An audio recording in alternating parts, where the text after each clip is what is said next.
13 jurors. Hello, hello. I um I am not withholding Lucy, just so you know, but she is not down there right now. So I will turn it back on in just a minute. I just got out of the shower. I had to take a quick shower, and I don't know where she went. She's somewhere. So when she comes back, I will turn Lucy Cam on, but just so y'all know, I'm not withholding her. Look, when I get blurry, like I have to use the force on my camera. See how it works though? Isn't that weird? So, long time no see. Hello, hello. For those of you who missed this morning, that was fun. We had our hearing this morning for Austin Ford, and we did the hearing for Austin Ford, and then we saw that they went ahead and did his sentencing. He is not going to be facing a third trial. They said, how did he word it? He said, with a heavy heart, or something like that. With a heavy heart, the state has decided not to pursue a third trial. So, oops. So they sentenced him for the 3 things that he had been found guilty in, and he basically has 10 years confinement, and he will get credit served for the 1 year that he's been there. And then he has 2 consecutive sentences of 10 years of probation. So he'll basically have 20 years on paper, but 10 years confinement. So he will be eligible for parole more than likely in 2 years. Now, does that mean he'll get out in 2 years? No, not necessarily, but you can never tell with Georgia prison systems. But he will be eligible for it. So we'll see how that goes. I have our first in chat.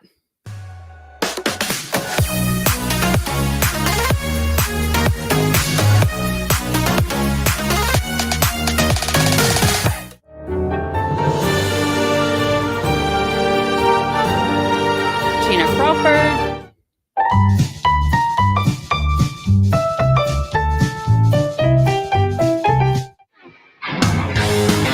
Ricky Watson.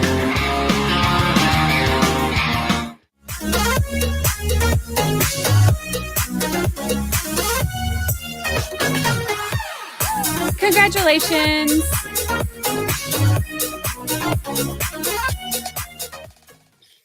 Congratulations to our first in chat. I'm so glad you showed up, got everything going. If y'all missed the first in chat from this morning too, I just tweeted it out, a screenshot of it, but it was funny because I didn't realize that I had the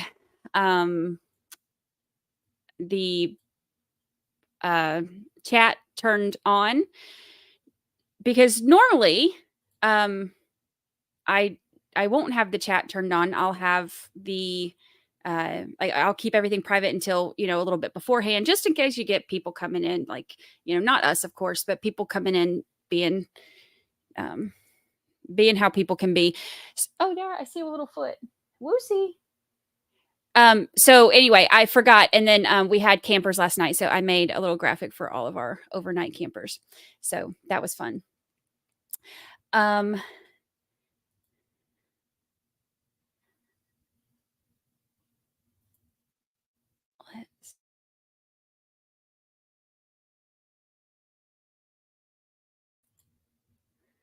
Can y'all hear me?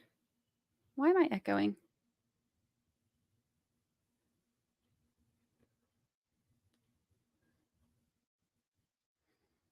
Do y'all hear me echoing?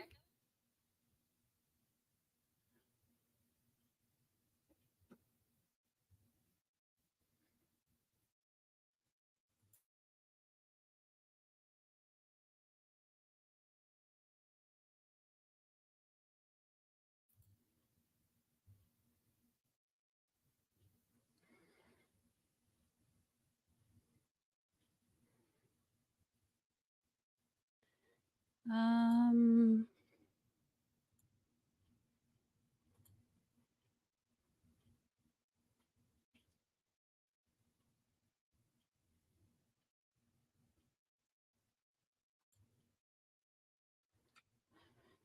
okay, can y'all hear me?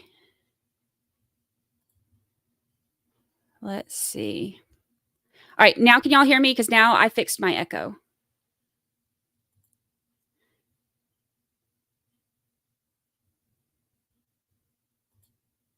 I forget there's a delay, so I have to.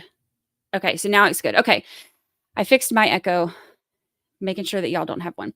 All right, um, so good morning. Good morning to all of our friends. We have okay, also before I forget, because y'all know how I get when I get to going.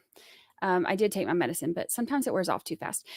Before I forget, if y'all didn't get a chance to see Recovery Addict this morning, it was funny. We portaled over there to hang out with him after after the Austin Ford hearing ended, and it was funny because I guess um, they didn't have the uh, stream up from yesterday on Law and Crime, so he needed a stream. So we, Lucy's not there. She's out roaming the streets. Lucy, Lucy girl, Lucy girl, Lucy. Oh, there you are. Hi, you're right under me. Hi, hi. Your friends want to see you. Hi. She's like right under my chair, and she's looking at me like, "Why are you yelling at me?" I'm like, right here. Um, she'll be in there in a minute. Shh. Can you get through? You want to go sit down and say hi to your friends? So RA didn't have they didn't have the video up on Law and Crime from yesterday. And he shows he's on East Coast time, and a lot of the group from there is. So uh he didn't have the feed to show them because he plays the afternoon stuff in the mornings. And so I told him, I'm there's not a way to shut me up, but you can use my feed. And it was hilarious because I could see it. I have multiple screens. I've got screens everywhere. And it's funny because I could see that, like, him using my feed from yesterday, our chat and everything. And every time my hands start doing like this, and every time I roll my eyes, I'm like, oh my gosh, what was I saying? What was I doing? And I started having like this moment because, when I'm here with y'all, I just react. I don't think about things. And so the whole time I'm watching, and I'm like cringing because I have it muted and I don't know what it is I'm saying on the stream. But I know that yesterday was my long day, and I was feeling pretty spicy when it came to old Thommy Boy and his attorneys. So it was funny because I was watching and I was like cringing. But when we finished here and portaled over there, it was a trip because RA was just responding to me like as I'm talking. Normally I'm just sitting here kind of talking to y'all, but if anybody were to see me, they would it looks like I'm talking to myself and Lucy. And so he was responding to me and stuff. And there were some things that I'd forgotten about, like singing the lullaby. And I'll say this, he sang along with the lullaby, and he kind of just he was winging it. And I changed the lyrics to go to sleep, go to sleep, fall down, hit your head, whatever. And he nailed it. He nailed it. So it was funny. If y'all haven't seen it, check it out. He I was cringing. I did the same thing when the lawyer used my feed when they took down the Melly feed, and lawyer used mine. And I remember I had that one playing on the TV, and because I wasn't sitting at chat, I'd been streaming all day. I didn't feel like sitting there, and I had it on the TV, and I heard them having trouble with, trouble finding it or whatever. And then I hear my name, and I'm like peeking around, like, not me, right? And then he played it. He used my feed, and was cringing because I'm not a lawyer and he's a really good lawyer. So, and I'm sitting there thinking like, I just react how I react. I don't even think about what I say. And I'm like, now I have like a real life lawyer listening to whatever nonsense I'm spouting. And I did the same thing with RA. I was like, oh, great. I have no idea what I said, but it was funny. Yeah, me and RA are going to do some like streamer karaoke at some point. It'll be great. So too funny, too funny. RA he's my favorite streamer. So we always send each other or send all of our people to each other because he's my favorite streamer. I like how he does things. I wish I was like as calm, cool, and collected as RA. He's really funny, but he's also, he's not barking at Thommy to sit down. So it was funny seeing it together because he kind of calmed down my sass, if that's even possible. All right, let's see. Chrissy Bacon. Yes, Chrissy Bacon said it's actually really funny because with most trials, we are listening to both sides and reserving judgment. This one is different, and I like being able to say it. And I said that, y'all, I said that from the beginning of this trial. If you are wanting to go into this one, and listen to both sides with an open mind, I definitely, recommend it.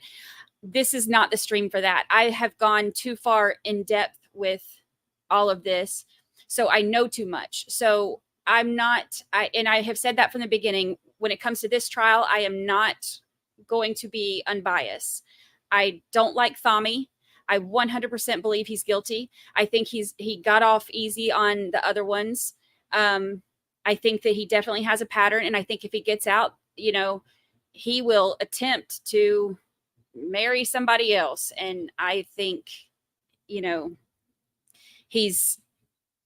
he's a terrible person. He has no remorse whatsoever. And he has, I'm sure, amazing redeeming qualities when it comes to other people that, two things can be the same at one time. His kids can think that he's a great dad, and maybe he is, but being a great dad does not make you a decent human being. And his forever home needs to stay prison. And I have said from the beginning, if you want to listen to both sides open-minded, I wholeheartedly, recommend doing that. But I've been there and done that, and this ain't the stream for that. Like I am not going to go easy on Thommy boy. So, and I will say this, I do think that the defense attorneys I think that they are one more than the other. I think that they're doing a pretty good job there. I mean, some of the witnesses that they've had up there so far, they've done a good job at, getting information out that they want out. And I think that, I can say that and give them that credit. I cannot imagine how difficult it would be to, have Thommy as a client. So I understand that must be really hard. And I couldn't do it. And the 23 others before him couldn't do it. So, ugh. There's our girl. Hi, Lucy girl. Hi, Lucy girl. Say hi to your friends. Say hi to your friends. Say hello. Say hello to your friends. Her stuff comes today, her little backdrop. So tonight when I finish, I'm going to, or maybe at lunch break, depending on what we do. Maybe if it comes before lunch, maybe that's how we'll spend our lunch break. I'll let y'all help me get her little area set up. If not, then I'll do it tonight. But too funny. So let's see what we got going on here in chat. My mom is asking where Lucy is. I know people, is Lucy still out to lunch? See, people are here, and my kid tells me this all the time. People are here for Lucy. Like I am also here, but this is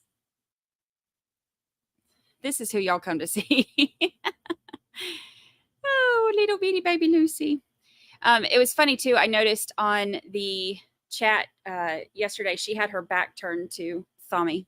She was like, Thommy, you don't get to see my cute ponytail. Also, something that I noticed is when I was on RA's channel and hearing it, that the cha-ching and all that is so loud. I have that percentage, that volume set at 30%. And it is so loud. And it's at 30%. So I tried to change it, but I don't know if it's changed. Okay, prepare yourself if it's always loud for you. Tell me if this is better. I took it down to 15% or 20% or something like that. It was so loud. And I have mixed people, telling me, some people are like, no, it's fine. And then some people are like, no, it's loud. So, and I know that it will always depend on different things. I can when I heard it on my phone, when I was listening, it's not loud at all. When I hear it in my headphones on the computer, it's loud.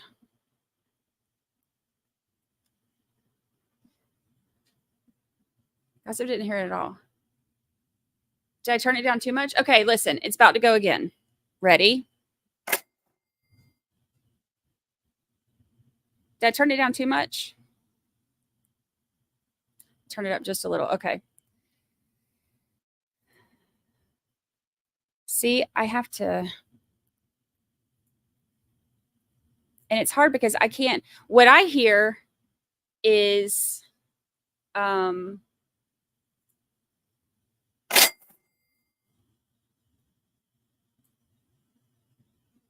26. Let's see.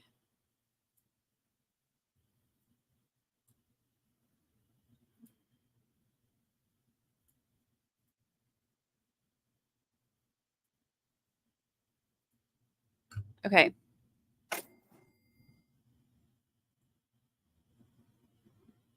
Is that better? You don't hear the whole thing? Hold on. I have to listen to it on my phone because I can't listen to it on here.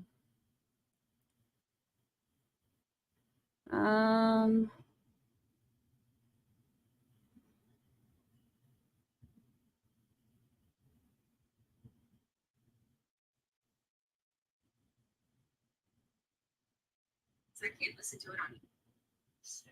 Let's see.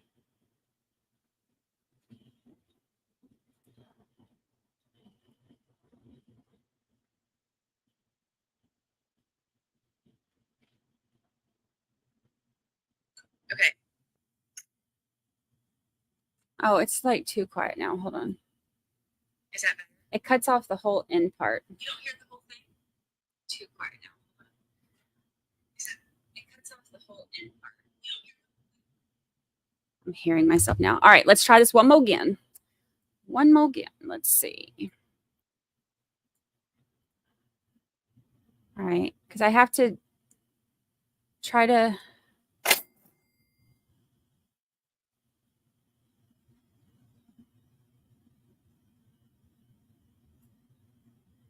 Okay, let's try 28. All right, and then soundboard. Extra. Cash register. Okay. Sure. Okay. Sure. All right, is that better? Is that too loud? Because it sounds fine on my phone.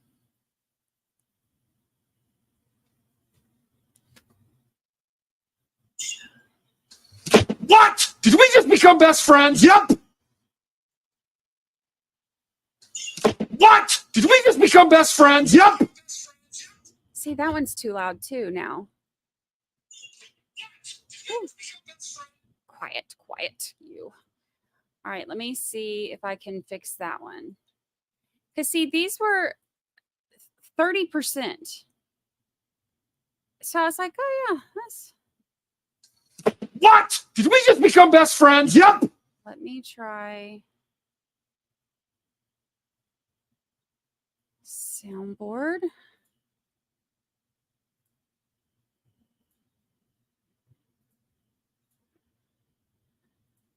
Okay.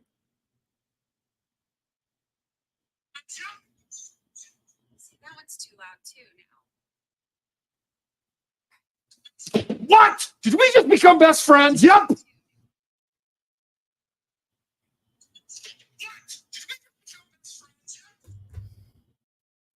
That one's still loud, isn't it? That one's still loud, isn't it? Shh. See, on one screen, they're way too loud. On the other, they're quiet. So I don't know how to set my settings.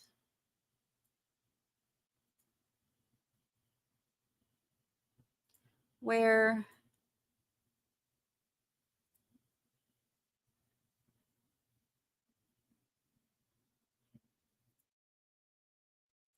there, let me see. All right, let me try one more time and see if I turn it down again.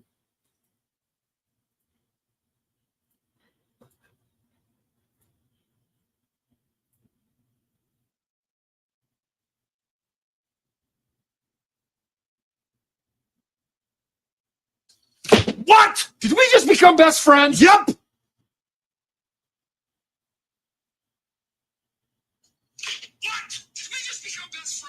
See, that volume is not going down on that one. All right.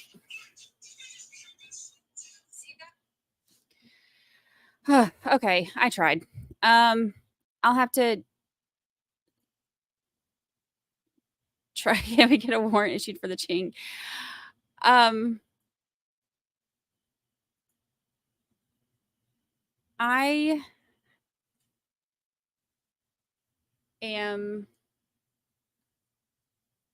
think I'm just gonna have to figure out how to, because I don't want to hurt y'all's ears, but I also know, which I mean, look, no matter what I do, I ain't gonna please everybody. Like that's one thing that I have learned by doing this is that no matter how much I would love to please everybody, there ain't no way it's going to happen. So somebody is always going to tell me it's too loud. Somebody's always going to tell me it's too quiet. But I'm trying to get like as extra medium as we can, but it's just not seeming to work. So whatever. All right, let's see what else we got going.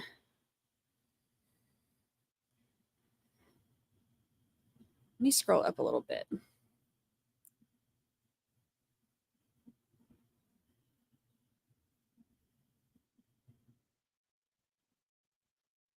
I wonder why the cha-ching is quieter on, or like if I put it quieter, the whole second part goes away. We'll have to work on it. I'll have to listen to it on different things, but oh well. Let's see. The cha-ching is not good without the ching part. Cha, and that's it.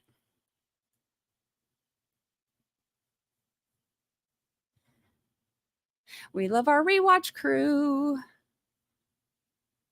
We get good rewatch crew, especially on this trial. I think because people are used to, there's not a lot of Pacific time trials. For whatever reason, there's a lot of East Coast. So I think people are used to watching in East Coast. It's because, look, it's because there's so much Florida. So much Florida. All righty, let's see.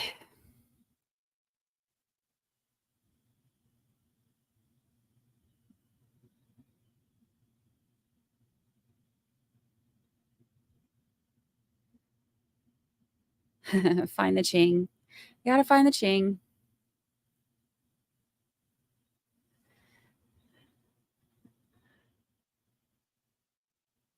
Oh, the sounds are so cool. So I got this Stream Deck.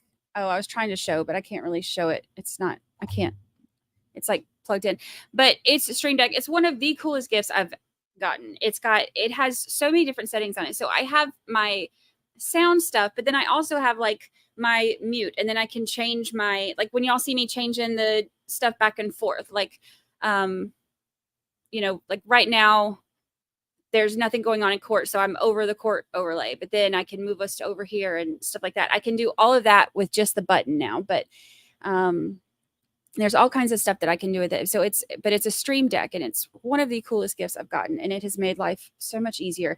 And I'm still learning how to work a lot of it because there is so much you can do on it, but it's so cool. JT is a lot better with tech stuff than I am, so he's got like 47 pages of different things that he can do on his, and I'm still learning, but it's so cool. So cool. All right, let's see.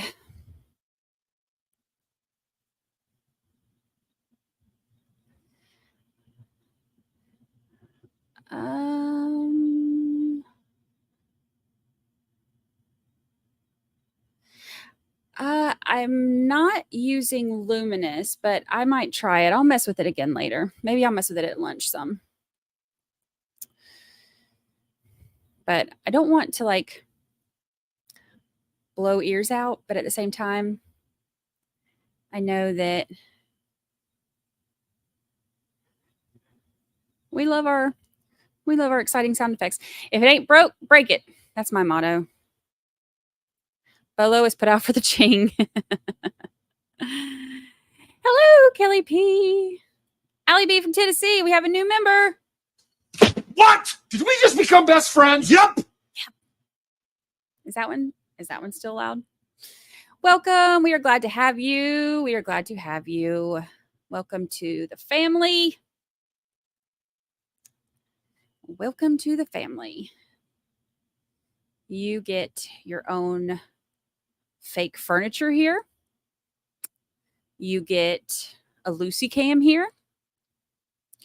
You get a bunch of new friends here. You get all kinds of fun stuff here.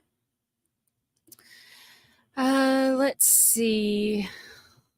When all else fails, Control Alt Delete. It solves everything. Or just unplug and plug it back in. Unplug and plug it back in.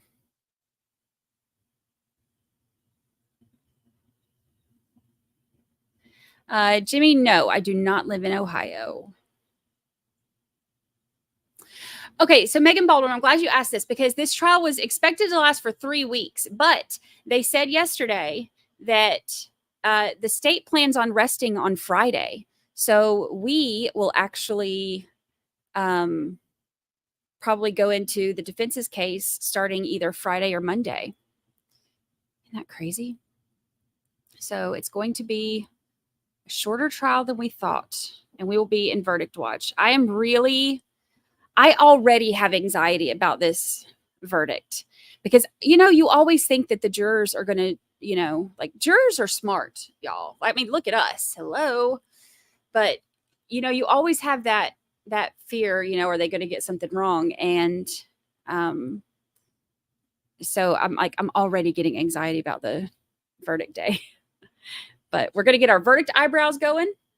This could be our first guilty verdict eyebrows because we have 2 hung juries and an acquittal for our jury eyebrows or our verdict eyebrows. This could be, we could be making history here. This could be our first guilty eyebrows.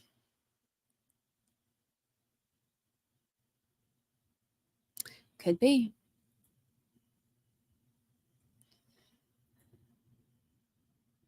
Maybe we should all wear verdict eyebrows. Everybody have your verdict eyebrows on. Oh, no, we're not on verdict already. I'm already just anxiety ridden about it. But the state is planning to rest their case on Friday.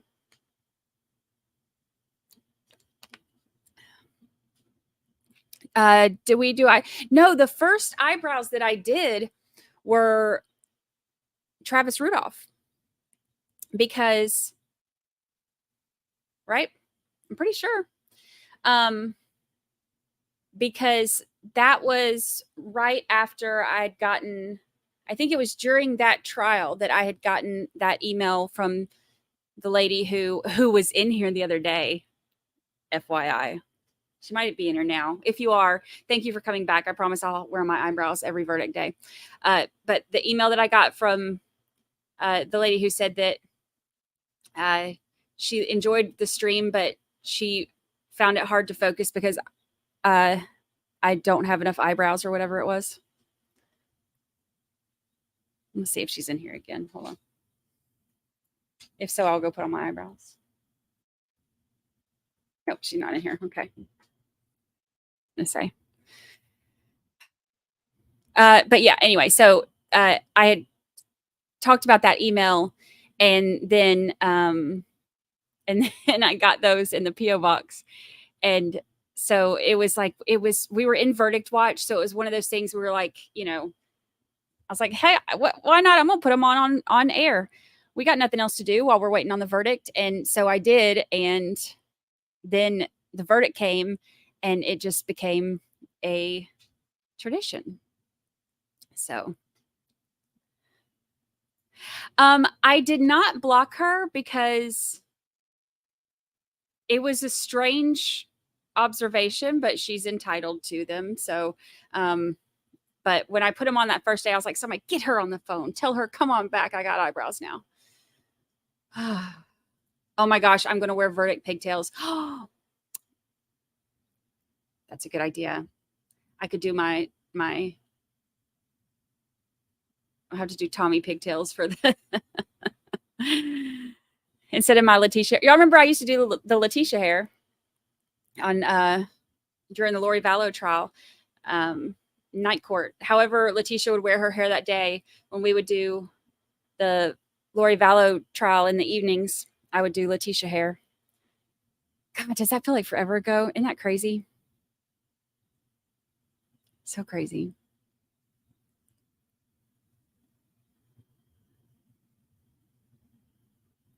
Janice, yeah, mine thinned out a lot with chemo, and some of them did come back. My chemo, I did cisplatin chemo, so I didn't lose all of my hair, but it thinned out a lot. I lost a lot of my eyebrows, my eyelashes. I don't have I'm blonde too, so I don't have a lot of like, I don't have a lot of hair anyway. But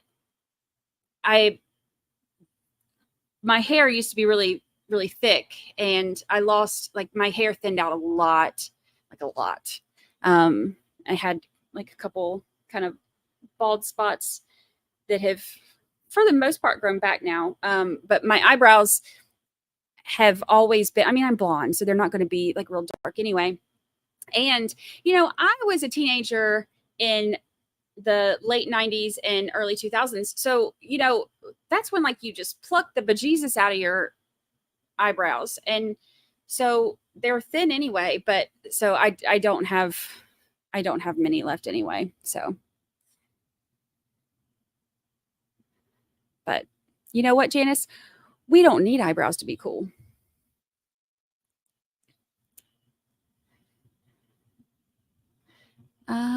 Let's see. I did put them on for the Shabusiness verdict as well. Oh, that's right. So that was, you're right. You're right. So we did get a guilty on that one. I forgot all about that one. So we've had, I should probably start keeping up with the ones I've done. So we did Thomas Randolph, Travis Rudolph. Verdict eyebrows was the first one. That was a hung jury. And then we did Melly. That was an acquittal. And then we did the hung jury was Melly.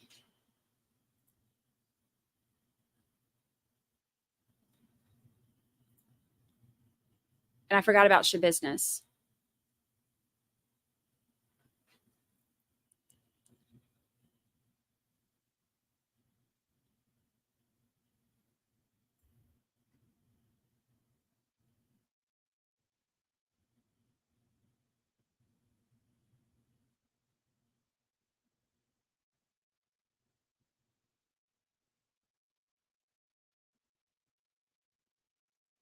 Best friend was home.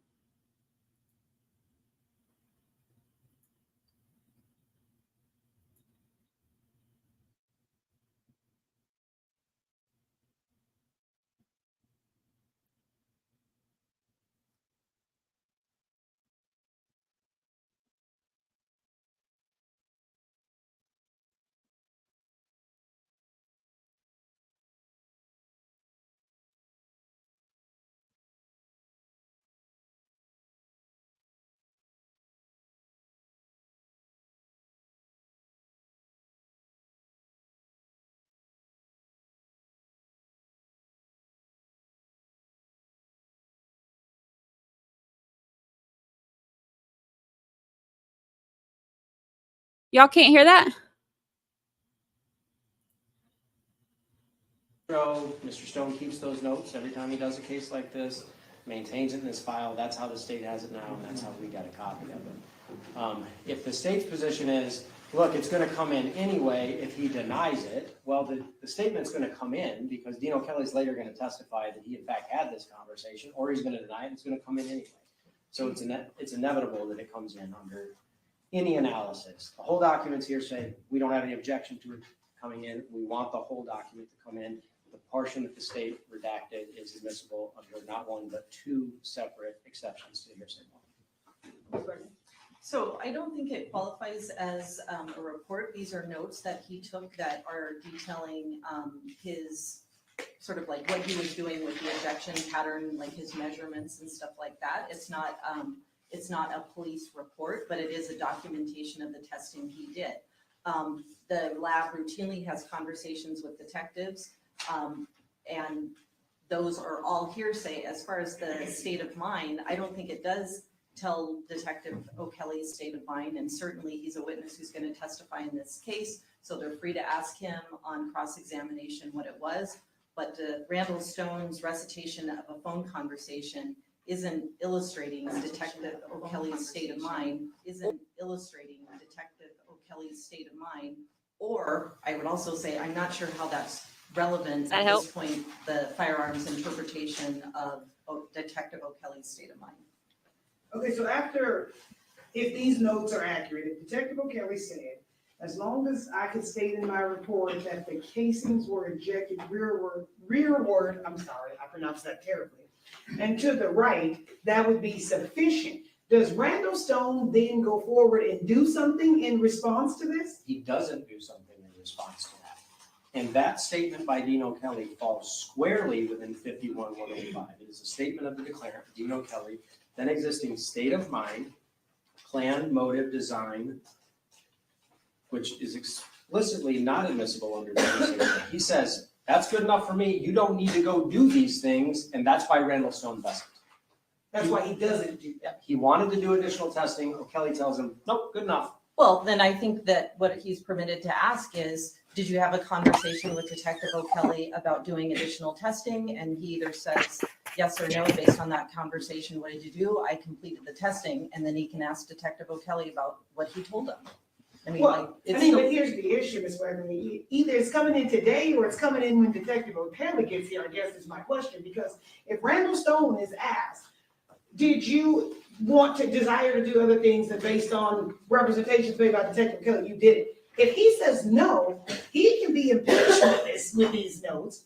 If he says yes, then when Detective O'Kelly gets here, Detective O'Kelly can be asked, did you tell Randall Stone that as long as you say the bullet ejected rearward, he didn't have to do anything? If Detective O'Kelly says no, he can be impeached with these notes. And if he says yes, the notes still come in. Well, they wouldn't come in then, because if he says But the yes, statement is still in. So what's the difference in it coming in on this document or Randall Stone agreeing that this is what he wrote or Detective O'Kelly agreeing that this is what he said? because if Detective O'Kelly says, yes, I had that conversation, it's not a prior inconsistent statement. It's Right, just he a would be hearsay. what I'm saying is he would be admitting to exactly what's in these notes. So the jury would still have the same information that they have, whether we give it to them today or whether we give, and either way it's because if Detective O'Kelly says yes, then you're right, this doesn't come in, but they could literally say, did you say the Right. following? And Detective O'Kelly says yes. So this jury knows Detective O'Kelly said exactly what's written. Right, but it If would, Detective O'Kelly says no, Detective O'Kelly can be impeached with these notes.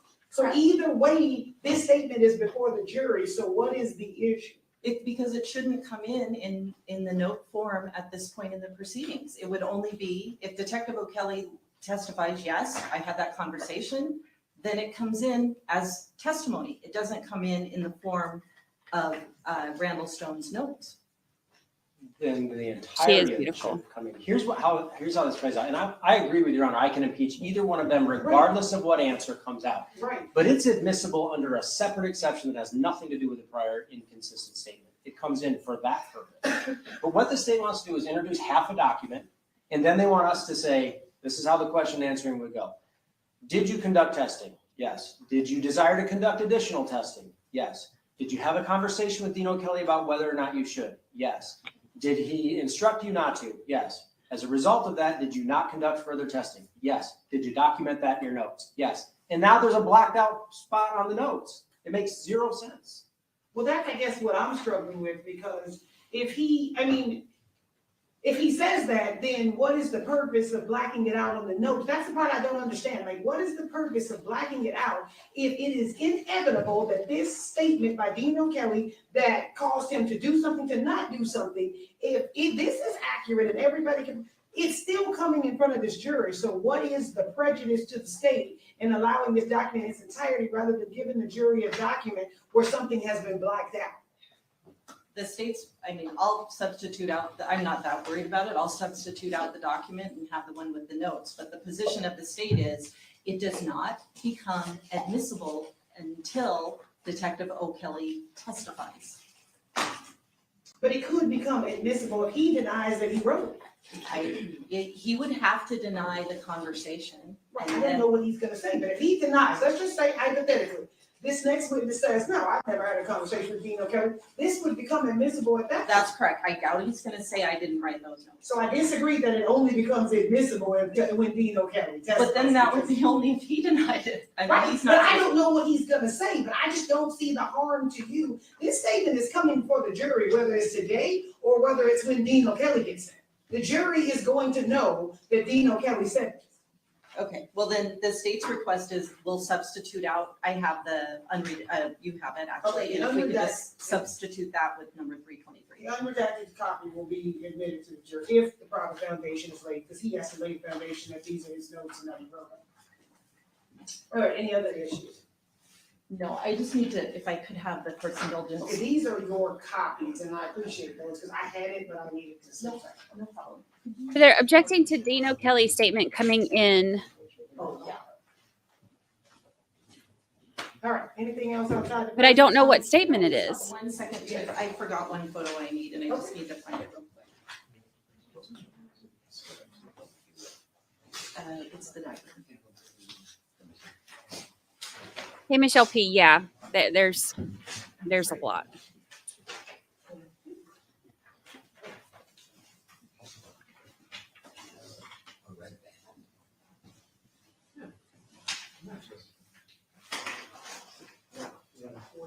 Did anybody hear what statement? I didn't hear.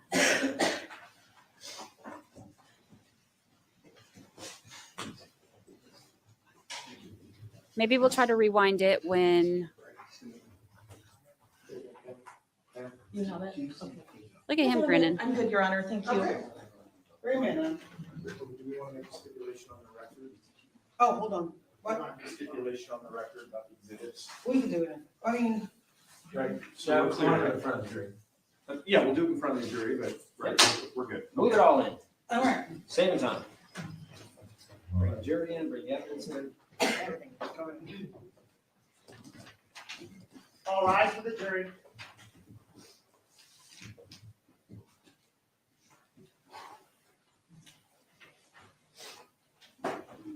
When they take their first break, we'll go back because I heard what it is, but he said that either way he answers, defense said either way he answers, he could impeach him, but I don't know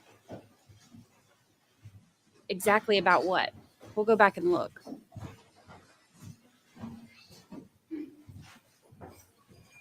Please be seated, Your Honor. The jury is all present and accounted for. Good morning, everyone. We are back on the record in C-250966, State Nevada versus Thomas Randolph. May the record reflect Mr. Randolph is present with his attorneys. Deputy District Attorney on behalf of the state, we both parties stipulate to the presence of our jury. Yes, We do, Your Honor. Okay, do you guys have a stipulation between you?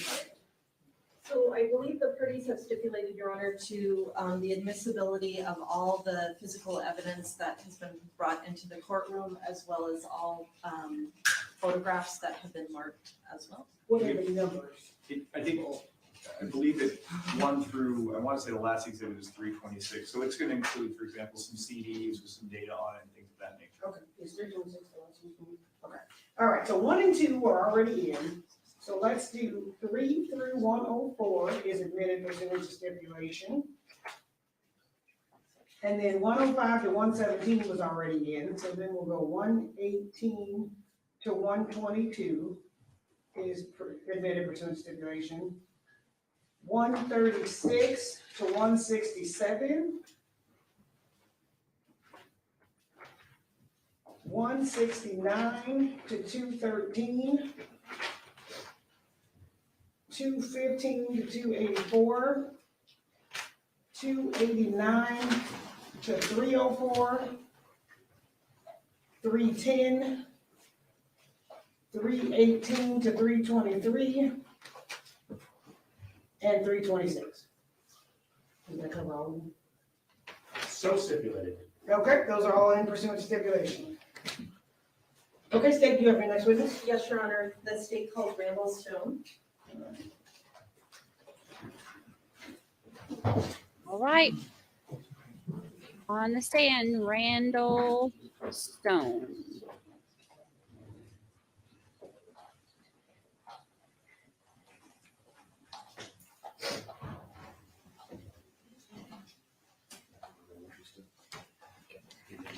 Hump day. You do solemnly swear the testimony you're about to give in this action to be the truth, the whole truth, and nothing but the truth, so help you God? I do.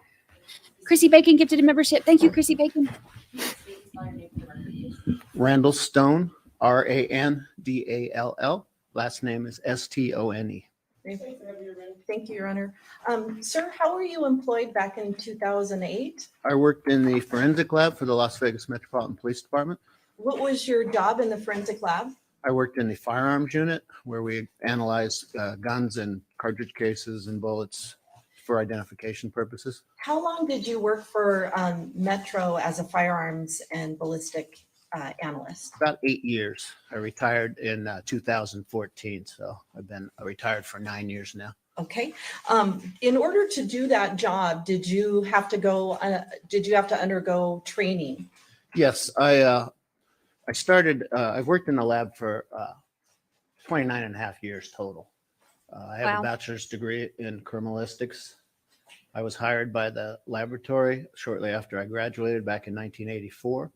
I worked in various units of the laboratory until about 2005, and then I was transferred into the firearms unit when I was accepted into the Bureau of Alcohol, Firearms, Tobacco, and Explosives, or ATF for short.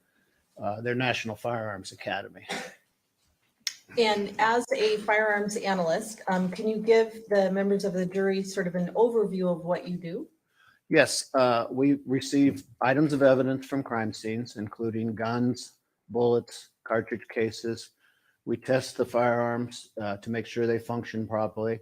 Then we collect test fires from these guns and try to determine if any of the evidence, cartridge cases or bullets, may have been fired from those guns. And over the course of your career working as a firearms analyst, do you have any kind of estimation of how many cases you might have worked on? Over a few hundred easily. Okay. In order to work in Metro's lab, was there sort of a quality, like a certification test or something to make sure that you were doing your work accurately? The way I was trained was I spent 6 months at the ATF Academy in Maryland, where I worked in the laboratory training with the ATF analysts, and it's a lot of classroom and practical testing. Then I came back to my laboratory and was sent items to exam from the ATF laboratory that were sent back and tested. Thank you, Sandra I Oliver. also at the same time was trained by the senior analysts in our laboratory during that period, and I had to pass a number of proficiency tests, which are fake cases where they know the answer and I have to analyze and get the right answer. Once I completed all of that, then I was released for casework. Okay. Can you describe how many times, just approximately, you've testified as an expert in the area of firearms and tool marks analysis? Oh, over 25 times easily in Clark County District Court. Okay. Can you explain for the members of the jury the components of a cartridge and sort of define cartridge, bullet versus case? Sure. I always find it easier for the jurors to understand if we're all using the same terminology. So if you buy a box of ammo and you take a piece of evidence out of that, or a piece of ammunition out of there, a lot of people call that a bullet, and that's not actually true. We call that a cartridge, and it consists of 4 distinct things in there. You have the case, which is usually a brass or steel case. Inside that case, there's a specific amount of gunpowder, smokeless powder. And seated in the end of the case, the open end of the case, is the bullet. On the backside of the cartridge is a primer. That's a high explosive, so that when the firing pin hits it, it ignites the smokeless powder in the case and sends the bullet down the barrel at a high velocity. So depending on what kind of gun you're talking about, there's two main types of popular guns out there. We have semi-automatic pistols and revolvers. So if you place one of these cartridges in a revolver, you put it in the cylinder, which has usually about 6 chambers in it. So you can put a cartridge in each chamber. When you pull the trigger and the bullet goes, the cartridge case stays in the gun. They have to be manually removed by the shooter. If you want to shoot again, you pull the trigger again and the cylinder turns to the next available cartridge and you can fire again. With a semi-automatic pistol, you usually put the cartridges in a magazine, which fits up usually into the grip of the gun. So to load the gun, you need to pull the slide back, and that cocks the trigger, release the slide, and it strips the first cartridge off of the magazine, puts it in the chamber. Then the gun's ready to fire. As soon as you fire, once again, it hits the primer and the bullet heads down range. The difference is there's a couple other things that happen with a semi-automatic pistol. Because of the pressure going forward, there's equal pressure going backwards, and it pulls the slide back and actually jerks the spent cartridge case out of the ejection port, and it lands somewhere near the gun. Then the slide, because it's unspring loaded, will go back, take the next cartridge off the top of the magazine, and then that's ready to fire. So we usually deal with unfired cartridges, fired cartridge cases, and fired bullets. And that, like the unfired cartridge case is essentially 1 round of ammunition. Yes, that's ready to use. Okay, the part that comes out the barrel, we can call a bullet. That's the bullet. And the part that encased the bullet before it was fired is the case. Cartridge case, The yes. cartridge case. Okay. Now, in this case, this particular case, did you examine 3 firearms? Yes, I did. And what was the first type of examination that you did with the guns? The first thing we do with the guns is just a function and safety test. So we look at all the parts of the gun, make sure there hasn't been any alteration to it to make it unsafe, make sure that all the parts are there, and just make sure that it's going to be safe to test fire. Your Honor, may I approach the witness?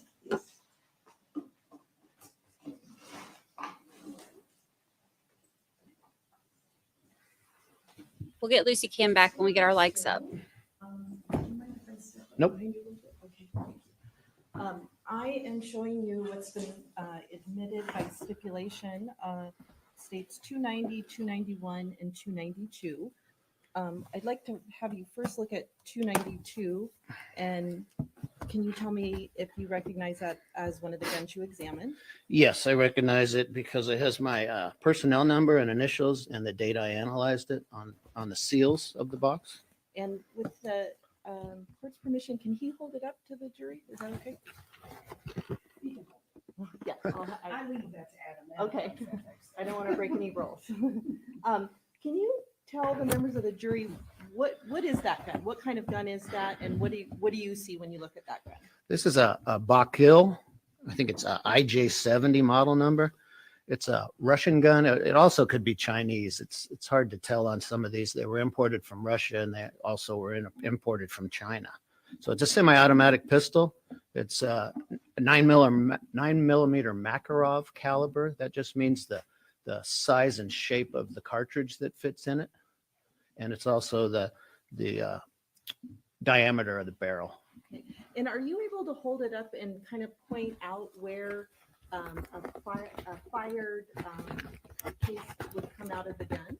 Okay, most of these semi-automatic pistols, they have an ejection port right here on the right side, about the middle of the slide. So when this slide comes back, there's a little hook that's holding onto the cartridge case. And it is, when the slide comes back, it ejects it out the slide. And when you tested this gun, it was functional? Yes, it was. Do you test anything like trigger pull or that type of thing? Yes, that's part of our safety test, is just to test the trigger pulls to see if they're within specs. We really don't have a lot of specs on this gun. It had a pretty high trigger pull, but I'm not sure what a normal trigger pull is for this gun. And what is a trigger pull? That is the amount of weight or the amount of force it takes using your finger to pull the trigger and make it fire. And the reason why you wouldn't have a lot of specs on this type of gun is because of where it's manufactured? Yes, that's true. Okay. And that's either Russia or I think you said China? China, yeah. Okay. I'm going to have you look now at what's been admitted as 292. And what gun is that? And if you could just hold it up for the jury. Alrighty. All right, this is a Smith & Wesson 38 caliber revolver. It's 38 special, actually, is what the caliber is called. And it is a revolver. And I know you kind of touched on this, but can you explain to the members of the jury, like how you look at that and you know it's a revolver? What are the characteristics that you're looking at? The major characteristic is this cylinder right here. It has 6 different chambers where you can put cartridges in. And like I said before, each time you pull the trigger, the cylinder turns to a new cartridge. So once you've shot 6 shots, you're going to have to manually remove them and put some more ammunition in to be able to Why shoot are they it again. to that microphone? And that gun you tested was functional? Yes, it was. And was it within, this is Smith & Wesson, so it's US made? Yes. Was it within the specs that you would expect? Yes, the trigger pull for Smith & Wesson revolvers is usually 3 for single action, 9 for double action, and this fit right in there. Okay, and what is single action versus double action? Well, on these revolvers, there's a hammer, which is this part here, and that's the part you see people cock. So if you go ahead and pull that hammer back, it'll sit on a little ledge and stay there, and that cocks the trigger. If you pull the trigger, it'll fire, and that's what we call a single action firing, because it's already pulled back a little bit. It's much easier to pull the trigger. But with this gun, you can also have the hammer all the way down and pull the trigger, and it will move the hammer back and then release it forward. And that's why the trigger pulls so much higher on the double action, because you're actually pulling the hammer back while you're pulling the trigger. Now, just to be clear, if you fire a round from a revolver, the cartridge case stays within that cylinder. That's correct. It has to be manually removed. And then the last one, sorry, this is states 290. Did you examine that gun? Yes, I did. It also has my initials on it. Okay, and what gun is that? Sorry. This is another Smith & Wesson, but this one is a 22 revolver. So it's a real small cartridge and a real light bullet. Okay. In addition to examining the guns for functionality, were you also given like ballistic evidence in order to do a comparison of fired cartridge cases to the guns? Yes, I did. And can you explain to the members of the jury how it is that you're able to make that type of comparison? Well, like I said before, we do test fire the guns. So take them. We have a range actually in our lab, and I do 3 shots down range and collect the cartridge cases. Obviously, the bullets are gone, but that's mostly just to see if the gun's accurate or make sure it's shooting straight. Then we also have a water tank inside that range. So I'll do 3 more shots into the water tank. And what that does is it slows down the bullet without damaging it so that they can be recovered and compared to evidence bullets. We also collect the cartridge cases from that for comparisons. So then we take these fired cartridge cases, we call them test fires, and we compare them with the evidence cartridge cases that were submitted. May I approach again, Your Honor? So, sir, I'd like to show you a couple envelopes of evidence. This is what's been admitted as States 300, and this is States 296 and 293. Okay. And if you want to go back,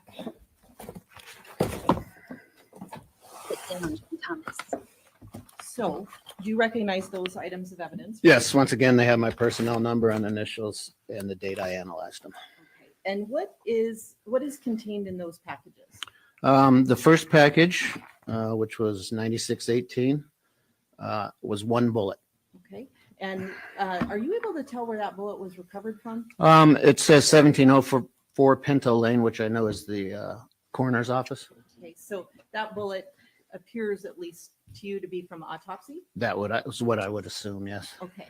And then you have 5 other cartridge cases, correct? Correct? And those list an address that you probably haven't been to. No, I just assumed that was the crime scene. Okay. Now, those 5 cartridge cases, which are contained in 293 and 296, did you compare those to what's been admitted as 292, the 9mm? Yes, I did compare the cartridge cases with this 9mm Makarov. Okay, and with those, with regard to those 5 cartridge cases, were you able to make a conclusion regarding whether those 5 cartridge cases were fired by this 9mm? Yes, I concluded through my examination that all 5 cartridge cases were fired by the Makarov pistol. Okay, and did you make a determination with the bullet that was recovered at autopsy? Yes, I did. What was your conclusion there? That bullet was fired from the 38 or from the 38 special revolver. Okay, and were there 2 bullets? You had 2 different bullets from autopsy, is that right? Actually, if I remember right, it was a jacket. Oh, this is the one that was with the Makarov. Okay, so to be clear, can you flip that back? Let me see over which so- one this is. So I can just, 9618. Let me just check my notes to be Okay. sure.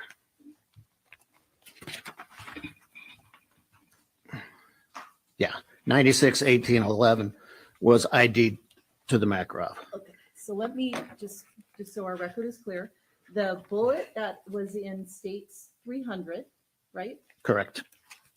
which was recovered from autopsy, Correct. came from this 9mm? Yes, Okay, could you put that back?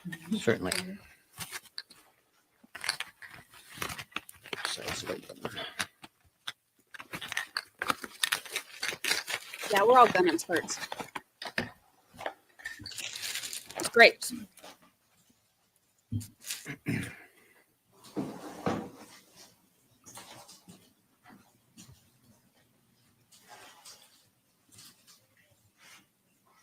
So I next want to focus on a cartridge case that I think you had from the 38 Special. Correct.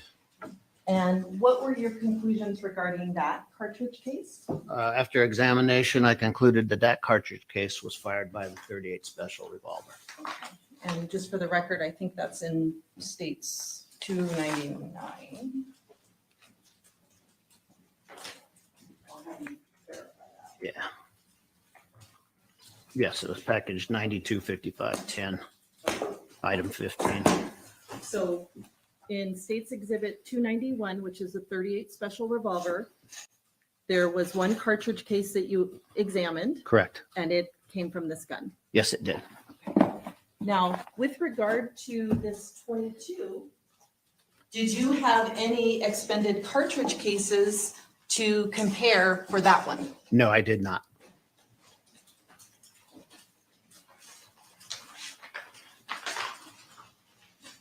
With regard to the 38 Special and showing you States 294, Okay. Does that item of evidence appear to be from autopsy? Yes. And what determination did you make with regard to that? I guess it's a bullet fragment, is that fair? Right. In this package, there was a jacket off of a bullet. These bullets have like copper jackets on them and then lead on the inside for weight. And they had come apart. This had come apart when it had hit whatever it hit. And so I had some fragments of lead and a copper jacket in there. And were you able with those fragments to make any type of comparison between that and the 38 special? Not with the lead fragments because there's no rifling on them. There's no marks from the bullet. But the jacket itself, I was able to identify as being fired from the 38 special. Okay, so from autopsy, we have one bullet that's fired from the 9mm and one bullet that's fired from the 38. Correct. And with regard to this 22, there were no cartridge cases or bullets or anything for you to do comparison? No, there was not.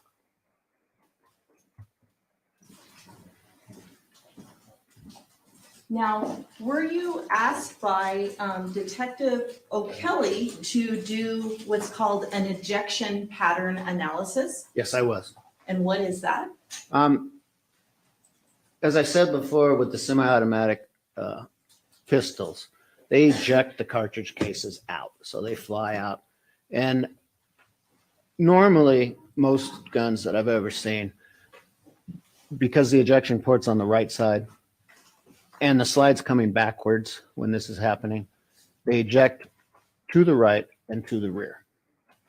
But Detective O'Kelly wanted me to confirm this with this gun. So I went into the shooting range, went towards the front of the range, and then I had an assistant in the back of on the back of behind me, and I shot 6 shots, and he calculated where they were hitting and then where they came to rest. And the results of that, it is kind of a small shooting range. It's only like 7.5 feet wide, about 40 feet long. So they came out to the rear and to the right, and then hit the wall on the other side. So they were traveling about 6 feet right and about 4 feet back and hitting the wall about 3 or 4 feet off the floor. And then eventually bouncing off that wall and coming to rest. And sir, I'm showing you it's been admitted as states 323. Do you recognize that document? Yes, that's a diagram and my notes from that ejection pattern test. Okay, and at the bottom, you have some notes about a conversation that you had between yourself and Detective O'Kelly. Yes. And what do those notes talk about? I told him I did the ejection test inside the shooting range and that they were hitting the wall. I said I could get a more accurate determination of where they would have landed if we did it outside and tried to simulate the ground. Because the thing with these, when they're ejecting, if they hit a concrete, they're going to go further. If they hit a wall, they're going to go less. So I asked him if it was necessary to do that, and he said no, it was not. He said he just wanted to make sure that they came out backwards and to the right. Okay, and that's what you kind of predicted they would do based on your knowledge of the weapon? Yes, about 99% of the semi-automatic pistols that I've shot all come out to the right and rear. To the back. And the place where you did your ejection pattern testing was indoors. Correct. And did you say it was like a hallway? It's like a big metal container, Okay. and so it's all steel, and it's wider than a hallway. It's about 7.5 feet wide, Okay. but it still isn't wide enough that the bullets weren't ricocheting off the wall. Okay. I mean, the cartridge cases weren't ricocheting off the wall. And you were saying to Detective O'Kelly, look, if I go outside, you could probably even measure the They'd distance. go further Yeah, they would before they hit a wall. before they hit the wall. Okay. He said it wasn't really necessary. Okay. Do you know where this crime took place? Pardon? Do you know where the crime scene is in this case? No, I have no idea. Okay, and so when you had that conversation with him, you didn't know whether the crime took place inside or outside or anything like Yeah, that? I didn't know that actually till I had pre-trial with you. Okay, so let's put on the overhead what's been admitted as states 323. Can you see that up there? Yes. Okay, so this is your notes about the hallway, is that fair? Correct. As you can see, I've marked 7.5 feet. That's as wide as the range is, Oh, right across here? right across there. Okay, and then there's, I see an X where you kind of indicate that's the shooter position? Correct. That's the X up in the top left.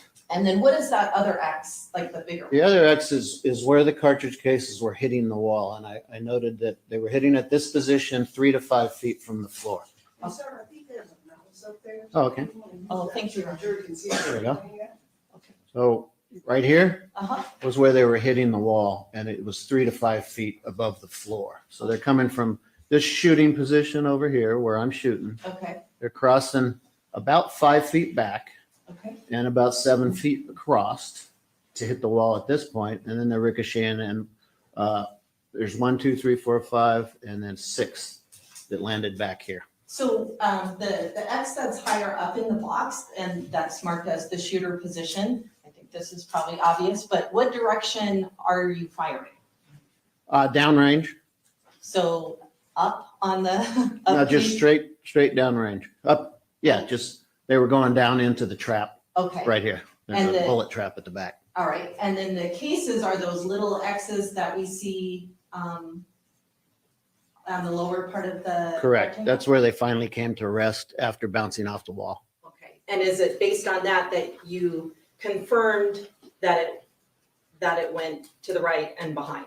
Correct. But I do have to interject here that I was firing in a normal shooting position. I was standing with my arms extended in front of me with the gun upright, so the magazine well is facing down.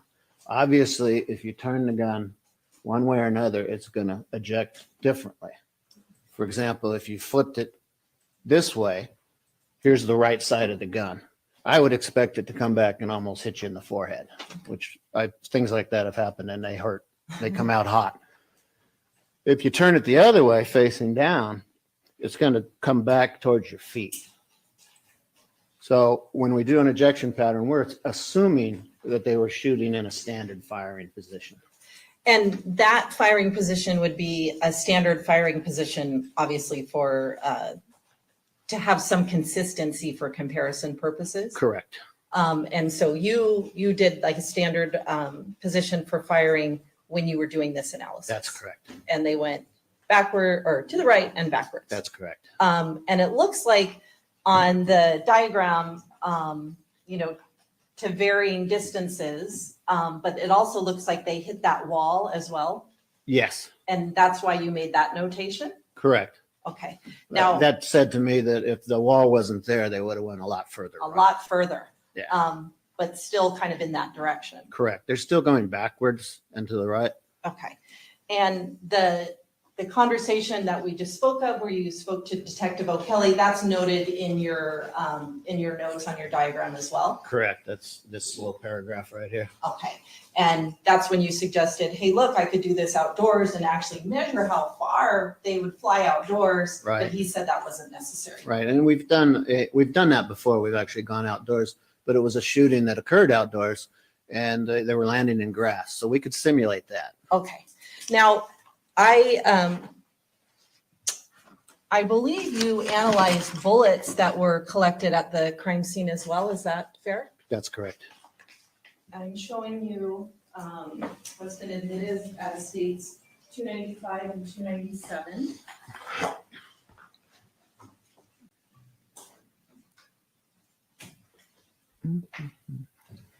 Okay. And with regard to those bullets, did you determine what firearm, if any, they were consistent with? Yes. The ones that are contained in this, what is it? 295? Yep. They were fired from the Makarov The 9mm? 9mm. Okay. And then what about the bullets from 297?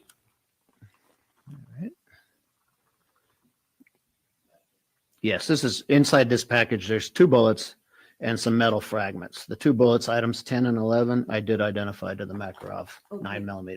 So And the so Makarov all 9 of the mm bullets in is these the gun two, Tom used. 295 and 297, you determined to be fired by that 9mm Makarov. That's correct. Okay. And with regard to the fragment, were you able to do anything with that? No, it's just a lead fragment. It doesn't have any rifling on it, so it doesn't have any identification information.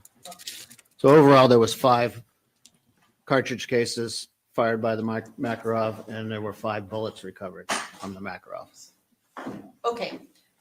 When you're doing your analysis, on the cartridge cases, when you do like a fired round and then you compare it to, the actually impounded evidence, is that like comparison done microscopically? Yes, with cartridge cases and bullets, we use what's called a compound or a stereo microscope. It's two compound microscopes that are put together with an optical bridge. So you can put one item on one stage, another item on the other stage, and you can look at them and line them up right beside each other with a cursor right down the middle. And sir, I'm showing you what's been marked as, admitted, as states 318 through 322. I'd ask you to look through these photographs and just let me know when we're done. When you're done, I should say. Okay. I love grapes and cantaloupe and strawberries and banana. All right. Do those appear to be photographs that you took in association with your analysis of all of the evidence in this case? Yes, those pictures are representative of the marks that was seen. We actually call them tool marks. The gun in this case is actually a tool. And we look at these marks under the stereoscope from the test fired cartridge cases to the evidence cartridge cases. We try to line up these marks to make sure they're individual marks and they're consistent. Once we get sufficient quality and quantity of marks, a seasoned examiner can make a determination that they were fired from the same gun.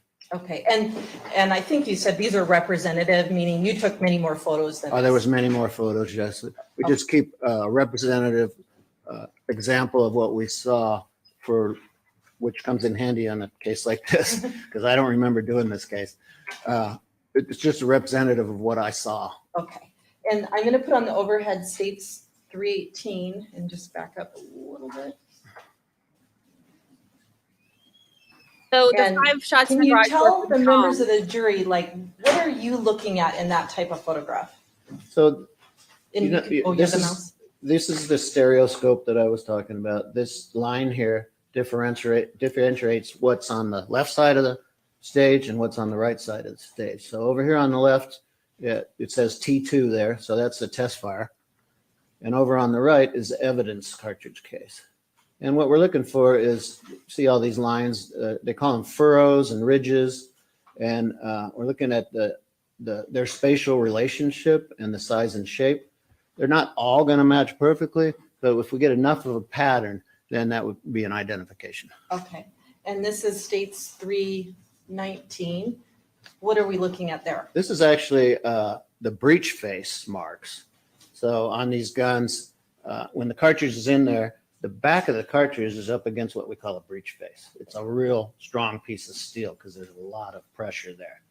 So when you fire the gun, it's pressed up against the breech face. So any marks that are on the breech face from manufacturing or from wear and tear, they will transfer over to the softer material.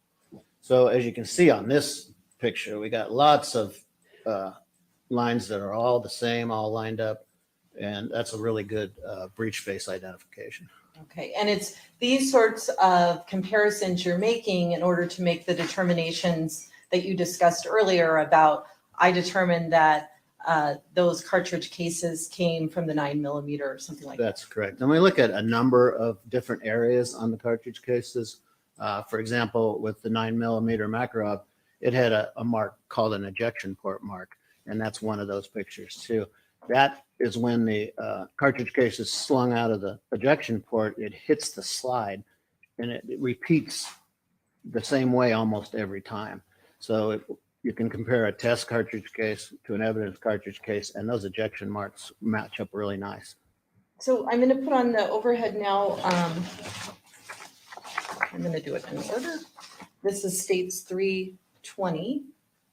What are we looking at? That's another breech face identification. And this is 321. It's a little blurry, but there's the ejection port mark Okay, off of the Makarov, and you can see this is a really good representation of you get the same marks time after time as it hits the ejection port. and lastly, I'm gonna put on the overhead states 322. Okay, that's the analysis of one of the bullets. I'm not sure which one, but what happens when the bullet goes down let me go back a little bit when it comes to bullets. Bullets, to identify them, there's two things we look at. We look at class characteristics and individual characteristics. The class characteristic on a bullet is generated by the barrel. All these barrels are rifled. What they do, the manufacturer, is they cut grooves in the barrel in a spiral. They can either go right, they can go left. They use a number of different grooves. Some are 5 right, some are 4 left. For example, the Makarov, that barrel was cut 4 left. So it had 4 grooves to the left. The Smith & Wesson 38 Special is 5 right. So it has 5 grooves and it goes to the right. So if you looked at one bullet from each of those guns in a second, you could say they weren't fired from the same gun because they completely different marks on the bullets. And the reason they do that rifling in there is to spin the bullet, which makes its trajectory more stable. So it doesn't really matter whether they cut it right or left. Manufacturers do all kinds of different things, but it really helps us to eliminate them immediately. The other thing we do, if they are the same, say I had 2 4 lefts, I'd measure the grooves and the area between the grooves. And because sometimes they use wider cutters, other manufacturers use thinner cutters. And if those measurements match up, then the class characteristics are consistent. I can move on to an identification like this, where I'm looking at the marks that were left by the barrel on the bullet and matching the test fires to the evidence bullets. So even though guns are manufactured, like you had 2 Smith & Wesson 38 Specials, same manufacturer, because of like uniqueness in the manufacturing process for each particular gun and barrel and all the kind of mechanisms within the firearm, those are what are imparting the unique characteristics on Correct. fired ammunition. When they make these barrels, a lot of times they make a longer barrel and cut it into pieces. And they'll run a cutter down it, like I said, spiraling the cutter. Then they'll cut them into pieces. And there's been research done over the years where you can take those individual pieces they cut off, Hear him banging on the table. follow them through the manufacturing process, fire them, and you can still tell the difference between those barrels. Because when that cutter's going through there, it's changing. It's usually a carbide cutter, so it's harder than the steel. And it's changing, it's getting duller, it's getting nicks on it. And as it goes through there, it changes. And even if you have 4 barrels that are cut from one piece of steel, you can tell the difference when you're firing at the end. So lastly, sir, I'm going to put on the overhead what's been admitted as states 214. And zoom in a little bit. Now, you never went to this crime scene, is that? No, I did not. Okay. So if someone were standing here in this general area and shooting this direction, meaning towards that number 3 there, Correct? where would you expect the cartridge cases to go? Based on, Can you use the mouse when you explain? yes, based on the ejection patterns from the Makarov that I did, if you're firing from here and you're firing this way towards this subject, the cartridge cases are going to end up back and to the right, like they did in the test that I did in the laboratory. If the shooter's standing in a typical shooter's position and is holding the gun upright, I would expect them to go backwards and probably hit the wall here or hit somewhere in here and maybe end up back here somewhere. It depends on what they hit here, but I would expect them to be back here to the right and to the rear. Thank you. I will pass the witness.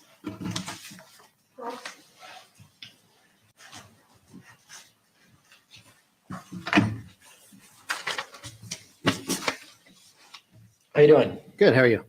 I am well. Retirement treating you well? Yes, it is. Excellent. You started at Metro when? 1984, And you retired at Metro when? 2014. Okay, and you're back here today testifying about a case that happened in 2008 when you were at Metro, right? Correct. Okay. I'm assuming when you were at Metro, you would come testify in court cases related to forensic work you did on those cases, right? Yes, thousands of times. Yeah, and you would come to court as a Metro employee, you'd get paid your Metro salary. That's correct. I'm assuming now that you're retired, you probably don't get that same Metro salary, right? No, I don't. Okay. And you're actually, I do get the pension though. and thankful that you do. It's helping you in retirement, right? You're here today, though, testifying as an expert witness called by the state in order to prove their case. You understand? That's correct. And they're actually paying you to do that. Yes, they are. And they're paying you an hourly expert rate that you dictate. Yes. Okay. How much are you making per hour now? I hate it when they 150 an hour from the time I walk into the courtroom to the time I'm done. Okay. Just wanted to be clear about that. Yes. All right. You said a moment ago that you don't actually remember working on this case. No, I do not. Okay. You worked on so many cases over so many years that it's impossible for you to remember all of them. That's correct. Because of that, you know that all the work that you have done on this case is kept in a file at the Las Vegas Metropolitan Police Department. That's correct. And each individual case you work on is attributed a event number, right? That's correct. And at least how they did it back in 2008 is the event number would be the date first, right? Correct. So this case is 08/05/08. That tells you that it occurred on May 8th of 2008, right? Correct. And it's number 3131, the 3,131st chronological case of that day, right? That's correct. Dispatch assigns an event number Okay. starting at 1 minute after midnight. So everything that you did is kept in a file at Metro. Those photographs that Ms. Weckerly showed you a moment ago, those are kept in that file, right? Right. I have a copy of that file. And in fact, the work you do, you're actually jotting down notes so that you can memorialize it in time while it's fresh in your mind, right? That's correct. So you can be accurate when you come to court and testify. That's correct. All right. The work that you did on this case essentially involves 3 separate firearms, right? That's correct. And a number of implements that are there after the firing of those firearms. That's correct. Those include shell cases, right? Yes. Okay. And just to be clear, case, the proper terminology is shell case or shell Or we case. call it cartridge case. Yeah. Or It- fired cartridge case. The terminology casings is actually incorrect, right? Yes. Okay. I mean, a casing is like what goes around sausage. Yes. the A second lot of time people I make brought that up. mistake, though. Correct.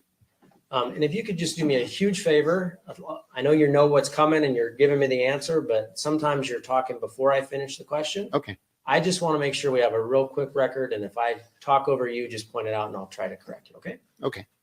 All right. So when you do work, correct terminology is important, right? That's correct. And when you do work, accuracy is important, right? Yes, it is. In fact, most of the work you do is kind of in a laboratory controlled-ish environment, right? Yes, I could say that. So when you go test fire, for instance, it's not like shooting out on a range, right? Well, it's just a small, it's 40 feet long by 7.5 feet In a, range right there in the lab. in a controlled environment. Yes. You control the way you hold the gun. Correct. You control the directionality of the gun. Correct. You control the environment in which you shoot the gun. Correct. When you shoot the gun, the ground is the same, right? Yes. The walls are the same. Yes. The airflow is the same. Yes. Any of those things independently could impact the work that you do. Agreed? Yes. And because it's important that your work be as accurate as possible, you control all those things, right? Correct. Okay.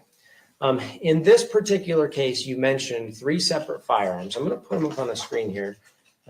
What's in evidence is States 169.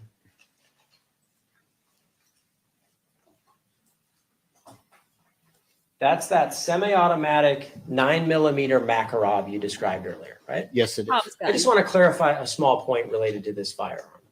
The manufacturer is called Baikal, right? Correct. Okay. Are you aware that's a lake in Russia? Yes, I am. Okay. Not really relevant to your consideration, but that's where that name came from. Yes. Okay. Jury's probably heard of a 9mm firearm. It's a very common firearm caliber, right? Correct. And the 9mm that most of us probably hear about is like a 9mm Luger or a 9x19, right? Correct. That's not what this firearm is. No, this actually is 1 millimeter shorter Yeah. than a 9x19. It's a 9x18, right? Correct. It's a little bit shorter bullet, correct? A little bit shorter cartridge case, Okay. A little bit wider diameter. just a touch. And it, They call these like nominal 38s, which means they're around 0.35 inches in diameter, but they're not all exactly that. okay. This particular firearm, not nearly as common as a 9x19 9mm rear. In Russia, it was very popular, but not in the United States, no. Okay. The fact that this gun is manufactured out of the United States, nothing untoward or illegal about that, right? Not at the time. There's a lot of firearms that in fact are widely popular in the US that are manufactured elsewhere. That's correct. You ever heard of Glock? Yes, Biggest firearms manufacturer as it relates to handguns in the world, right? correct, Including in the US, correct? correct. And they're actually made in Austria for the most part, right? For the most part, yeah. Springfield Armory, they have a headquarters in Geneseo, Illinois. You knew that, right? Actually, I've been there. Yeah, I actually grew up there. Did you? With that. They're actually manufactured in Croatia, though, aren't they? Yes, And they're imported to the US. correct. The fact that this is a Russian caliber and a Russian firearm, nothing unusual about that or important for your consideration. No, it is not. Okay, just wanted to clarify that point. Unlike this particular firearm, a revolver with the cylinder doesn't eject a shell casing, right? No, it does not. It has to be manually ejected. So when I pull the trigger on a revolver, the cylinder turns, right? Correct. That's how the next round comes up, Yep. right? The cartridge case stays within the firearm. That's correct. Okay. I'm going to show you what's in evidence as states 176. You recognize that to be a revolver, right? Yes, This is the cylinder you're referring to. correct, That's what turns and then brings the next bullet forward. Right? correct. When you fire a handgun, whether it be a semi-automatic or a revolver, there are identifying characteristics that are left behind on the cartridge case when the firing pin strikes it, correct? Correct. Well, in the whole process, not just the firing pin. I'm going to show you what's in evidence of states 179. Those appear to you to be rimfire cartridges, right? Yes, they are. They don't contain the same type of primer as a center fire cartridge. Yes, the primer material is inside the case. Right. And I'll give you an example of that in just a second. But as you look at this photograph, you can tell that all of those cartridges are intact, right? That's true. There would be some kind of a firing pin mark. And on these 22s, it's around the edge, around the outside here, you'd have some kind of firing pin mark, and I don't see any. Which is where the terminology rimfire as opposed to center fire comes from. That's correct. In other words, you can look at states 179 and you can see that there are no shots fired from that gun at that time. It So doesn't this is appear the to one from that this was- photo now. That he said he got I'll off. show you another So photograph. it was unfired. This is a different revolver. It's in evidence of states 173. Do you see that one? Yes, I do. Same cylinder? Yes. And you recognize that as one of the firearms you just showed the ladies and gentlemen of the jury, correct? Yes, this is a 38 special. Okay. 38 Special is a bigger, more powerful cartridge than the smaller 22 that I just showed you, right? Yes, quite a bit so. Okay. And if I zoom in on, for the record, states 175, that shows that cylinder flipped open, right? Yes. Do you see the little circles within each one of those individual cartridges? Yes, those are the primers. That's where the primer's housed in the cartridge itself. Yes, it is. One of those is not like the others. You agree with that? One of them has a firing pin impression. Okay. It looks to me, as I look at that particular photograph, it's like at the 11 o'clock. Yeah, it's this one right here. So you can look at that and you know that it's been struck by a hammer and firing pin, right? Yes, That would lead you to believe in a functioning firearm, a bullet came out of it. I would expect the other side to not have a bullet in it, yes, Okay. if it functioned properly. And in fact, as Ms. Weckerly discussed with you, you actually did a comparison related to the 38 in this case, right? Yes, they did. And you were able to make a match, bullet to case, right? Bullet to the gun, cartridge case to the gun. Right. So that gun fired a specific cartridge case and a specific bullet. Correct. The rounds in that particular firearm are rounds that are called plus P rounds, right? Yes, And plus P means something to you as a firearms and tool it marksman. means plus powder. In other words, there's more pressure and more powder utilized in those rounds, right? Yes, it's a little more robust round with that extra powder in it. Robust meaning that it fires with more velocity. A little better velocity, yes. Okay. In other words, a plus P round is more powerful than a standard 38. Yes, because it has more powder. And a 38 round is significantly more powerful than a 22 round. Yes. Okay. You were never actually at the crime scene, right? No, we don't generally go out to crime scenes. We have CSI that takes care of all that. That would be very unusual for you to go to a scene to look at evidence, right? I never did the entire 8 years I was in firearms unit. Okay. The way you get evidence is someone at a scene decides what's important to them in their investigation, right? It's decided between the detectives and the crime scene investigators. And those are the people at the scene, correct? Correct. So someone at the scene decides what's important to them in their investigation, right? Yes, And they impound that item, right? correct. And they seal it with red tape, correct? It's not always red, but yeah, Most of the time. most of the time it's red. Yeah, and they put their initials and P number over it. Correct. And then someone makes a request of you. Typically, it's a detective, right? Yes. And the detective tells you what's important to his investigation or her investigation, right? It doesn't really tell me what's important to him. It just tells me what items he wants analyzed and what he wants us to compare things to. So it's just a request form he makes that please analyze these firearms comparing to these bullets and cartridge cases. He's trying You'd to. agree with me if it's not important to him or relevant to his or her investigation, probably not going to put it on that request form. No, he won't. Okay. And in fact, they decide what goes on the request form. That's my point. They decide what we analyze in the laboratory, So you get that form either in a digital or hard copy format, right? right? You look at it, yes. Yes, You look at what's been impounded in evidence. correct. You take it out Yes, and you do your work, right? yes, After you've made your conclusions, you repackage the material, right? correct. And you utilize blue tape in the lab, right? Yeah, usually. And then it goes back into evidence. Yep. And that's what you did in this case. Yes, I did. And the end result is like you can tell us, hey, these rounds were fired from this 9mm Makarov pistol, right? Correct. There was 5 cartridge cases and 5 bullets that I identified to the Makarov. You'd agree with me that when you shoot a semi-automatic handgun, every time you shoot it, if it functions, there's going to be a case ejected. If it functions properly.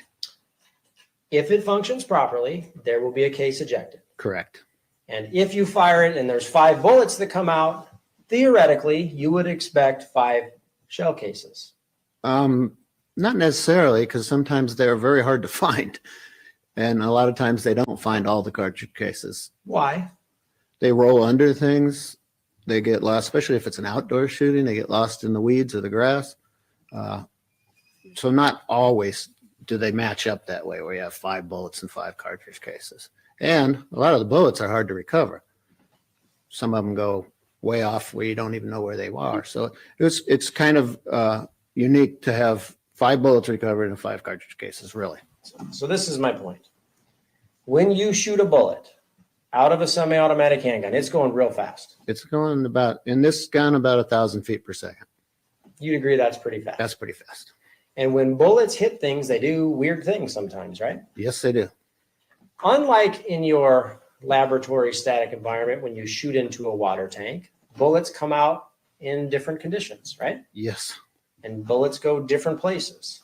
Yes. Bullets can hit something or someone and wind up in a completely different direction. That's correct. That happens a lot in the real world, right? Yes, it does. You'd agree with me, it's really difficult to determine from where a bullet ends up, where it started. That's really true because they do ricochet off of things. They're going at a high velocity. So if they hit something at an angle, they're going to go a completely different direction. Okay, so oftentimes in the real world, when a bullet's fired, could go anywhere or do anything. Well, I wouldn't say that, but they are unpredictable. That's what I would say. Okay, I'd agree with you. Shell cases, likewise, when they're ejected in the real world, unlike in a laboratory environment, can go a lot of different places. Yes, and that's why I prefaced the standard shooting position, because we don't really know how the person was holding that gun. Yep. We're just saying, when I'm in a standard shooting position with the gun level, they go out and to the right with this gun. Okay. And I'm going to walk you through a couple of examples, but you'd agree with me that shell cases can wind up a lot of different places at a dynamic active shooting scene. Yes, they can. Or they could be, kicked or moved by someone. Okay. If I'm standing here and I'm shooting a gun at that wall in a normal shooting position, in other words, 2 hands on the firearm, and I'm not moving and the firearm's upright, you would expect in a typical semi-automatic firearm for the shell case to eject back and to the right. Yes, I would. And that's because most guns are fired or created to be fired by right-handed people. That's correct. So if I'm shooting right-handed, we wouldn't want it to eject to the left because it might hit me in the face. Correct. But if I was a right-hander, it would go that way. Yes. Yes? Yes. Likewise. That's why they put the ejection port on the right side. Likewise, if I turn and I'm shooting this direction, you would expect the bullet to go that, or the shell case to go that way, correct? To the back and to the right. Right. So changing my body position changes where the case ejects to. That's correct. Okay. Shell cases, when they eject, can hit an object, right? Yes, they can. That object can cause them to ricochet, correct? Yes. They can bounce and move. Yes. Right? They're ejected with enough velocity that they would go approximately in this firearm about 6 feet to the right. I would say more than that based on my analysis of it, because it was still hitting the wall 3 to 5 feet, 5 feet back. So in So your that if the wall wasn't there, it would have went quite a bit further right. in your controlled environment, the shell case, your estimate is that it would actually go further than 6 feet, If there was no wall there, yes. 7 or 8 feet. I have no idea. Okay, but I don't know further what than the, 6. they hit the wall at 3 to 5 feet, but I don't know what trajectory, if they were going down there, they were going up when they hit the wall. So they could have gone further. They definitely would have went further if the wall wasn't there. Those are all important things for you to know to determine the placement of a shooting, right? That's correct. Okay. If you saw a shooting on video in slow motion, you could dictate, hey, there's that shell casing. It struck this wall, hit the flooring here, was kicked by this person, and it wound up over there, right? Yes. In a situation where you don't have that ability, it's really hard to say where a shell casing ends up in relation to a shooting and why, right? It's definitely environmentally sensitive. What kind of objects are around you when you're shooting, what it's going to maybe ricochet off. And that's why on my ejection pattern test, I prefaced it with, these are, like you say, controlled conditions in a laboratory. Okay. The flooring surface makes a big difference as to where the shell cases wind up, right? That's correct.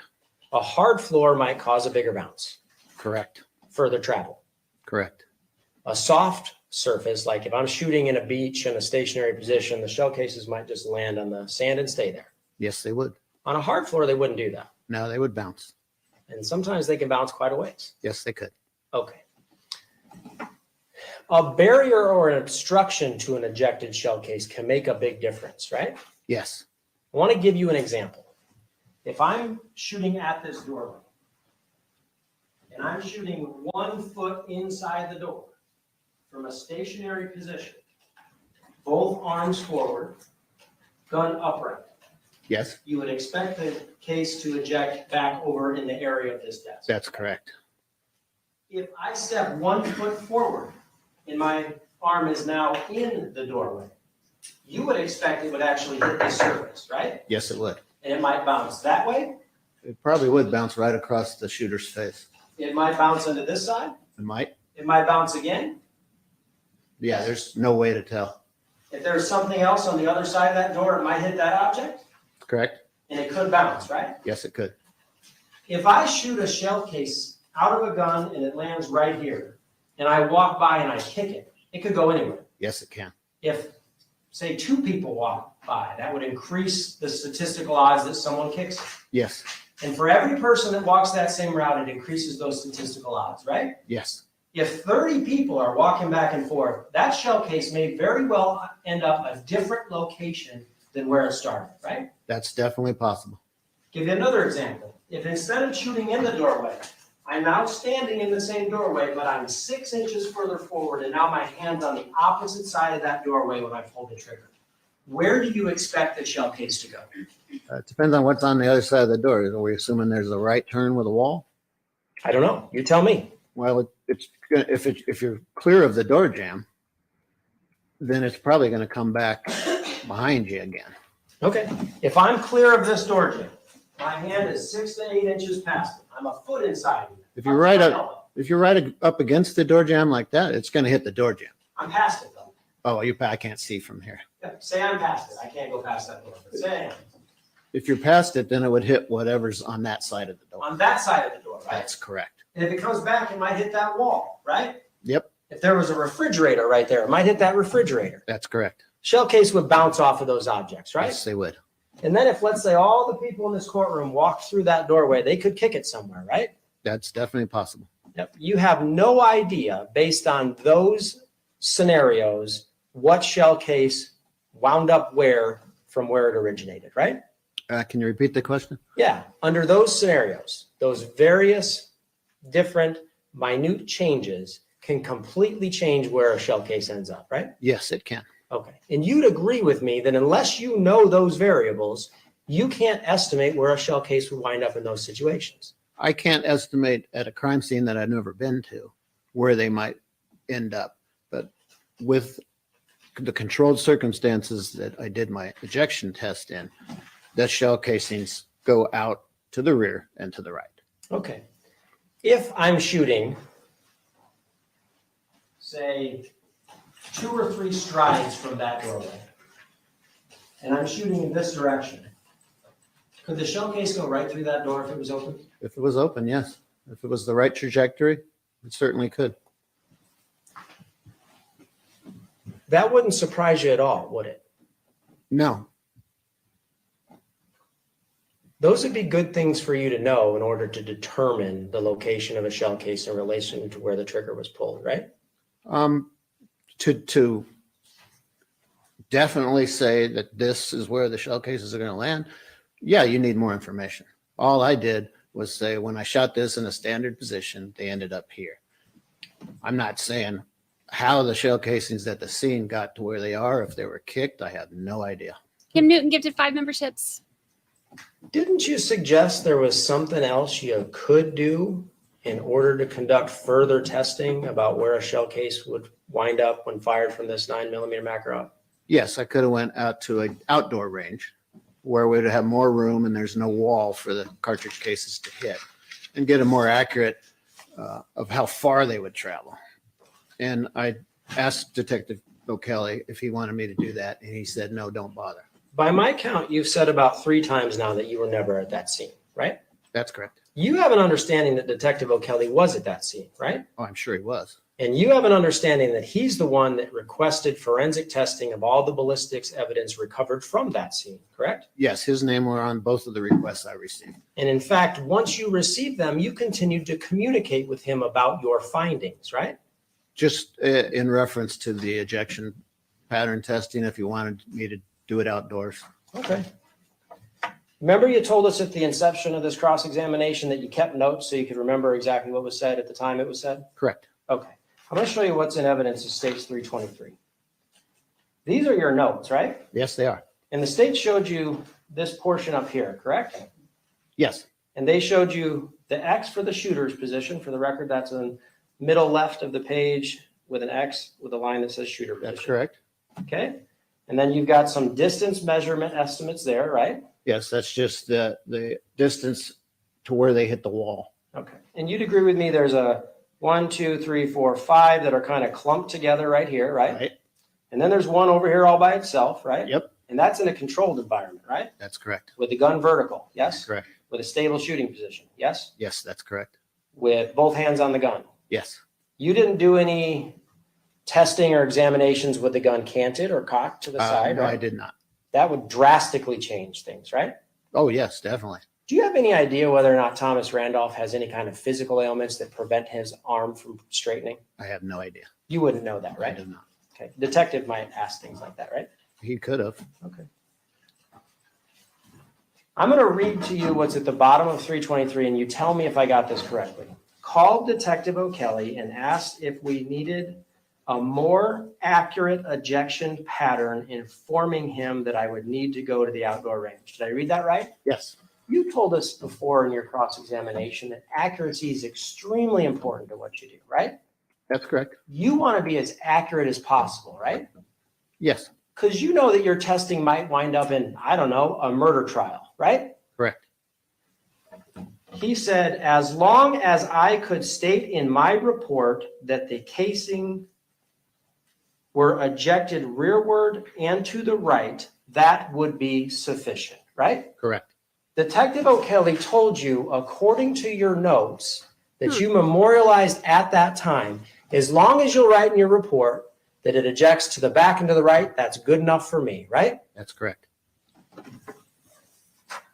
Doesn't look like he's having problems holding it straight out to me. So if you had done that outdoor analysis of the ejection pattern, what would that have told you?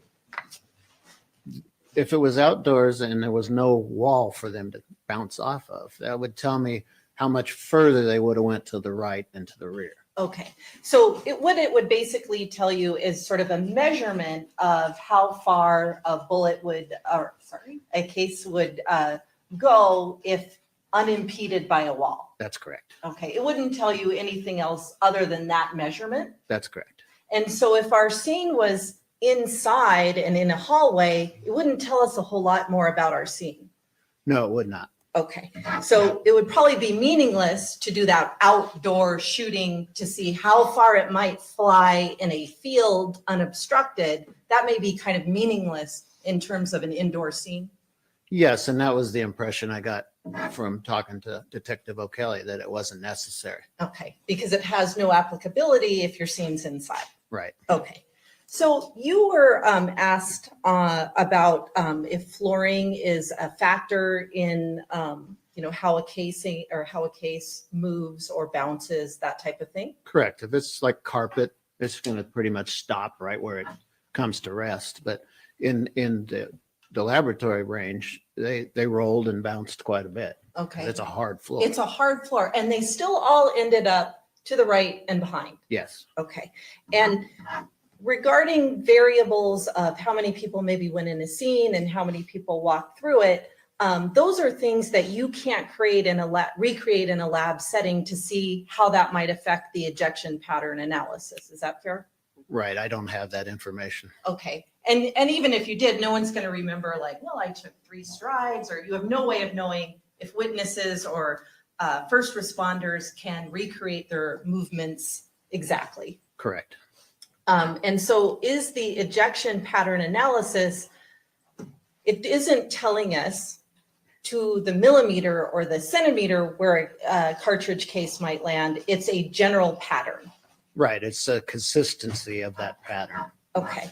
Now, I think you talked on direct examination about when a bullet is fired out of a gun, it's spinning to maintain stability. Correct. And that, obviously, with this 9mm, it's spinning really fast and moving really fast. Yes, it is. Okay, so it stays in a straight line until it hits something. Is that Until fair? it hits something or it loses velocity and starts to drop because of gravity. But for it to lose velocity, it would have to travel pretty far, right? Yes. A Okay. few hundred yards probably. Prior to hitting an object and in a shorter range, does it say stable and straight? Yes. And I think I heard this on cross-examination. That 38 Special is a far more powerful weapon than that 22 revolver. Yes, it is. It has a much larger bullet and a lot more. The 38 Special Plus P has a lot of smokeless gunpowder in it. Okay. So it'd be, I guess, a more deadly weapon or cause more damage? Not necessarily. I've talked to a lot of coroners, and 22s usually do a lot more damage because they're They move. lead bullets and they break apart and they go all over in the body. Where if you got a lot of velocity and you have, say, a jacketed bullet that doesn't have a hollow point in it, it'll go right through a person, and that'll cause less damage to the person. And the one that you examined between the revolvers, the 22 there was only unfired cartridges, right? Correct. I think there was 6 unfired cartridges and a magazine submitted with it. And the 38, there was 1 fired. Yes. Okay.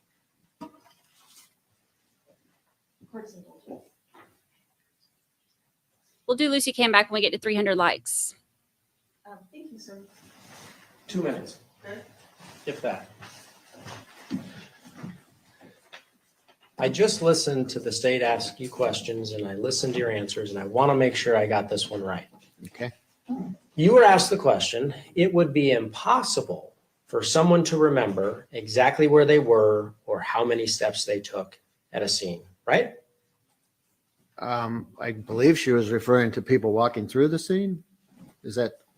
You would agree with me that doing a walkthrough of a scene, it would be impossible to remember exactly where you were and how many steps you took, right? Oh, yes. No human being could do that accurately, at least to any degree like you utilize in a lab, right? That's correct. You wouldn't find that type of information reliable in your analysis. What type of information? Someone trying to recall exactly how many steps they took. Or Oh, where they- no. That wouldn't, none of that would affect my analysis. Okay, because it's not reliable. It's not really relevant to what I'm doing. Okay. I What just if- assume that the detectives and the crime scene investigators document where everything was and if anybody kicked a cartridge case. I mean, that's out of my realm. Okay. And as it relates to your analysis of the cartridge cases recovered, you would agree with me that without knowing all of those variables, how many people were there, what surfaces exist, the angle that the gun was held, the positioning of the hands on the gun at the time it was fired, without knowing all of those things, you can't accurately say where a case would end up, right? No, I cannot. Nothing further. Nothing else. Ladies and gentlemen, the jury, have any questions? This witness, you can write your question on a full sheet of paper with your name and your juror number for council approach. Jury questions.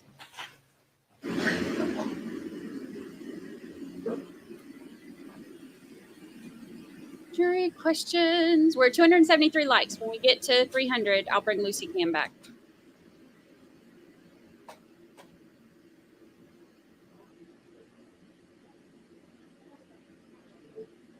I could tell where he was going with that questioning, but I mean, Sir, if the shooter was in the doorway, would the wall leave a mark where the case hit? good I question. was asked that question in pretrial, and if it's a small hallway and it's drywall, they come out at a pretty good velocity. I would expect maybe a little dent in the drywall where they're hitting. I don't know what the wall was at the crime scene. In the laboratory, it's a steel wall, so they definitely don't make any marks there. But they come out at quite a, well, just look at the distance that they travel. They probably would have gone a lot further if they wouldn't hit the wall. So they're still moving pretty fast when they hit the wall. Okay, any follow-up based on the juror question? Yep. Ms. Duncan? If we're being accurate, you don't know the answer to that question, right?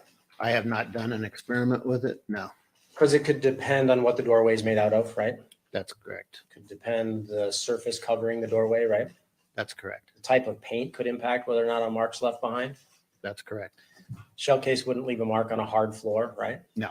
Wouldn't leave a mark if I kicked it with my shoe, right? No. In fact, it would be purely speculation for you to say whether or not in this case there would be a mark left behind, right? I said I would assume from my experience that it might make a mark, but I can't say definitely that would make a mark. It would just depend on the surface. Yep. So bring it back to my question. You would just have to speculate about I whether. would just have to speculate without actually experimenting on a situation like that, holding a gun this far from a wall and see if it makes marks. Never done that. Thank you. Nothing further.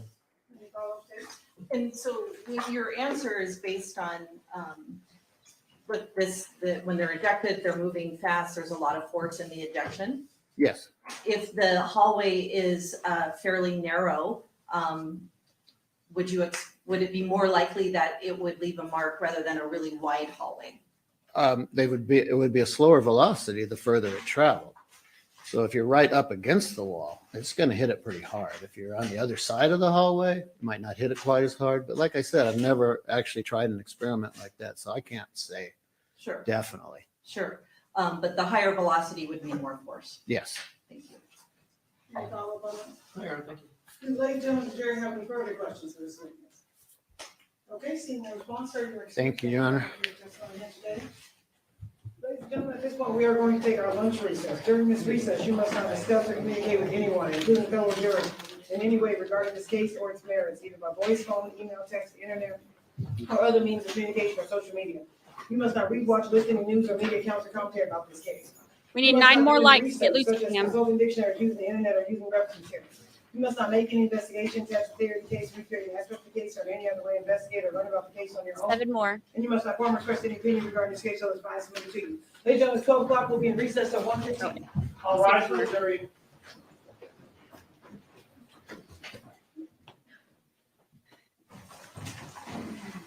See if we get any hot mic moments. 2 more for Lucy Cam. 1 more for Lucy Cam. All right, she's back. Look at her looking at the camera. It's like she knew. Are you posing? She's so funny.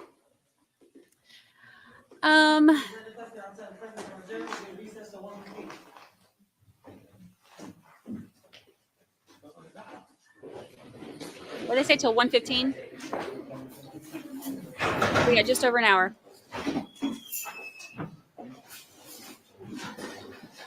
It really does kind of look like she's posing, doesn't it? She's so precious. All right. I have all these photos that we can keep in order and send that. I just need a laptop, I won't change it. Okay, perfect. I'll bring them in one second. Steffi, I pull it up in a ponytail, and I had taken her not her last time at the groomer, but the time before that, they cut it too short, so she had bangs. So I do like these little ponytails in the front to keep it out of her, like to keep the little ones out of her face. But it doesn't seem to bother her, even when she pulls her ponytail out. But they're almost grown back so that it'll all be out of her face. I don't know why they cut it short front last time. But I'll put like little clips in there and stuff to help her too. She's so cute. Yeah, she kicks that little leg sometimes when she's like moving around. She's so precious. Okay, so let's talk about this for a second. Let me mute this because they have like it sounds like white noise coming from that, and I don't know why. All right, my face is peeling a little bit where I got sunburnt, and I keep feeling it. Okay, so let's talk about the gun stuff. We have Randall Stone said, so this is what we know from all of that, and it could have been summed up a lot quicker than what they did it, but such is life, such is trials. So there were 3 guns collected from the scene. I wonder why it does that, why it swaps us when I guess it. I don't know. So anyway, I swear I took my medicine this morning, but for some reason I am not focused. All right, so there were 3 guns that were collected at the scene, right? There was the 9mm that they were talking about that the 5 shots were fired out of. That's the one that Tom had in his hand. So he had that, how they were talking about how that type of 9mm is a little bit different than the rest of them, but it holds 9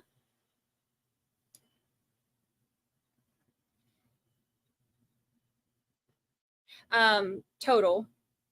Yeah, because it holds 8, and then 1 in the chamber. And there were 3 left when they recovered that one. There were 3 left in the gun, and then there was 1 in the chamber. So he said that one was fired, or they said that one was fired 5 times. They found the 5 casings. They were did the testing and stuff, and they were fired from the same one. So we know that those 5 casings, and I'm going to call them casings now every single time I say it, because he said it's important to say it the right way, and casings are on sausages. And now I will never say it again without calling it a casing, because you can just sit down, Josh. So the 5 casings that they found were from that 9mm that he had. The 22 that he said he pulled out from his, I think he said it maybe his pocket or in his, stuck in his pants or something like that. That one had not been fired at all. And then the .38 special had been fired 1 time, and that's the bullet that killed Sharon. The .38 special is the one who, remember when they did that walkthrough and they showed us the clock that, folds down to hide the gun? They said that defense said that .38 special came from that clock, and that's the one Mike Miller used because he knew that it was there, because he had to paint that area. Which, isn't it ironic that during the walkthrough, Thami just happened to mention, as he was showing it, he just happened to mention, oh yeah, and see, there's this paint, and Mike is supposed to paint here, so he knows that this is here. It's just all very convenient. But defense said that he knew where that one was. That was the .38 special. He fired that 1 time. You could see that it was fired 1 time, and that was the shot that killed Sharon. And then the other gun was fired, and then that's the one that he threw it in the trash can or whatever, or was throwing it towards the trash can, and it landed in front of the trash can. So that one is the one that the .38 special. So I knew where Josh was going with this. So when they're talking about the semi-automatic, when you fire it, speaking of which, let's pull up Thami again. Because I think that this is kind of funny, for lack of a better term, when he's trying to say, are you aware if he has any kind of ailment that keeps him from being able to hold a firearm out in front of him? Y'all, Thami did the walkthrough. Thami went through and gave them in great detail, in too much detail, what he said happened. This is Thami holding out his arm straight. Sorry, Josh. Holding out his arm straight and holding it up like this, like he's firing the gun. He's not firing it like this. He's not saying that he did it, like you see in movies, and, where they're, how do you even point like that? Like, that's not even logical. Anyway, he's not doing any of that. He's showing police exactly what he said happened and how he did it.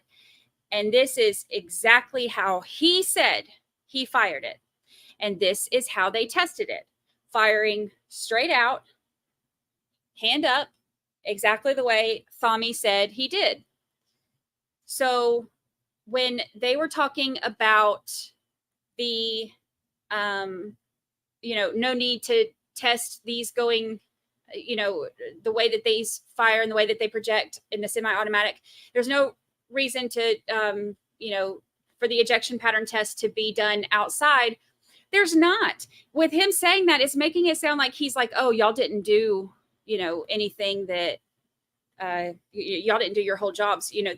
What would it have mattered? He didn't fire outside. There were walls. That's what happens in a hallway. There are walls.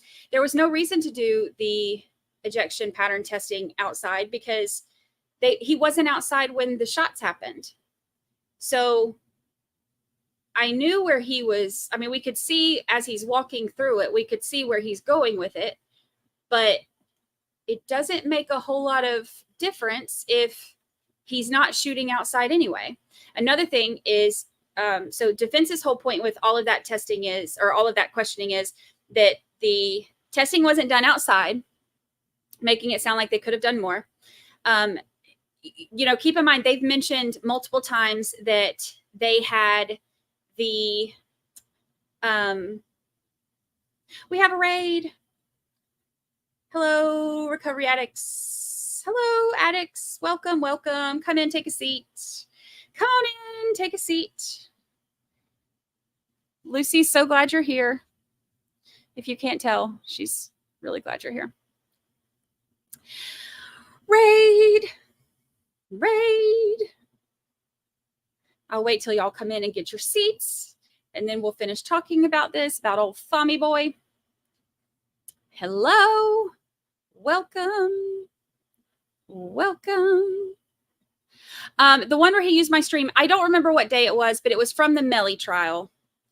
And the stream had gone out that day, so he used mine. And I did the same thing on that one that I did when RA used mine today, where I literally sat there cringing, like trying to remember what all I said. Because, y'all, when I'm sitting here hanging out with y'all, I'm not thinking about what I'm saying. I'm just reacting and talking like y'all are just sitting here hanging out with, you know, a few hundred of my besties. But I don't think about it until I see myself. And then I'm like, what did I say? Hello, hello, hello, addicts. Come on in. Take your seats. Take your seats. It's Brandy from today, not Brandy from yesterday. Welcome. It's today, Brandy. Hello, hello. Y'all come on in. Come on in. We're just talking about what happened. Come on in. Recovery Addict says, I held my breath through the portal and I almost passed out. I don't recommend holding your breath through the portal. It gets crazy. Crazy. Y'all come on in. Come on in. Come on in. We're talking about all of that testimony stuff. So the hi Brandy today. Hello. Hello. This is today, Brandy. This morning was yesterday's Brandy. So I said this earlier, watching RA react to my stuff and talk to me and stuff. It was funny because I have told y'all from the beginning, this, if y'all are looking for like, you know, unbiased coverage on this particular case, this is not the stream for you. I've looked too much into this. I know too much about him, and I'm not a fan. And I'm also not good at fixing my face or filtering what I'm thinking. And so this particular trial is not as open to both sides as we normally are, but that's okay. Kim R, thank you so much. Thank you, Brandy, for letting us and RA use your video today from yesterday. We love you both, and you both have the best mods. We do have the best mods, and you are very welcome. Anytime y'all want. Alrighty, let's see. Okay, so we will talk about all the stuff that we just had. For those of you joining us, we're talking about everything, kind of going over what we just saw. So we, first of all, can we just take a look at Miss Priss over here? Like, how is that even comfortable? How is that even comfortable?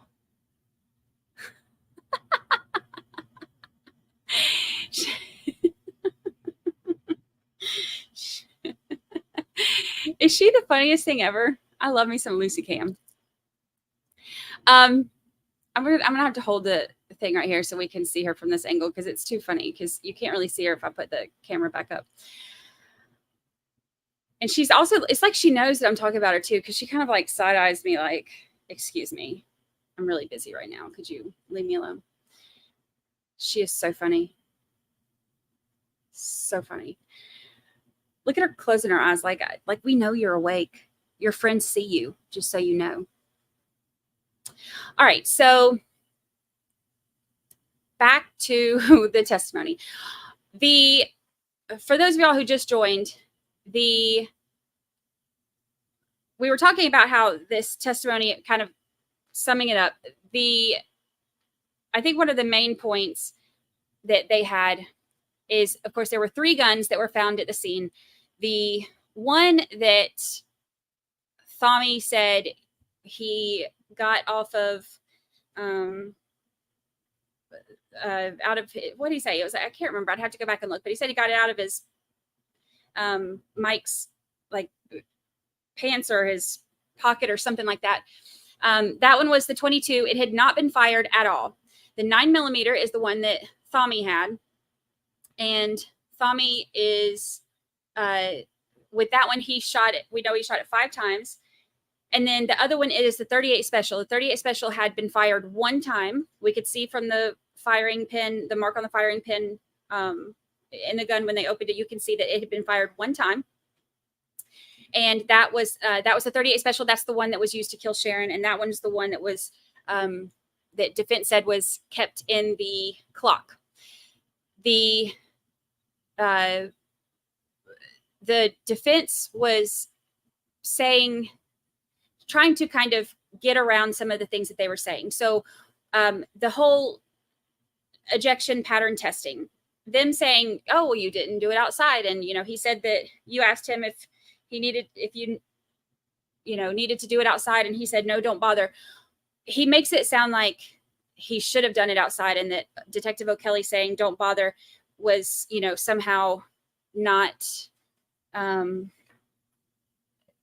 like, not doing their job enough or something. But keep in mind, there's no reason for him to have done it outside. I would have made the same call. There's a hallway that he's supposedly shooting in, and then a garage. So there's walls right there. There's no reason for him to shoot it outside, because there's nothing to recreate when you're outside anyway.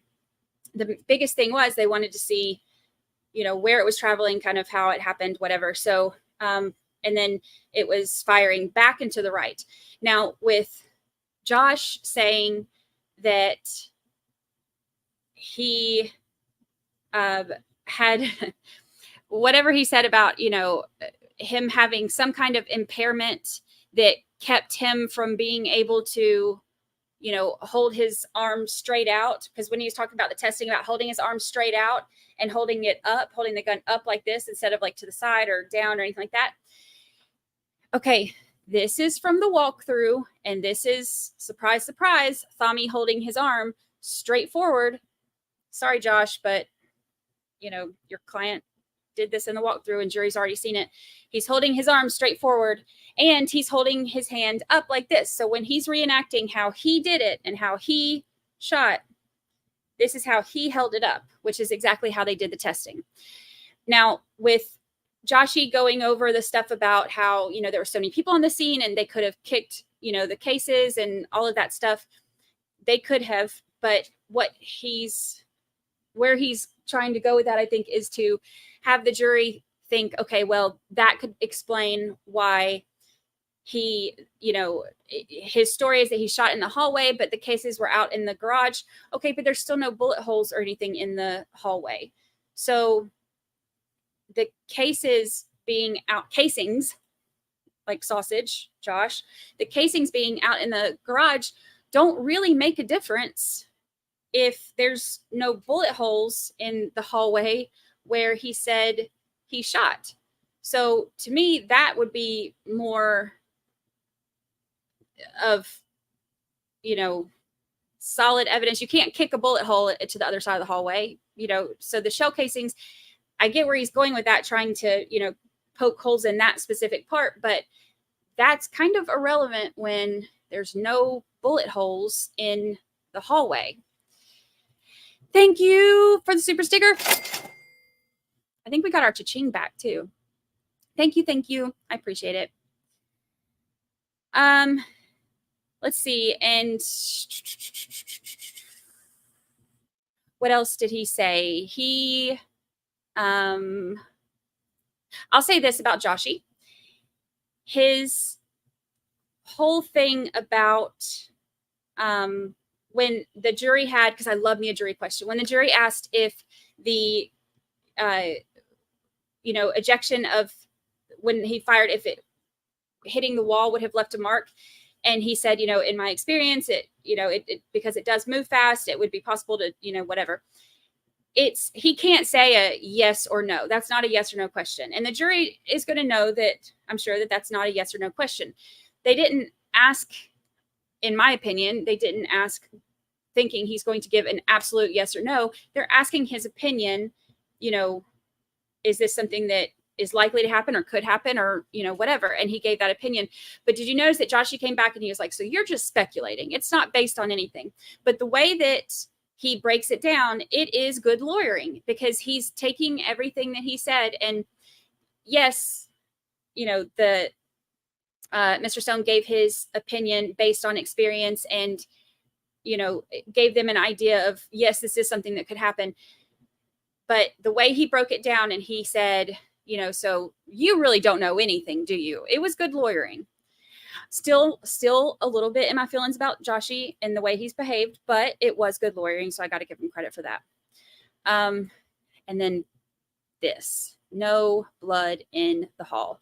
The shell casings in the hall are the least of defense's problems. There's no blood, no bullet holes, no body in the wall or in the hallway. And he said that he shot him, in the hallway, and there's no blood on his mask and his mask was off. I mean, there's the shell casings being in the hallway is the very least of his problems. But when they don't have much to work with, they have to take what little, crumpets they have. Crumpets isn't the right word. What's the right, what would be the right word? Crumpets isn't the right word. They have to take what little pieces they have and, try to just work with that, because if they're leaving the jury to go to lunch to think about, okay, well, what they said might not be true. Maybe the casings were in there because somebody else did it. If they leave tidbits, crumbs, yes, all of these things, perfect. Y'all are great. If they are thinking about, oh, well, he proved that, the casings could be in the garage because of this, then that's all they're thinking. He didn't address, the other things that show that, Thami's whole story is BS. All he can do is focus on the couple things that he can pick apart. So it is good lawyering, and I'll give him that. I'll grit my teeth as I'm giving it to him, but I will give him that. But it's still not enough, because even if he was able to do that for that one piece, the jury, I can already tell you based on the questions they're asking that this is a great jury, and they're thinking about things and they're analyzing the whole picture. And what more could you ask from a jury, right? So when they start looking at everything, then they're not going to forget that just because Joshy didn't address that. So I think we're still right on track to, getting the jury all the information and the answers that they need to make the best decision. So, let's see. He also said that he hit Mike in the arm or other less central targets, which would almost certainly leave blood and cause bullets to exit in hallway wall. Yeah. And none of that is there. So none of that is there. Some of the bullets fell out of Mike's clothing when they moved him. Those wouldn't be there if they were fired in the hall. He had entrance and exit wounds. Yes. Good point. When they said that when they moved him, they saw some of this stuff. You can't say an ambulance dude kicked that under his, or first responders or whoever, the list of all the people that they had. Can't say that they kicked him under him when he hadn't been moved. So, that's another.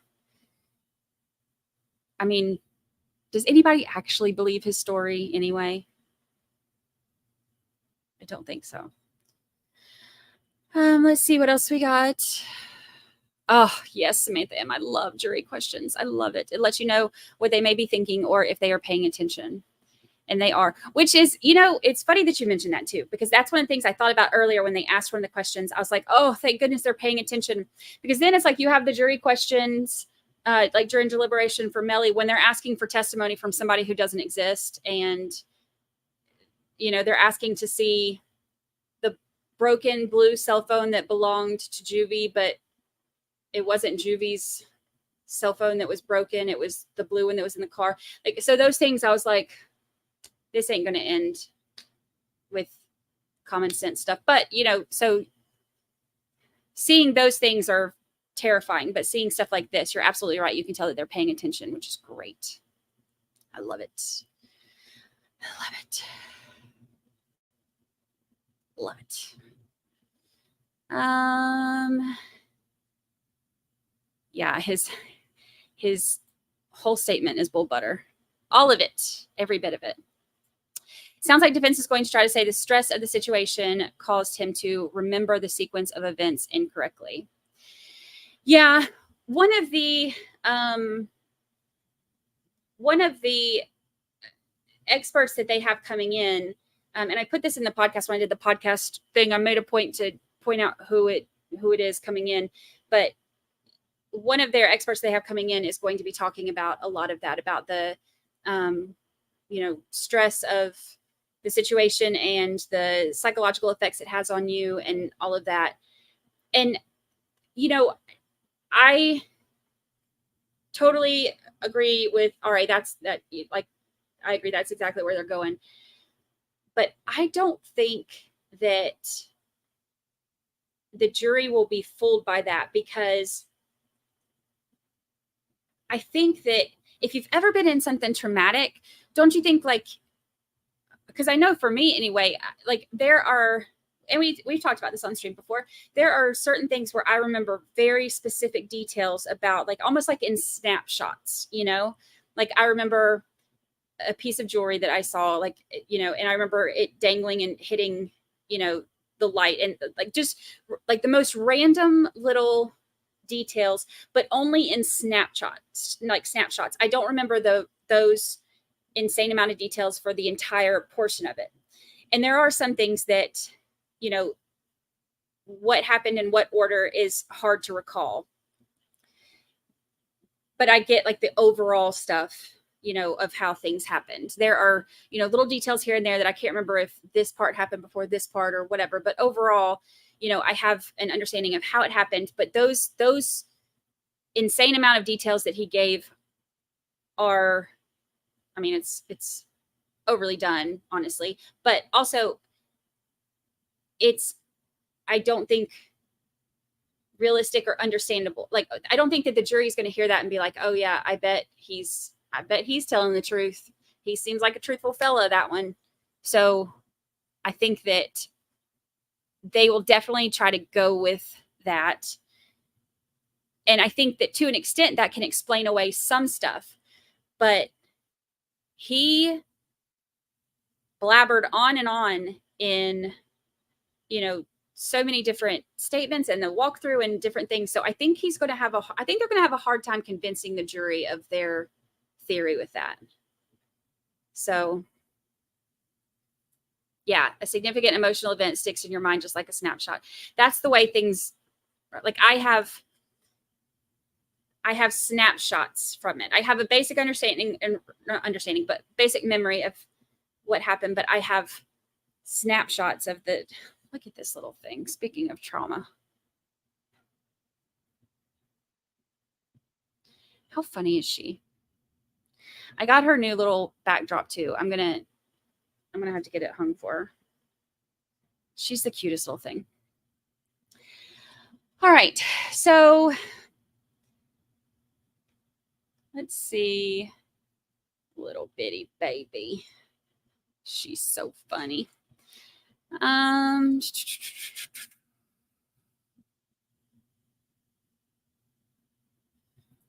Parrot Court said, just tested the case drywall question. I submitted a post with 3 pics on RA's Facebook group. I used a 9mm and a 45, some scuffing, but no denting. And my drywall had no paint or anything. Interesting. Very interesting. Greeners, we have had each other for 4 years. It was 4 years this week. I got half of them done. When I take her out in a few minutes and I come back in, I'll show you the half that I got done.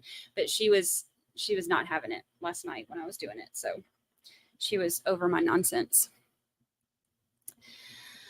Oh, let's see. All right. So I am caught up on this. I am going to exit out of Thami because who wants to see Thami? Let me get my my little lunch thing up. I'm going to take her out. We'll take about we got 45 minutes till they start back. So we'll take like a 15-minute break. That'll give me enough time to take her out, let her go potty. And I am going to put up, we're going to do a different lunch one this time. We're going to do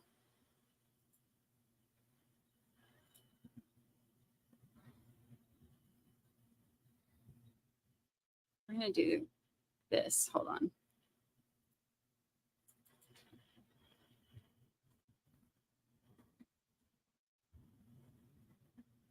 And then we'll come back and, oops, almost messed it up. Since we had our campers here this morning,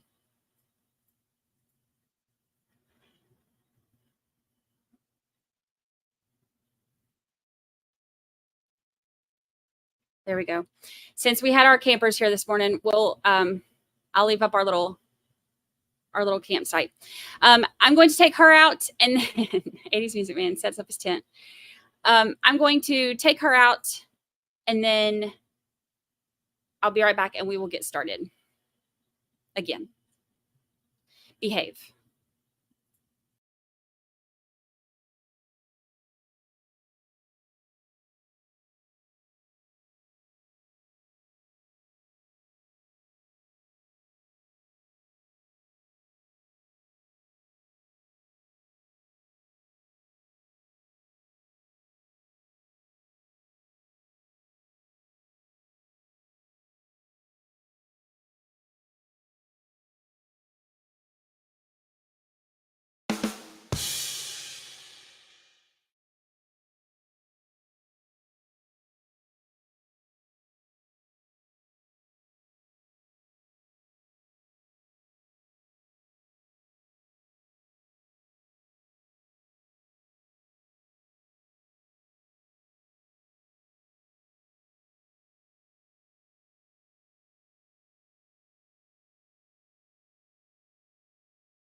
Well,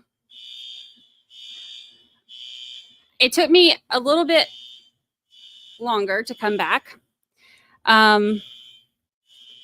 Because I was trying to get that. I told y'all I would try to get it done at lunch, and I got as much as I can. It's not done, but I try to get as much as I can. I'll perfect it tonight when I do it. And now my fire alarm is going off in the building. Yeah, fire alarm. It's annoying. It happens. It's normally kids on vacation pulling the thing. I never even bother going down there. I'm always just kind of like, if something happens, I'll smell smoke. This building, like, indestructible. Even if it's a hurricane. If it's something serious, somebody will touch me. This happens more than once. Um,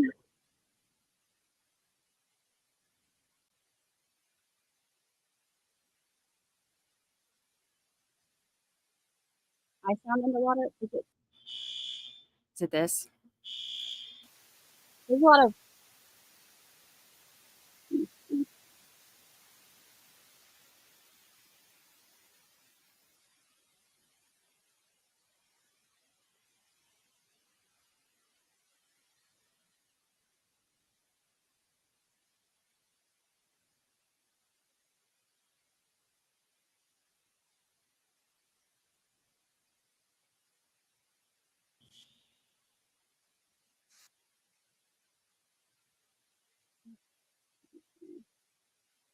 testing.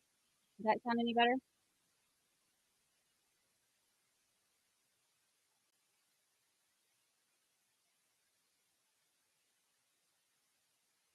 Lucy heard it and she's like, "What is this? What is this nonsense?"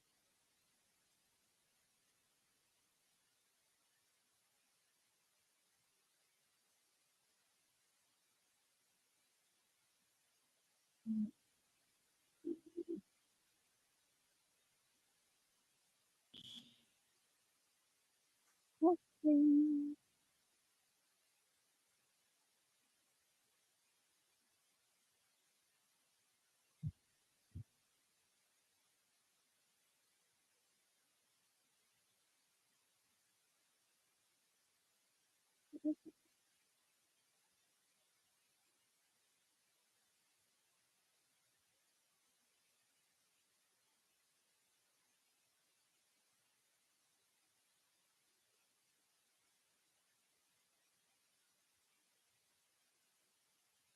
Come on.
Ah, something else.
Okay, how's that? Is that different? Better. Good.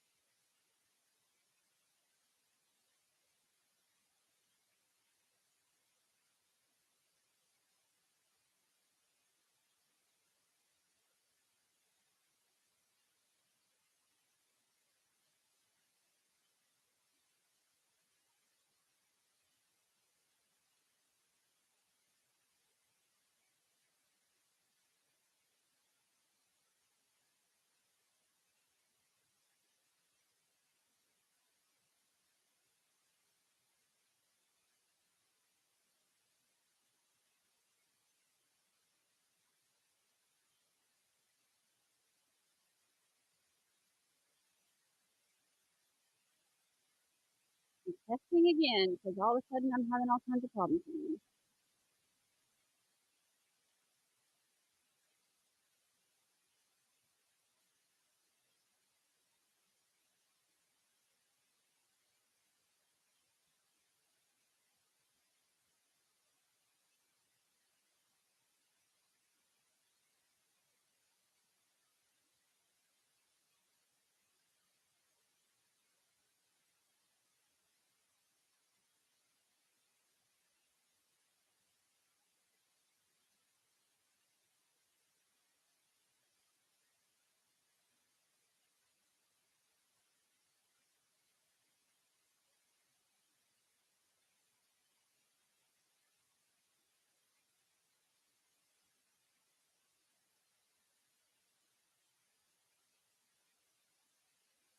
Yeah, the alarm's over. My friend works in the office, if something happens to her. It's like ever a real thing.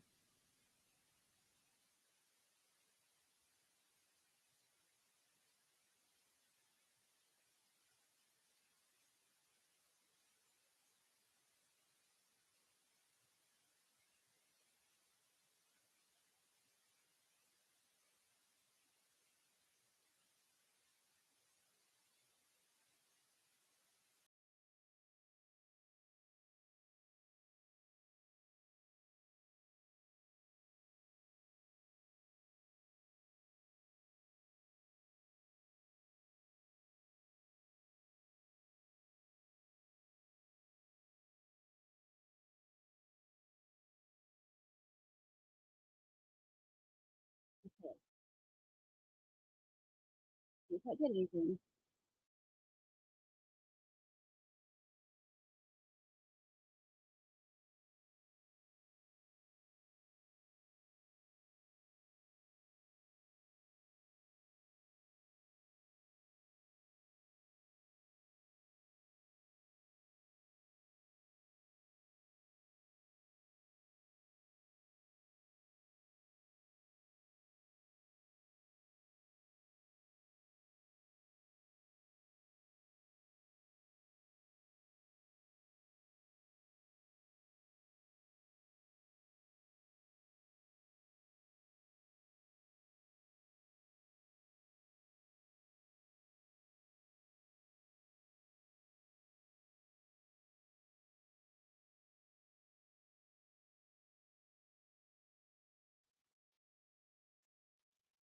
yeah, I'm muted now because I'm trying to figure out my issue.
He's trying again.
Testing.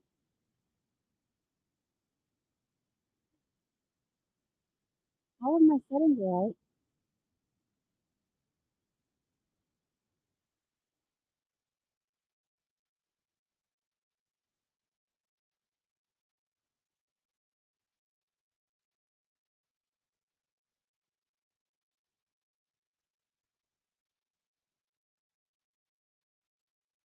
Testing again.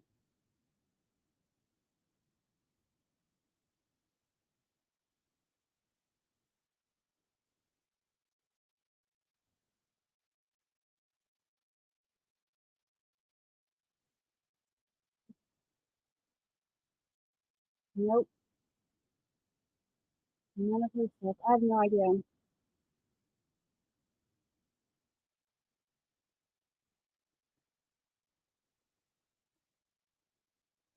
right. Hold on. It's gonna be a red screen. Let me try to restart. Wait right there. We got 5 minutes. I'll be back in one.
Okay.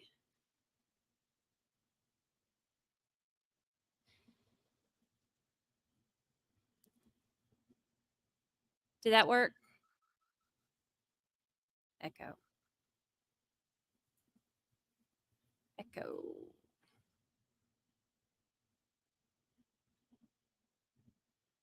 Do y'all hear an echo or do I hear an echo?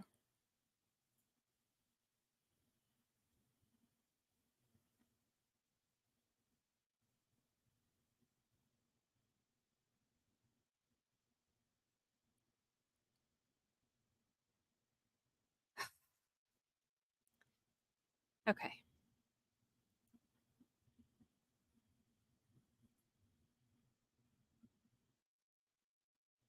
No echo. So it's just me.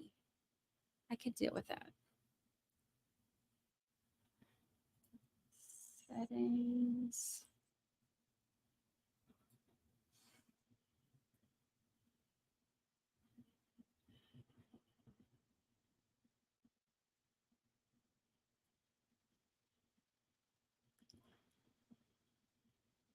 Testing. Okay, now my echo's gone. Do I still sound okay to y'all?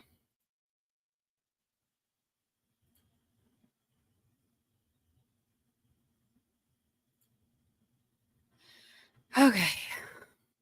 That was too much, y'all. This is, at least today took a longer lunch break. Maybe the camera guy got lost again. But at least, if they're going to get lost, at least they did it on a day when there's a fire and all of my stuff stopped working. I'm just joking. I'm not saying there was really a fire.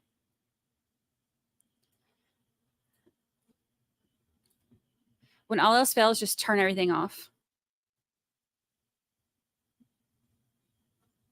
And then turn it back on. That's part of it too, but we got it. We got it. All right, let me make sure my other stuff is on where I had to restart everything.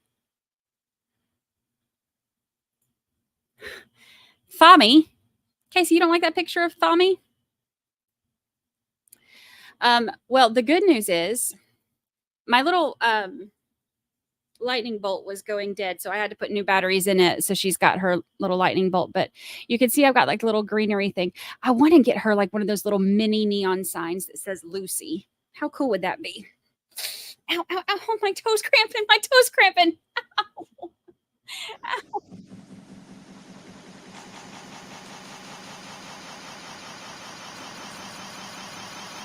What is that? You hear that?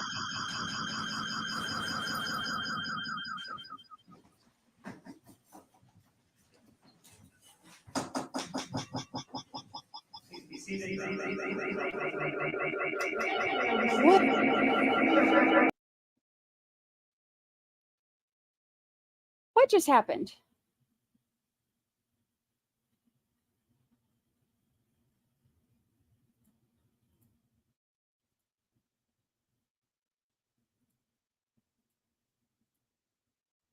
Or media accounts or commentary about this case. You're also not allowed to do any research in regards to this case, anything including looking on the internet or having any communications with anyone in regarding to this case. If there is an incident or anything happens where someone attempts to contact you, please make sure you let the marshal know immediately. State, are you prepared to call your next witness? Yes, Your Honor. We'll call Detective Juan Guzman to the stand. Where's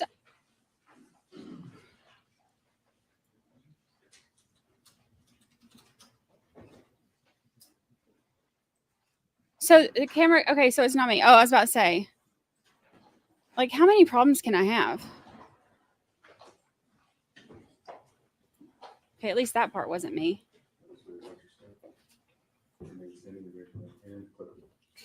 You do solemnly swear the testimony you're about to give in this action will be the truth, the whole truth, and nothing but the truth, so help you God? I do. Thank you. Please be seated. You can state his name and name for the record, please. First name is Juan, Juan. Last name is Guzman, Guzman. Oh, Thank you very much. Sir, what do you do for? thank you. I'm a detective with the Las Vegas Metropolitan Police Department, How long have you been with Tetra?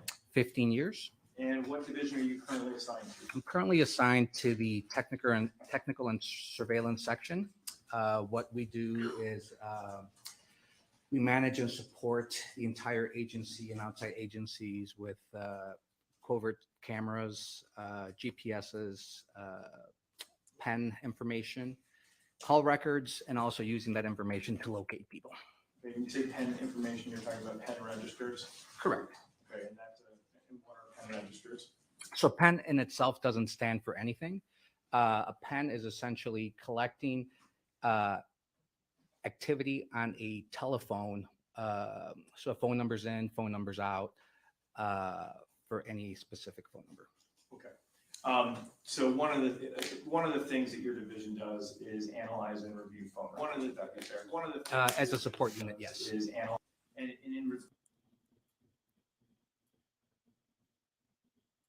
That one's too quiet. I have to do it on. analyze and review phone records. Would that be fair? As a support unit, yes. And with respect to this case, an investigation into the murder of Sharon Randolph and Michael Miller, where you provided a series of phone records. I was. And did that include cell phone records for Thomas Randolph? It did. Did it also include home records for Thomas Randolph? Correct. All right. I'm going to show you, with respect to cell phone records, did Mr. Randolph have a cell phone of 702-556-4285? That's what I was provided. Correct. Okay, and I'm publishing exhibit 326. We are in a folder called Thomas Randolph Cell Phone Records, and the file I'm opening is that number 702-556-4285, and it indicates Thomas Randolph's cell. It's an Excel spreadsheet.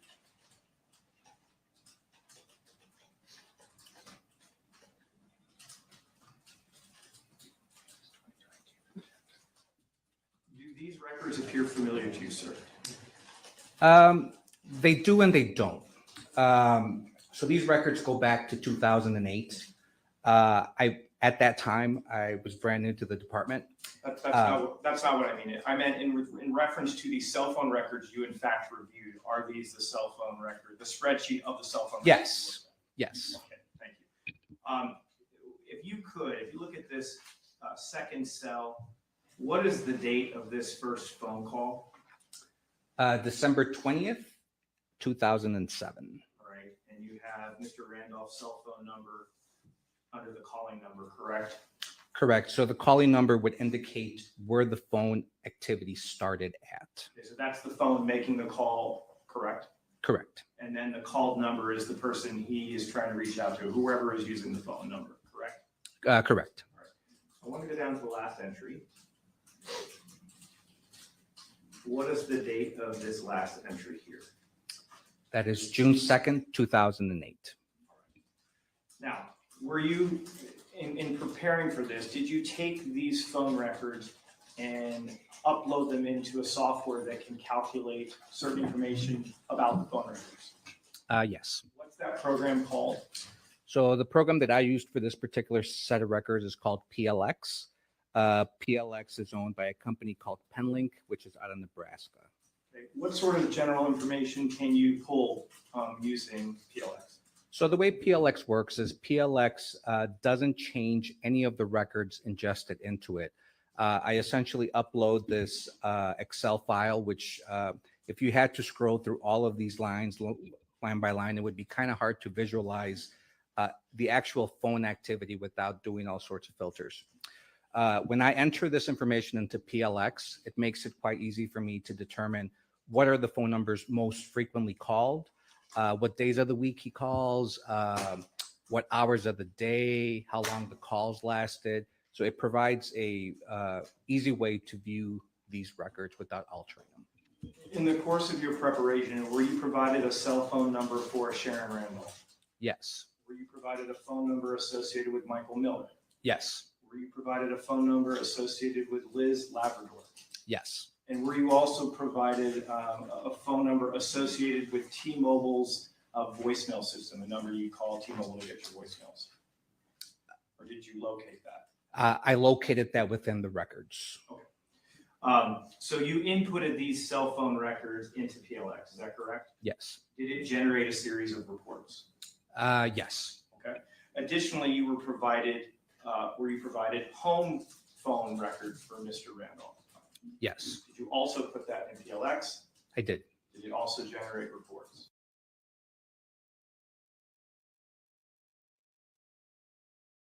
It does this every time I use Chrome to do it, but Chrome is the only way I can boost the volume.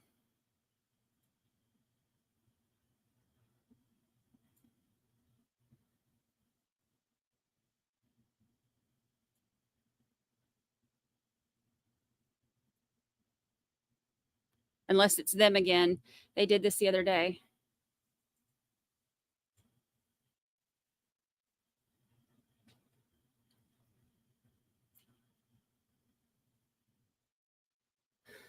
I think it's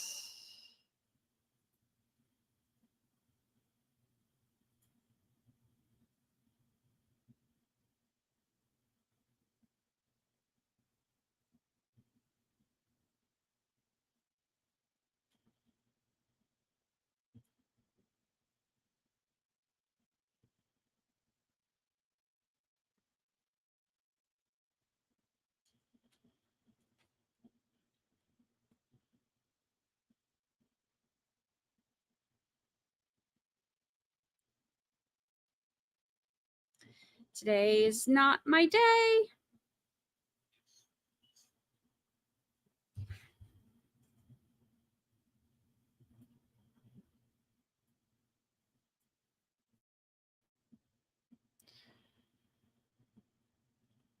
Okay, I might have to go back to the other one and not do Chrome. We won't have the boost, but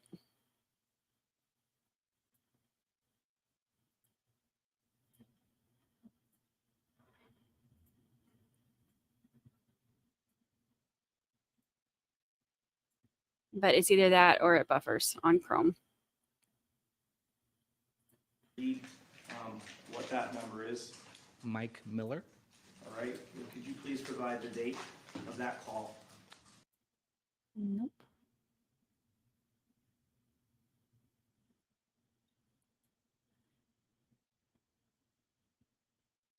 Okay, how is Law and Crime making, they're having all kinds of problems because they have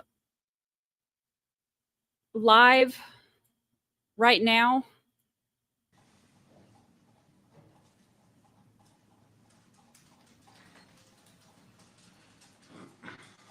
Swapping over to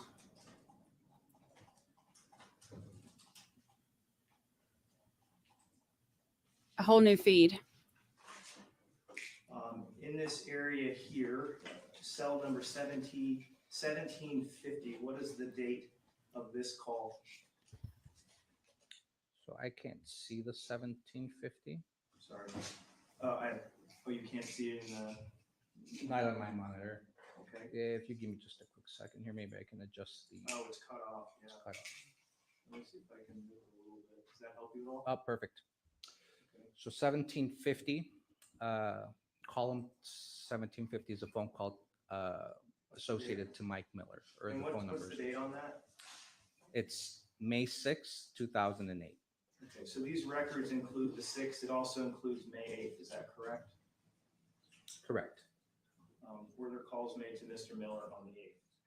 Yes. Okay. Let's turn to, you mentioned there are reports. So, was there a statistical summary done for Liz Labrador, analyzing the calls between Thomas Randolph's phone number and Liz Labrador's phone number? Yes. Opening call statistical summary. Liz Labrador. I'm going to enlarge this a little bit. So between Yes. December 20th and PLX, I did. did it also generate reports? Okay, let me see if I can get. Hold on, wrong one. I'm swapping over to the other so that we can do the boost.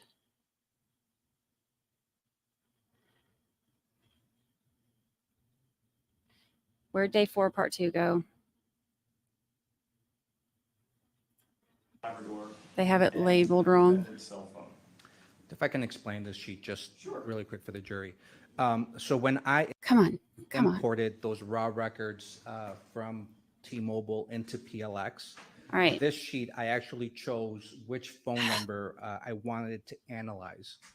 This sheet is an accurate representation of all of the times that there was phone activity between the phone number belonging to Thomas Miller and Lizzie during that entire date frame.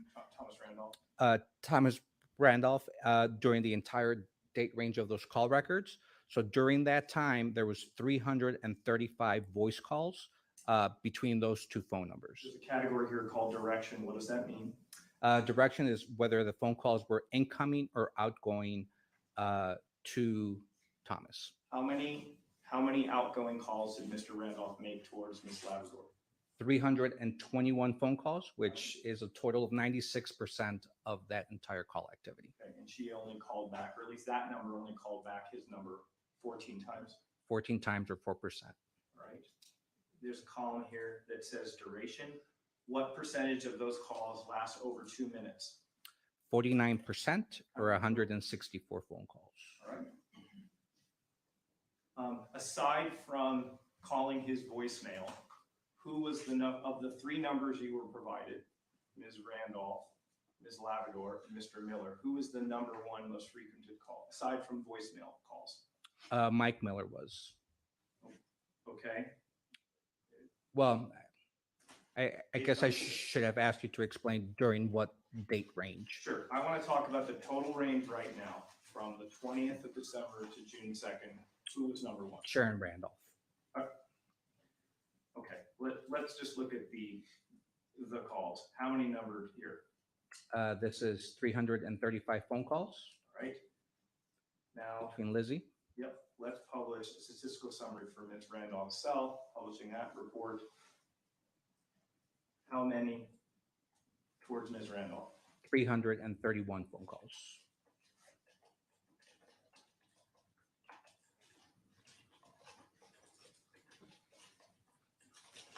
Opening Mr. Miller. How many phone calls to Mr. Miller? 234 phone calls. So during this range, Ms. Labrador is number 1 at 335. Is that right? Yes, correct. Okay. What is the percentage of outgoing calls to Mr. Miller? I just want to verify that we're on the right spreadsheet. Can you show me the top of that? Sure. As in maybe minimize my document screen there. Okay. So we're looking at the Mike Miller spreadsheet. Yep. Incoming was 59 phone calls or 25%. Outgoing phone calls to Mr. Miller was 175 phone calls or 75% of the time. So 75% of the call time, Mr. Randolph's phone is reaching out to Mr. Miller. Correct. What percentage of those calls last longer than 2 minutes? 38% of the phone calls or 89 of the phone calls.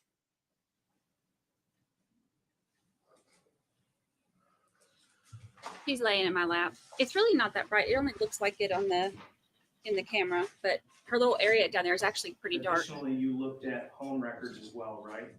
Correct. Oh, and thank you.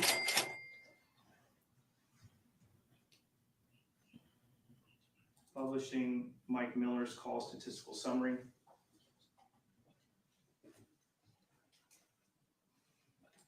How many calls are being made from the home phone to Mr. Miller? 35 phone calls.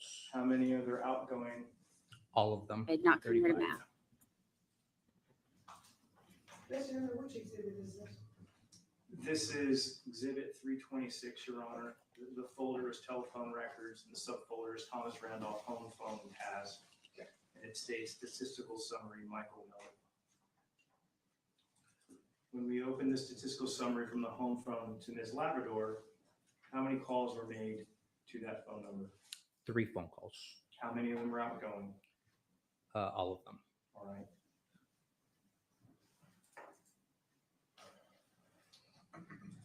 You mentioned that there is a calendar chart. Is that correct? Yes. I'm opening the cell phone task folder for Thomas Randolph. Opening the calendar chart for Mr. Miller. What are we looking at when we look at these calendars? All right. So on this particular view that we have up here right now, we're looking at February of 2008. The phone activity between those two phone numbers starts on February the 12th. And it's indicating that there was one outgoing phone call from Thomas to Mike Miller. The arrow at the top right indicates that that is less of activity as there normally is between those two phone numbers during the evaluated period. Okay.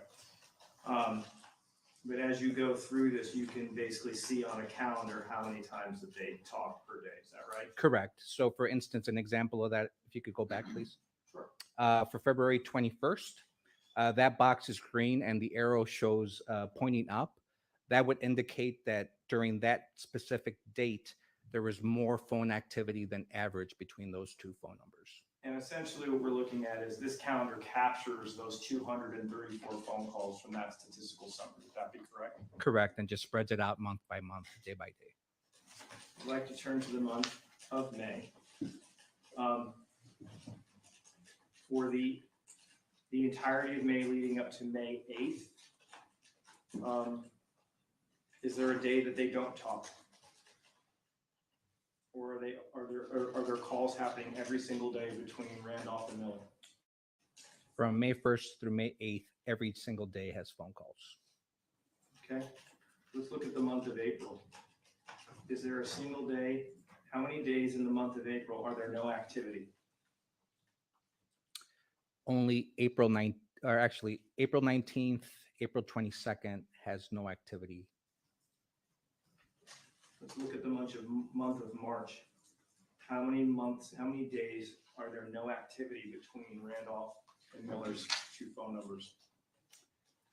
March 1st has no activity. March 22nd has no activity. All of the other dates show some kind of activity. All right. Did you also count out or determine how many phone calls let's do it this way. You indicated that the first call between Mr. Randolph and Mr. Miller occurs on February 12th. Is that correct? Based on those phone records, yes. And the last phone call is on May 8th. Is that also correct? Yes. Okay. Did you count up or calculate how many calls Mr. Miller had with Liz Labrador during just that range of time? I did. How many calls were there? I don't remember the exact number, should be on one of these reports.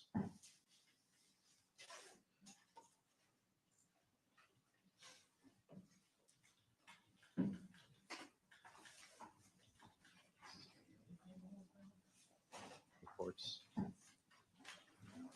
You could, Your Honor, if we just briefly approach. Yes.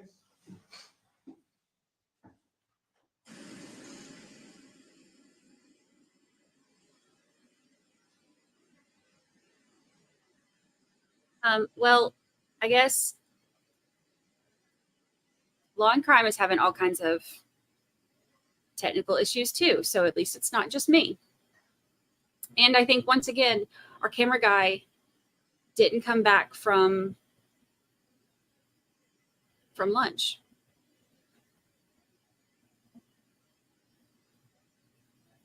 Marie Moss, there's two sidebars. Take a shot, do a squat.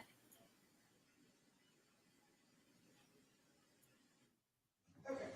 Ladies and gentlemen, this witness does have an appointment that he has to make at a certain time, but we didn't want to keep you guys waiting.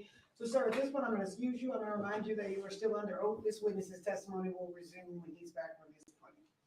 Okay? Thank you, sir. Thank you so much. Well, that's different. Sir, just remind you you're still under oath. Do not discuss your testimony with anyone. I will, thank you. Okay. State, you may call your next witness. We're going to call Jeff Smith to stand.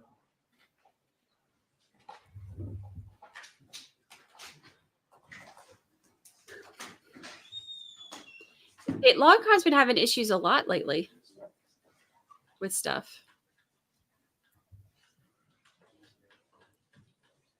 Oh, no. Mostly after lunch.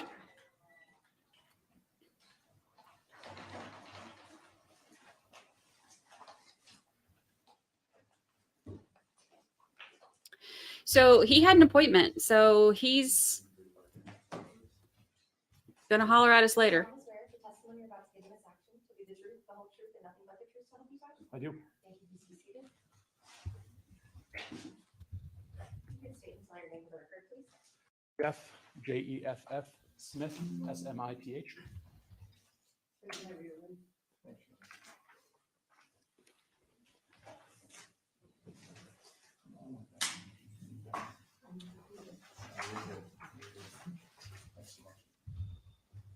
How you doing, sir? Good. If you could, please tell us what you do for a living. I am a senior crime scene analyst with Las Vegas Metropolitan Police Department. All right, how long have you been with Metro? It'll be about 20 years in November. What do you do for a living, or what division are you currently assigned to at Metro? I am assigned to crime scene investigations. And have you been in that division essentially your entire time with Metro? Yes. All right. If you could, tell us a little bit about your training and educational experience. Training, basically, I got a business degree in accounting from Texas Tech. Did that for a while and then came out to Las Vegas. When you get hired on as a crime scene analyst, you go through about a 4-month academy where they teach you how to do everything you do on a crime scene, which is starts with photography, taking notes, processing for latent prints, and then how we also recover and impound evidence. And then we also have training that goes on throughout our career, you know, as far as homicide investigations, fatal traffic accidents investigations, officer involved shooting investigations, things like that. Okay. So fair to say, even over the course of all these years, you continue to train and keep up with your education, correct? Yes, that's correct. All right. Were you working for Metro on May 8th, 2008? Yes, I was. And did you respond to a shooting event that occurred over at 6517 Rancho Santa Fe Drive here in Las Vegas, Clark County? Yes. When you responded to that area, was that under event number 080508 3131? Yes. Who did you arrive there with in relation to your crime scene analyst team? Usually on a call like this, we'll have more than one. So it was myself, then it was Chelsea Collins, and then our supervisor, Gary Reed. All right. Is there a division of labor that occurs when a team of crime scene analysts go out to a scene? Yes, that's correct. Usually on a case like this, one of the crime scene analysts will do the photos and produce the crime scene investigation report. And then the other one will impound all the evidence from the scene and also do a diagram. What were your responsibilities on that night? I did the photos and report. All right. And what was Chelsea's responsibility? Chelsea impounded the evidence and then she produced a diagram of the scene. Okay. And then your supervisor, did he do anything in particular, or was he there to assist?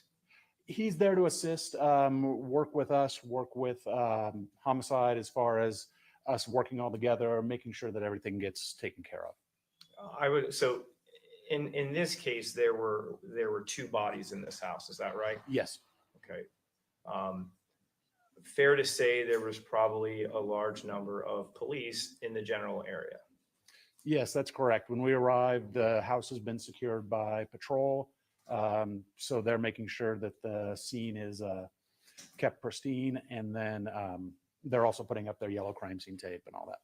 In general, what is 6517 Rancho Santa Fe? And what I mean by that, is it a house, an apartment, a trailer? What are we talking about? It's a house and it's located on the south side of the street, and the front of the house faces north, and it's a 3-bedroom, 2-bath house. Is it in a residential neighborhood? Yes. When you arrive to this scene, are there patrol officers much farther away from the house preventing people from coming in and out? Yes, that's what we'll do on a big call like this, is they're trying to expand their crime scene or their crime scene tape and making sure that, just don't have people coming into the scene. So as part of the responsibility of some of these patrol officers to literally just block off certain roads, entry and access points? Yes, correct. So you mean they're not all stuffed inside the garage? There's not 20 patrol officers all just hanging out in the garage of your crime scene? Right, that's correct. They're out making sure that the crime scene, the people are staying out of the crime scene, as well as, patrol officers are staying out, as well as detectives and all that. Based on your experience well over a decade of doing this,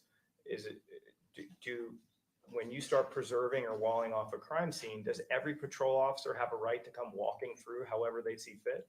The patrol officers are told to stay out of the crime scene. Once everything is made static and it's no longer a dynamic crime scene, once fire department or medical technicians make their way in, then they make sure that everyone stays out of this scene. I would imagine it's a goal of any police department to make sure that every crime scene is preserved, correct? Yes. And I'm not trying to make light of other crime scenes, but I would imagine when you have a double, it may even take on a heightened level of concern. Right, that's correct. Yeah, they want to make sure that they get kept out of, everyone's kept out of the scene. When you were able to walk this entire scene, is that correct? Yes. When you walked the entirety of the scene, was it covered in police officers or law enforcement personnel? No, it was not. All right, let's talk a little bit about, first, I want to show you what's already been admitted as stage 214. Do you recognize what we're looking at here? I do. What are we looking at here? That is going to be the diagram that Chelsea produced. All right. What are we looking at up here where there appear to be two vehicles? What is that? That is up at the top right corner is going to be the garage. Okay, is that kind of towards the front part of the house? Yes. Like I said, the house faces north. So you got the little N on top, which indicates north. So that up there is going to be that northeast corner. And if you went a little bit farther past the edge of the piece of paper, then you'd have the roadway, Rancho Santa Fe 5. Analyst Smith, you have a mouse to your right. And if you look over to your right, you might be able to move that around, right? Can we? Okay, cool. Yep. Okay. So can you show us how you could enter the home from the garage? Can you show us where that is? The garage, the door leading into the house from the garage is going to be here, just by the foot of this deceased body right here. So there's a door going into the garage and it opens into a hallway. All right. And if you're walking through that hallway, so in this picture, it would be to the right. What is to the right in that hallway? To the right in the hallway would be, it's just a wall there. Okay. If you're- I'm just getting it backwards. So Yeah. let's pretend we're just looking at the picture. Let's do it that way. Okay. All right. So as you walk through that hallway, what are these two little blue triangles? What is that? That is just a closet door. So there's just a hall closet right there. All right. When you go a little bit beyond that, what is to the right? Continuing with, is there another room to that right? Yes, there is. It's I'm calling it the northeast bedroom, but it had been set up as an office. All right. You travel farther down the hallway. There appears to be a person or a body there. Who is that? That's going to be Sharon Randolph. Okay. Is there another bedroom to the right? Yes, there is. Then we're calling that the central bedroom or the east bedroom. Okay. Were there a set of drums in that room? Yes, Sometimes maybe if we call it the drum room, you wouldn't get confused. correct that. Okay. Opposite the east bedroom and just over Sharon, what is that room to the left of Sharon? That's just a bathroom right there. Okay. And if you walk straight down this hall past Sharon, what do you enter at the opposite end of the house from the garage? That's going to be the master bedroom. All right. If you were to go towards where Sharon's feet are, Mhm. and you start heading to the left in this photograph, what is this rectangle area right here? That's going to be a little bit of a hallway that just takes you from the bedrooms into the rest of the house, the living room, family room area. All right. And I'd like to turn your attention to what has been denoted as the family room. Is the kitchen also depicted there? Yes, it is. The kitchen is just south of that family room. All right. To the right of the kitchen, there are these little blue lines. What's that supposed to denote? Those are French doors that open into the backyard. All right. In the complete opposite end towards the front, there's another kind of quarter circle blue line there. What is that? That is the front door leading into the residence. All right. So essentially there are three, at least in terms of doors, there's three entry points into this house. A front door, the garage door in the garage, and then in the back, there's the backyard door. Yes, that's correct. Okay.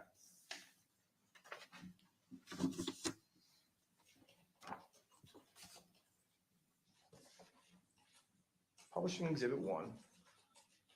What do we see here? That is going to be the front of the house. All right. Publishing Exhibit 2, is that a closer version of that home? Yes, that's going to be just mainly showing the garage area there.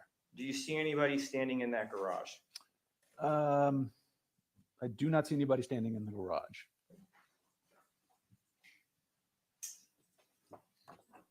Publishing 3, what are we looking at here? That is the front door leading into the residence. Are there any people standing in this area? No. Publishing 4, what are we looking at here? That is going to be, this is the, on the right side of the picture is the house just to the west. And then you're kind of looking back towards kind of the northwest corner of the house at 6517. All right. Publishing 5, what do we see here? That is going to be the side of the house on the west side. Okay. And is that green door, is that a gate that leads to the back part of that house? Yes, it is. Publishing Exhibit 6, what are we looking at here? Maybe I'll do this. Let me approach because the light Yeah. is so backlit. Maybe hard to see it. Can you tell what you're looking at there? I think that is going to be the west side of the house, inside. Yeah, like in the, side of the house? yeah, inside that that gate we just saw. Okay. And maybe if we zoom in a little bit, maybe with this lighting. Do you happen to see a green gate there? Yeah, way in the back. Yeah. So it's from the backyard looking towards the front of that gate. You had an opportunity to look in the backyard, is that correct? Yes. What do you remember about the backyard? Was there anything in the backyard? There was a pool that took up most of the backyard, and then there was like a detached small garage, like a one-car garage, kind of / storage area. And Your Honor, may I just approach freely without requesting? Thank you so much. I'm going to show you what's been admitted as 7 through 13. Just take a look at those. He said, may I approach freely without questioning, but, There's a fair and accurate depiction. or without requesting, but he just requested.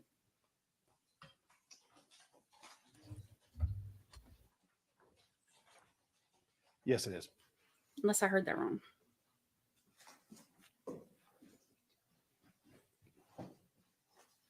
Publishing 7.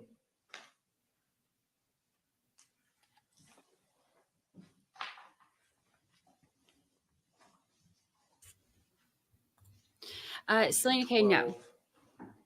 Wait, those are that helpful. Nope. I had a focus before. I apologize. Let's republish 7 for a second. Just a whole bunch of tech issues from me, whole bunch from Law and Crime. That's part of the backyard of the house. Yes.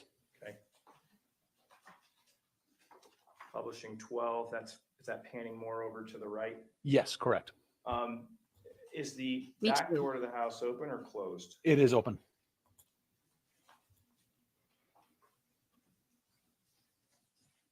Oh yeah, you missed alien noises? Publishing 13. What is that structure that we're looking at in the center of the photograph? That is the small garage that I talked about, where kind of the one-car garage storage area. Okay, when you arrived there, did it appear open? Yes. He has lovely hair. It has a lot of volume. Through 18. Take a look at these and let me know if those are fair and accurate depictions of that structure you just described. Yes, they are.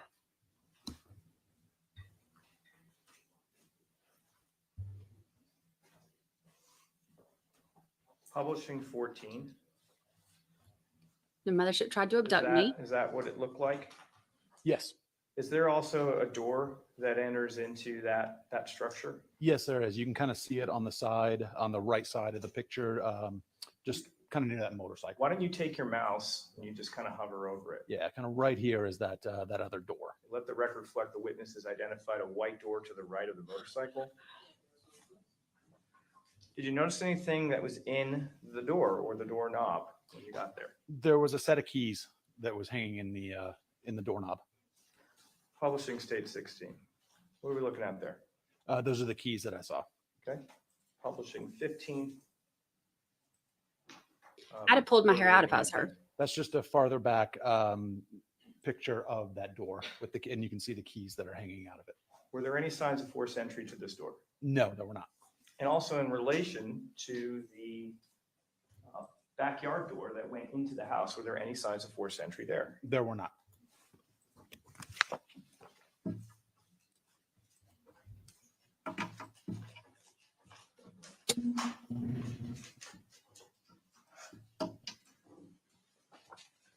Approaching the states 19 through 29. You mentioned that you walked the sides of the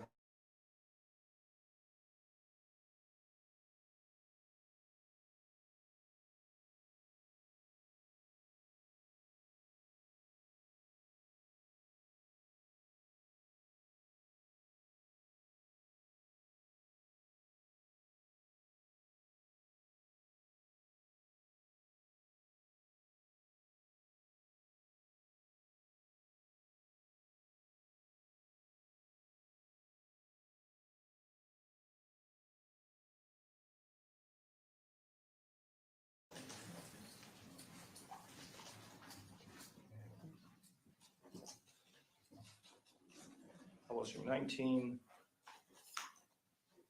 I don't know what all is going on.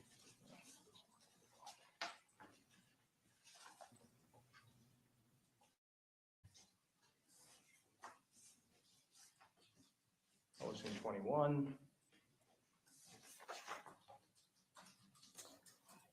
You mentioned that there were gates, correct? Yes. To either side. I want to turn your attention to the west gate. Did something jump out to you about the west gate? There was a padlock that had been placed on the ground in the rocks. Like a combination lock? Yes. Okay. Publishing stage 26. Is this that gate? Yes, it is. And you can see the lock is down in this area. on the Let the rocks. record reflect the witnesses identified a kind of a dark and almost black silver object between what appears to be a red flower pot and a rock. Publishing 27, is that kind of closer look at the door to the gate? Yes. Publishing 29, is that combination lock? Yes, it is.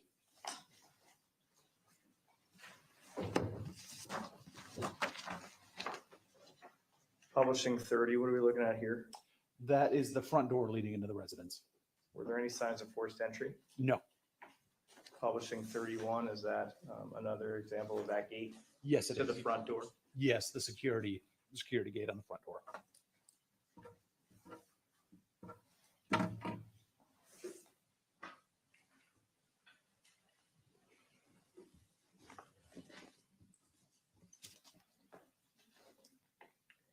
Publishing 32, what are we looking at here? That is looking at the garage. All right. How many vehicles are in this garage? There are two. I want to have you turn your attention to the sedan.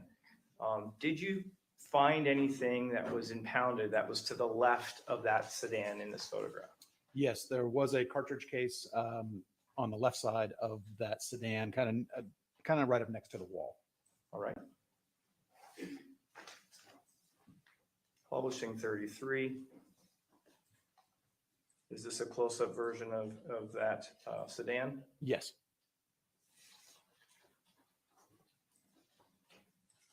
Publishing 34. Do you see the general area where it is? Maybe if you could take your mouse and circle the general area where you think it was found. Yeah, I believe it's going to be over in this area here. Let the record reflect the witness made a circle around what appears to be, I don't know, if it looks like a push pin board, maybe leaned up against the wall, and there appears to be an oval kind of area rug, or at least a floor mat.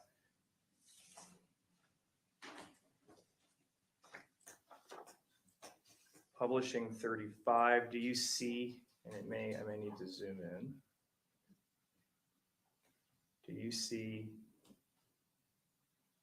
that card case? I do, and that's going to be that cartridge case right there. Okay, let the record reflect the witnesses identified a small object just, I don't know, to the upper left of that floor mat near the wall.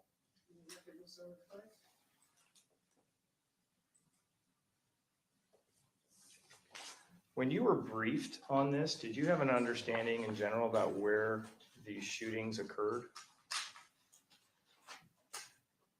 We were told that they had basically happened in the garage area And that's kind of what I was able to see. I don't think we got a definitive description. I knew we had a body in the garage, but as far as what I was seeing, as far as the evidence, it showed that it was all in the garage. Okay, so what you're saying is when you're looking around, you're seeing things, evidence of a fire, of a shooting happening in the garage. Correct. Yes. Okay, you weren't present when anyone was describing actually how it went down. Right. I don't think they gave us a definite description You as weren't it, present when it anyone occurred just, in this place. okay, so just so we're clear, what you're saying is when you were looking around, it seemed to you it happened in the garage because of the things you were collecting. Right. That's correct. Okay. Publishing 30, this is 36. Is that kind of a close-up of that? Yes, it is. Publishing 37, even more close-up version of that Yes. part. Yes.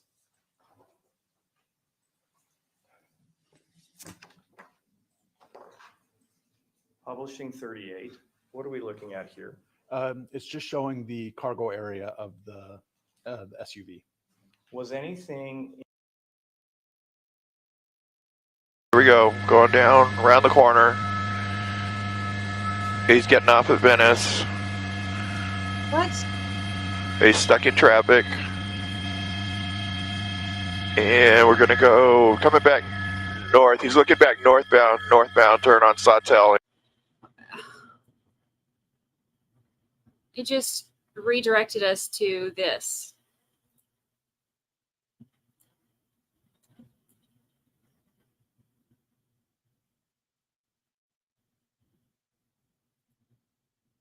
small object almost nearby, well, at least in the perspective, it's kind of nearby the wheel well. I mean, it's not really there, but kind of close to the wheel well of the car. In states 40. I don't even know what's happening in the world right now. Ocean 41. At least we're seeing the pictures though this time. Case. Yes, it is.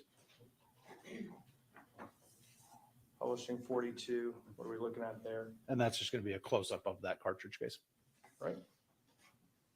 They stopped their stream again and started another one again. But instead of redirecting us to the new stream, they redirected us to the car chase that was over. I want to approach with what's been marked or what's been admitted as 43.7.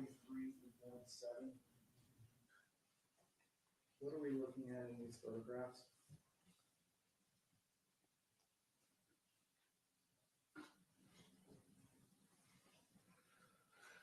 It's going to be the area towards the front of the two vehicles and a fire extinguisher that's on the floor, kind of by the right front wheel of the sedan.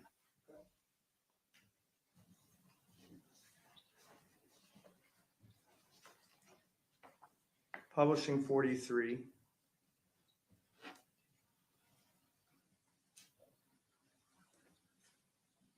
So this is depicting kind of the front fenders, or at least some of the front parts of these vehicles. Is that correct? Yes. What is this black object on here on the ground? That is a black ski mask. All right. When you walked through this garage, did it look completely disheveled, or did it appear to be somewhat organized? It was somewhat organized. It wasn't disheveled or anything. It looks kind of common, you know, with any type of garage. Now, I want to point towards this tan area here. What is this object here? It's going to be a refrigerator. Was He's Mr. petty. Miller's body next to this refrigerator on the opposite end? Yeah, his back is sort of resting against the corner of the refrigerator.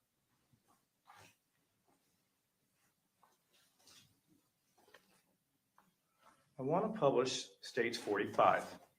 Do you see that refrigerator? Yes. What is on top of the refrigerator? Let's zoom in for a second. You can see. Actually, let's do this. I'm going to approach first. Take a look at this. Crock pot. Tell me what you see. Stack on top of the refrigerator. Looks like a crock pot along the edge of the front here, and then just some other box towards the back, and just a few other, you know, items that are covering up most of the top of the refrigerator. So there's a number of items stacked on top of that refrigerator. Yes, that's correct. Analyst Smith, I have a question for you. When you first arrived in that crime scene, Were those items spilled out onto the floor? No, they were not. All of those items remained on top of that refrigerator. Yes. Even that crock pot that's sitting on the edge of the freezer door Yes. and that large box didn't fall down at all. Right. That's correct.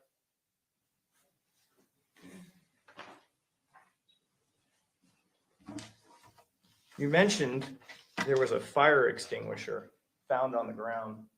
Yes. Publishing 47, is that fire extinguisher? Yes, it is. Okay. He When mentioned you that in the looked, walkthrough. when you proposed 45 again, when you looked in this area, I want to turn your attention to this hanging step stool. Mhm. Do you see that little object right there? Yes, I do. Is that a screw? Yeah, it looks like a screw or a nail sticking out of the wall. Okay, were you advised as to what had been previously hanging on that screw? I don't know if you know, don't worry about them, just you go ahead and answer the question. I don't recall. I believe I heard later that that's where the fire I'd extinguisher. object to that. That's hearsay. Oh, you know what, we can move on. All right, that objection will be sustained, that comment will be stricken from the record. But there's a screw there, correct? Yes. It's partially out of the wall, right? Yes. And just to be clear, that screw Thank you, between Edith. Mr. Miller and that screw is the refrigerator, right? Yes. With all of these other objects stacked on top of the fridge. Yes, correct. And you didn't find a single one of those objects on the ground at all. Right, correct. I'm photographing it the way it was when we arrived at the scene. I want to publish Exhibit 44. Is this that same refrigerator? Yes, it is. Do you remember what that black object is? That I do not recall what that is. Okay, but it's documented, correct? Yes. And it's photographed. Yes. And sequentially, that photograph was taken right before you took pictures of the fire extinguisher. Is that right? I believe so, or in that same general area. 46. Is that the fire extinguisher on the ground? Yes. All right.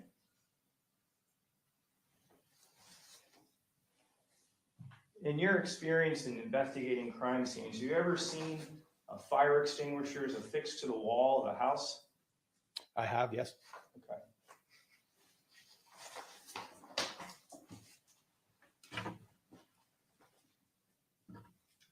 Glad you're feeling okay, Angelina Knox.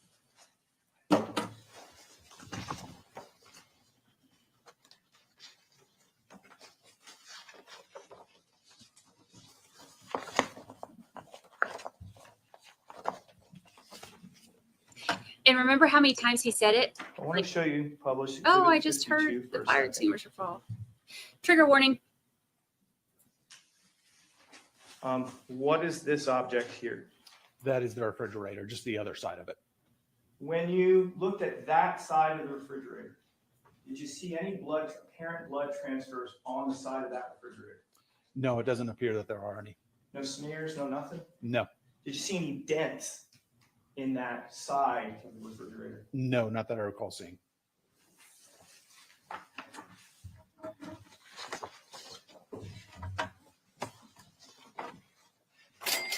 Publishing 48.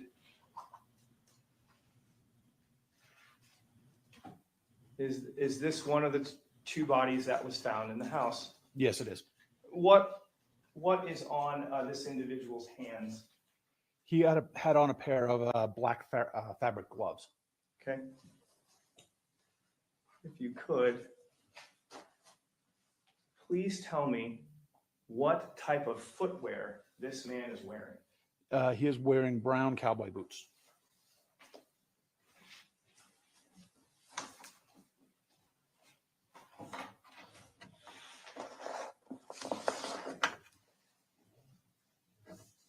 Oh.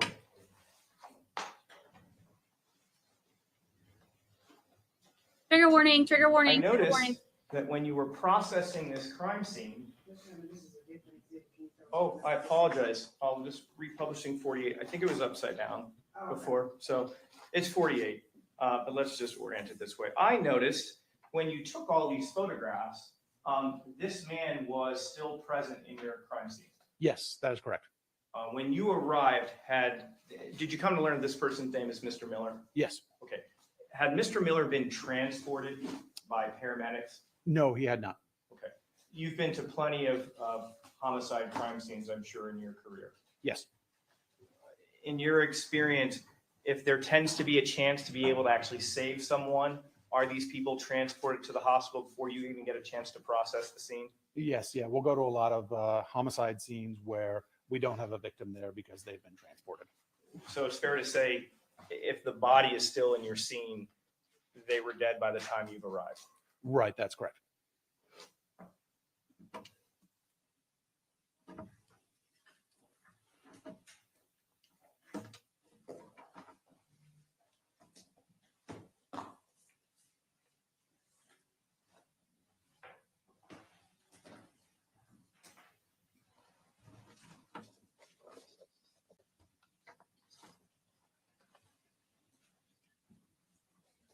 Publishing 50.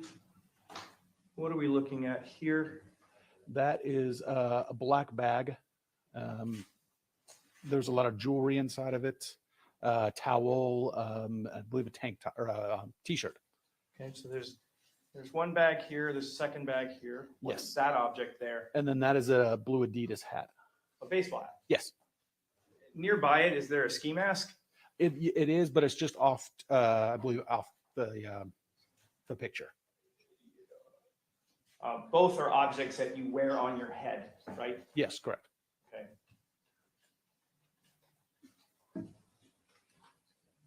In your experience, even just life experience, you ever see someone wear a ski mask and then put a baseball cap on top? I don't believe I've ever seen that. No. But that's in your scene, Yes. next to this nearby ski mask. Yes. Ultimately, when you look at the ski mask, did there appear to be any bullet holes in that ski mask? I don't believe that there were any holes in it. I want to turn your attention to this object here. Mhm. What is that white object there? That is a light bulb. Okay. I'm gonna publish 51. Is that kind of a overhead view of that area? Yes. On that night, did you recover any carts from that toolbox? No, we did not. Do you come later to learn that members of your crime scene team do recover a cart from there? Yes, we had another crime scene analyst go out about a week later, and they ended up finding one in that toolbox. And was it located underneath that light bulb? Yes.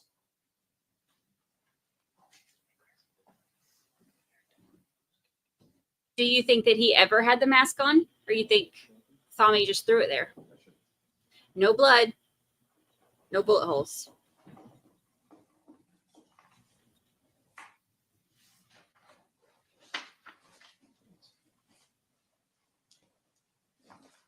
What is this object here? That back in the corner is going to be like a fire poker set. Okay, is it in between a water heater as well? Yes, yes. I think I get a little bit of the water heater hit there on the right side. On the night that you were there, did you recover any carts from that general area? Not from that area, no. Do you come to learn that a week later, a member of your crime team does recover a cart back behind there? Yes, that's correct.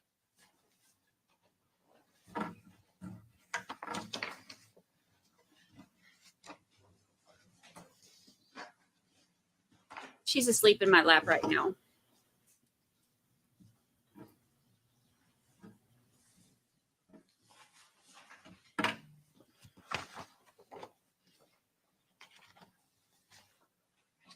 Publishing 54. That's a view of the ski mask. Yes, it is. And do you see the baseball cap also nearby it? Yes. All right, where could you show the jury where that is using the mouse? Okay, so the ski mask is here, and then the baseball cap is down here at the bottom of the picture.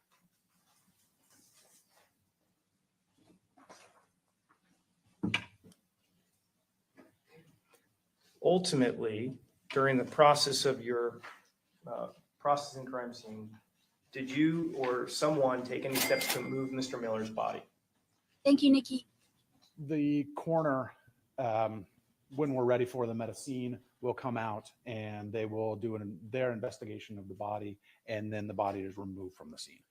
Did you and your team notice anything in that scene after his body had been transported by the medical examiner's office?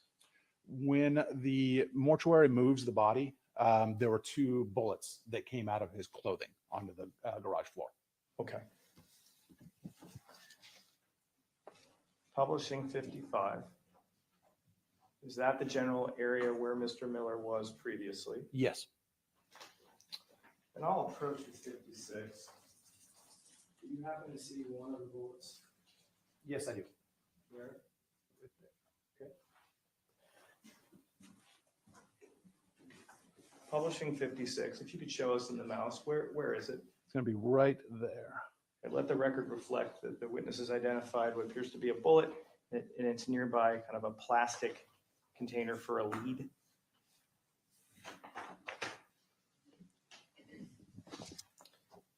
You mentioned that there was a second bullet, is that right? Yes.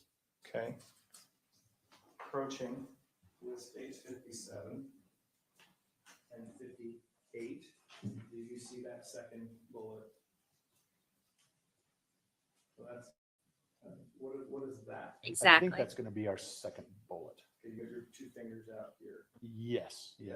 So the second one is towards the bottom third of Is this. 58 an enlargement of that? Yes, it is there.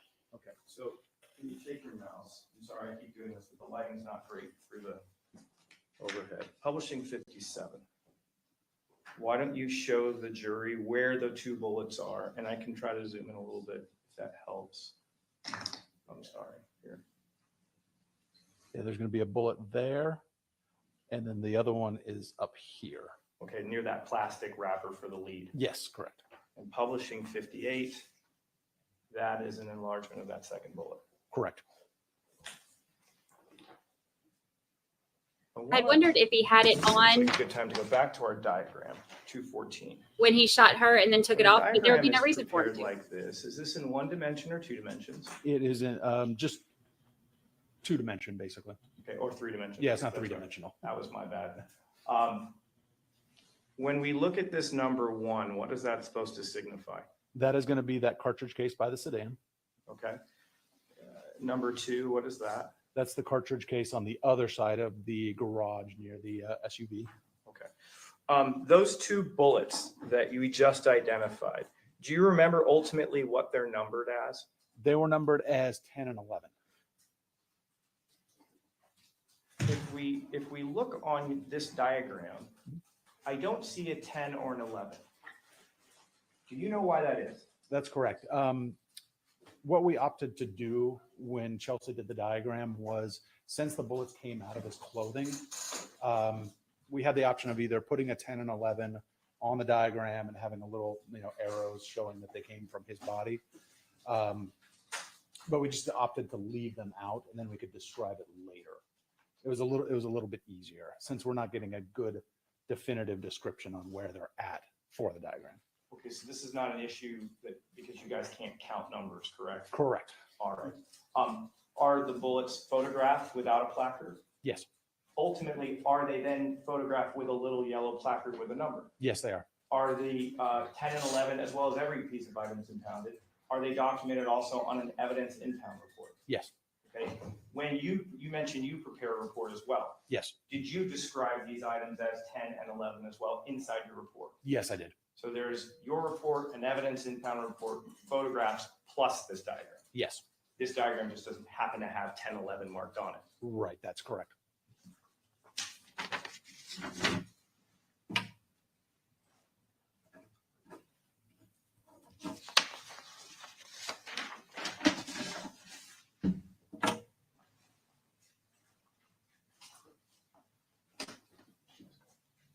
Do you still want them as I go? Sure. Okay.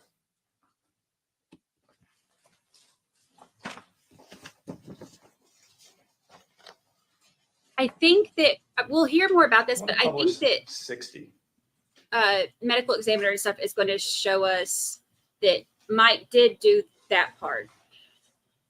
Do you see any apparent blood transfer on this side of the refrigerator? I do not. When we zoom into these items up here, is it just a crock pot that's stacked up there? There's a little bit better light in this photo, and so you can see there's a fan on top of it. You can see the back end of the box there, and then there's a couple items over here on that far edge. And just to be clear, none of these items were on the floor. Right, that's correct. They were all on top of the refrigerator. But the fire extinguisher's on the ground. Yes.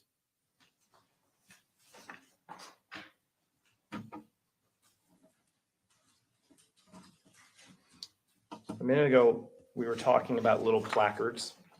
Why do you guys put those there in scenes? Just for one, they have a scale on them, so you can sort of see what size they are in relation to everything else. And then they also give a good image showing in the scene where the evidence is, and then you can tie that back to the diagram and your evidence impound later on, and it just kind of ties everything all together. So publishing 61, do we see a number 1 placard anywhere? Yes. Where is it? It's going to be over on that east wall of the garage. Publishing 62, is this, what is this? It's going to be that close-up of that cartridge case. Publishing 63, what are we looking at? That is the number 2 cartridge case that was on the west side of the garage. Publishing 64, what are we looking at? Just the close-up of the cartridge case. Publishing 65. What are we looking at here? That was a bullet that was found underneath the SUV. Okay. So we had one bullet on one end marked as number 1, is that right? On the wall, right? There's a bullet on the wall near the sedan, correct? Marked as number 1? Oh, not the cart. I apologize. So number 7 is a bullet, yeah? Yes, correct. Okay. And then 10 and 11 are bullets? Yes. Okay, were there any other bullets found? Yes, it was number 6, and that's going to be near the right front of the SUV. Okay, and this is underneath the SUV, number 7? Yes.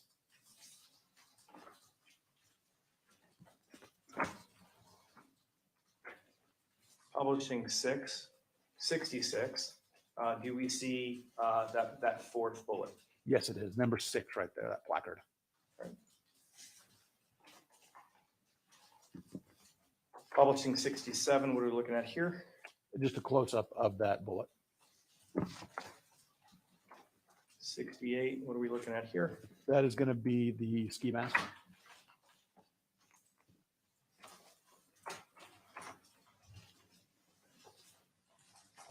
Publishing 69.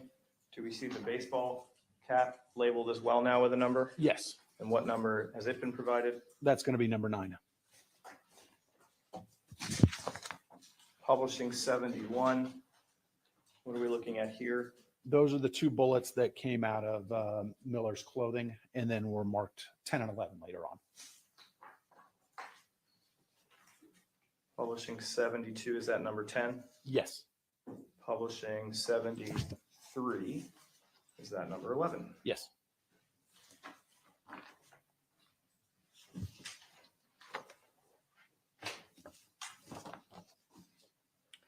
Did you happen to take any pictures of Mr. Miller right before he was sealed in a bag and transported by the medical examiner's office? Yes, I believe so.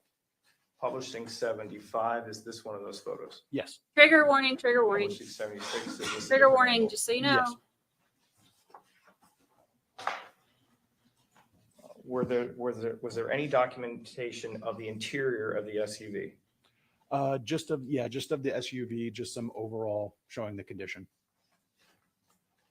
Publishing 77 and 78. What are we looking at in those 2 photos? Those are the front seats of the SUV.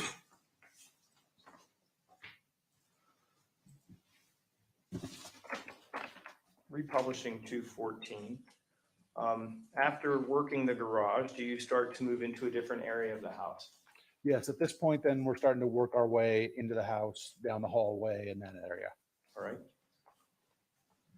What is one of the things that you observe when you first kind of open the door to enter into the house from the garage? You can see there is number 3, and that's going to be another cartridge case.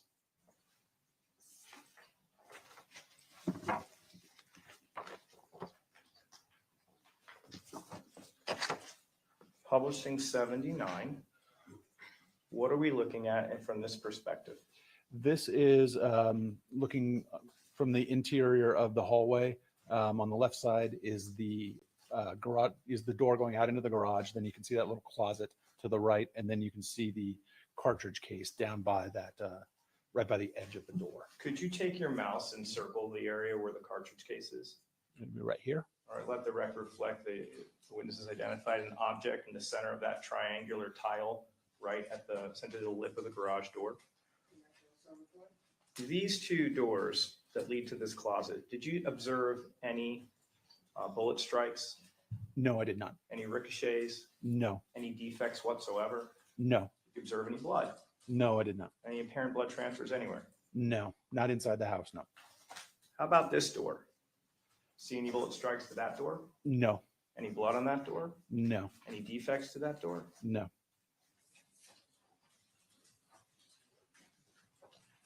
Publishing 80.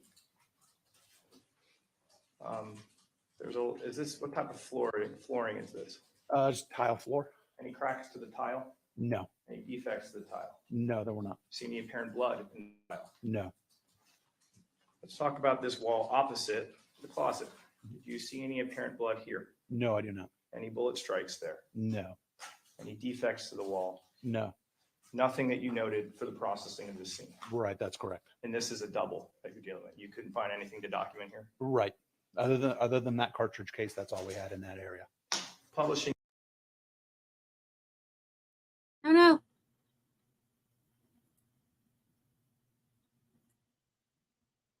Oh no. 81, is that a close-up of that cart? Yes.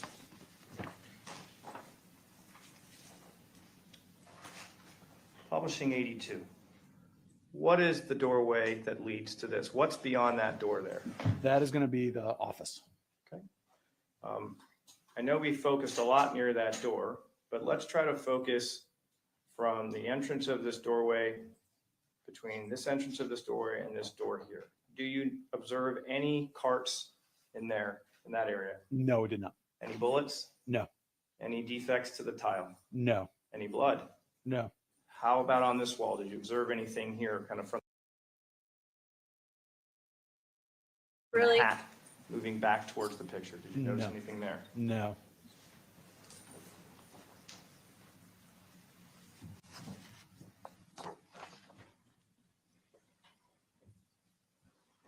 Publishing 83, is this just another view of that same hallway? Yes. And that has the placard for number 3. Number 3. Yeah. Is that a close-up of that placard? Yes, it is.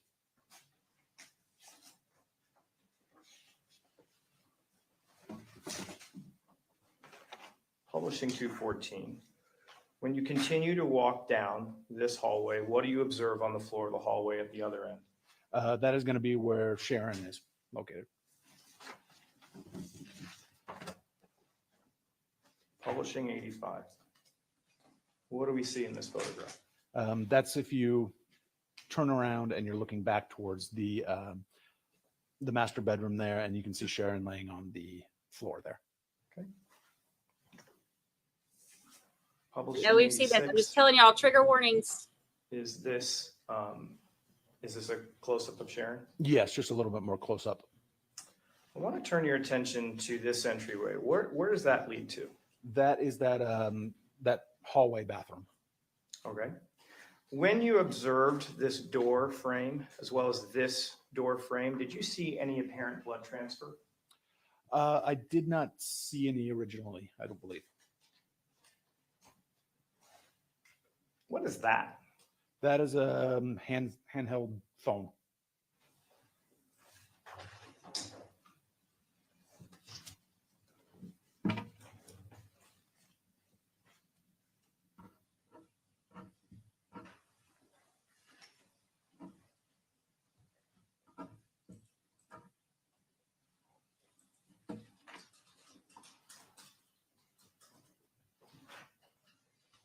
Publishing 87. Is that just another angle of Sharon? Yes, it is. Publishing 88. What is this area to the left of Sharon? That is going to be the bedroom with the drum set in it. And this is the condition of how the house looked when you were processing, is that correct? Yes.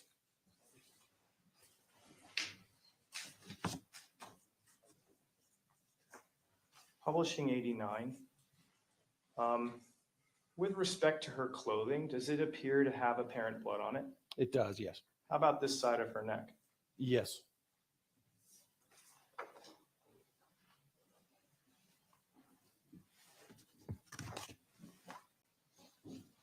I want to approach with, it's been marked as 90, it's exhibits 90 through 101. I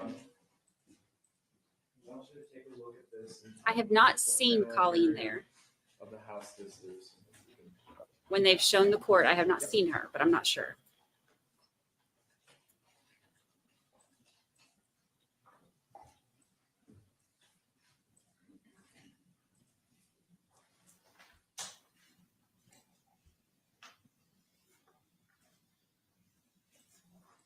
I believe the shot was the side of the head, if I remember right. These are going to be the overalls of that east bedroom.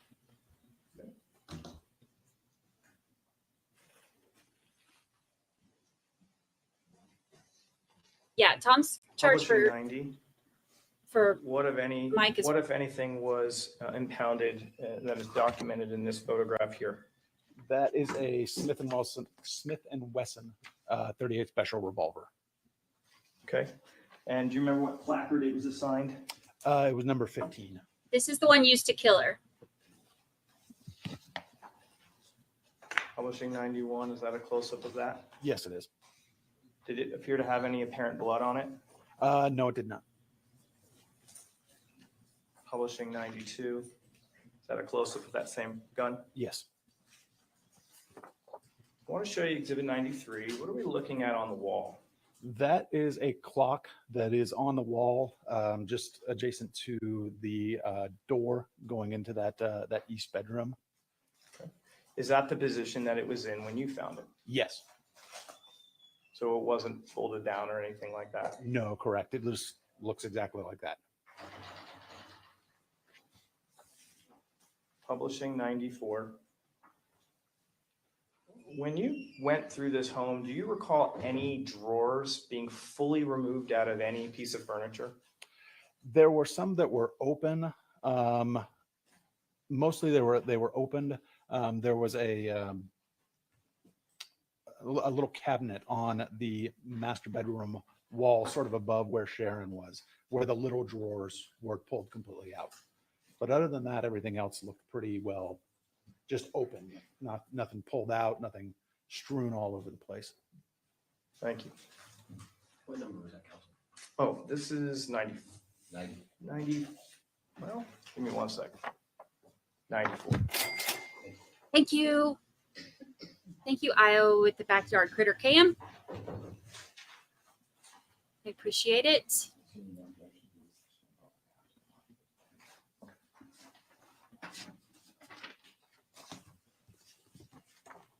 Publishing 95. What are we looking at here? That is going to be that same clock that was on the wall, and it'll actually fold down. And you can use it to basically hide a gun in there.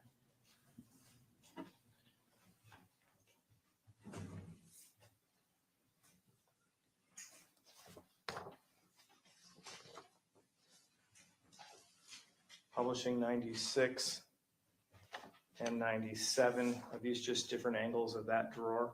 Yes.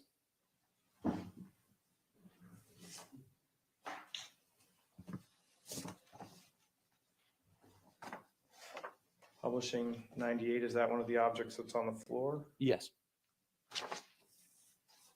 Publishing 99, what are we looking at? Where are we now? Are we still in the drum room? Yeah, if you just walk in and you look kind of opposite, and that's where that photo was taken from.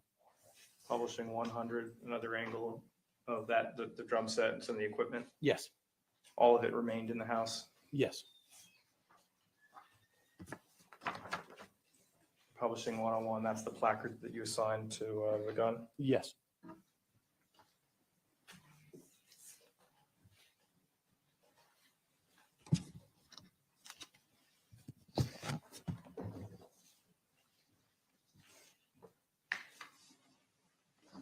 I want to show you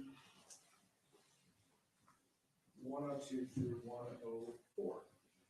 What are we looking at in these photographs?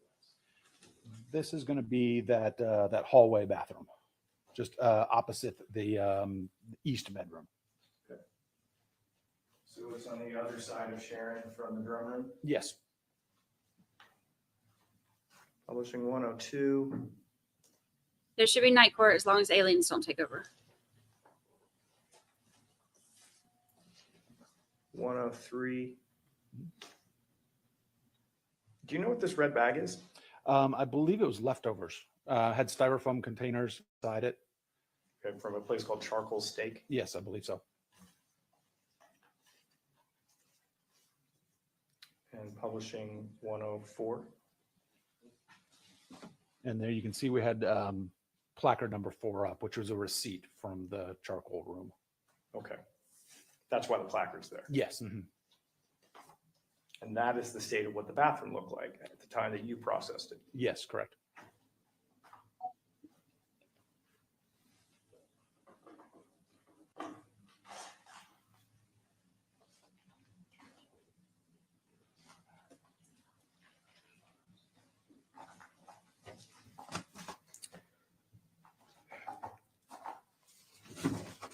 Publishing 214.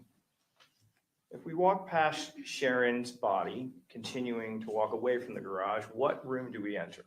We're in the master bedroom now. Did you document that particular room? Yes, I did.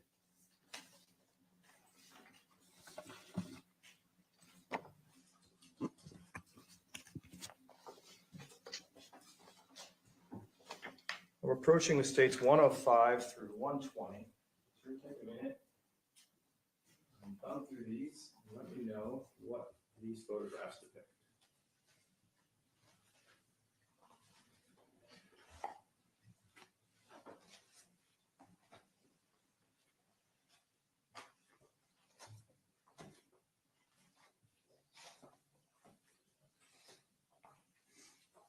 That's one of the reasons I can't stand him.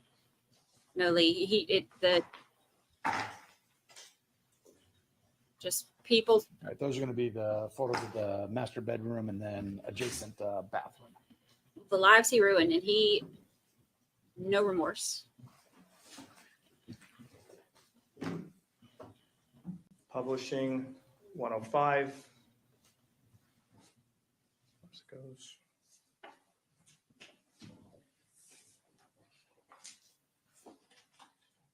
.106.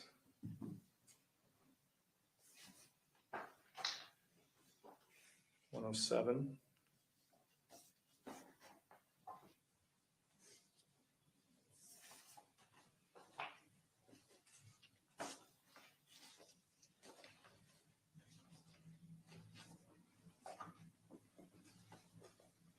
Publishing 112.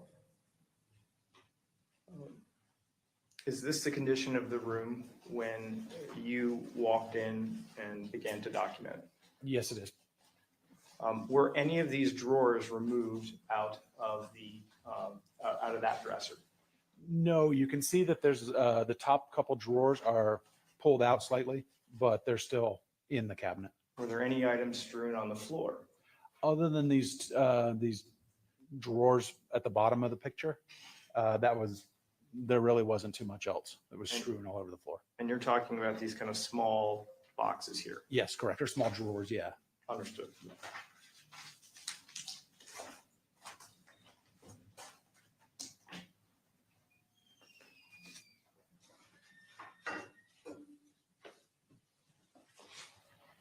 Publishing 116.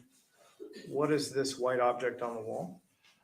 It's just going to be a set of drawers hanging on the wall as you walk into that master bathroom. Did you notice any contents or objects kind of below these little drawers? No, we just had some of them that looked like they were open.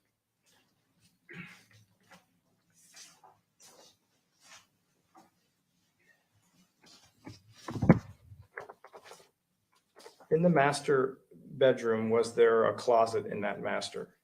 Yes, there was one in the master bathroom. Okay, and by stipulation, Your Honor, there's an additional exhibit, State's proposed 327 that the defense has no objections to its admission. That's accurate.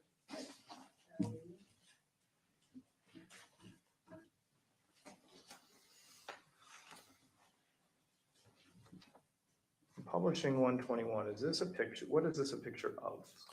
That is looking into that closet in the bathroom. Okay. I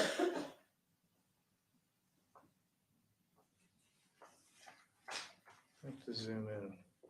What is that? That is like a jewelry box with completely open. Okay. Does it appear to have jewelry still inside of it? Yes. Was there a safe inside of this closet? There was.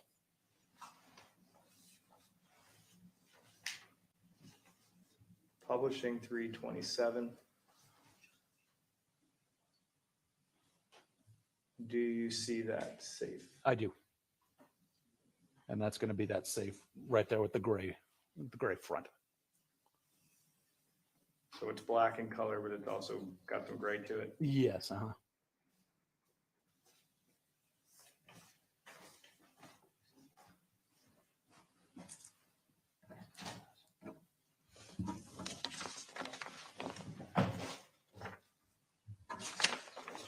What was the number of the house one? It's Safe. 327.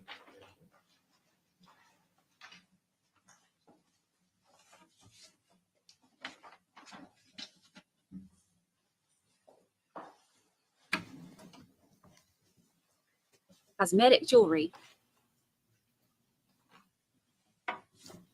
He even had cosmetic on his little slideshow thing. Published 214. Was this northeast bedroom process the office? Or at least photographed or documented? Yes, it was documented. Yes. Approaching the state 123 through 135. Just take a look at those and tell me what these photographs depict.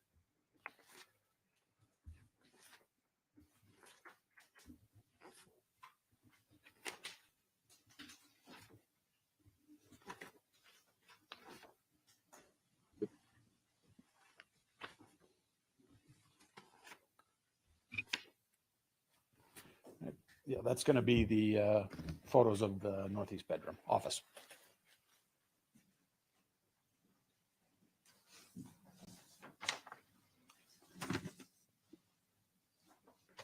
Publishing 123. What vantage point are we having at this point? That's going to be if you walked into the office and you were sort of standing in the corner, sort of like kitty corner from where you walk in. Did you find any carts in this northeast bedroom or in the office? No, I did not. Did you find any dings to the doorway or the walls or anything like that, like impact marks? No.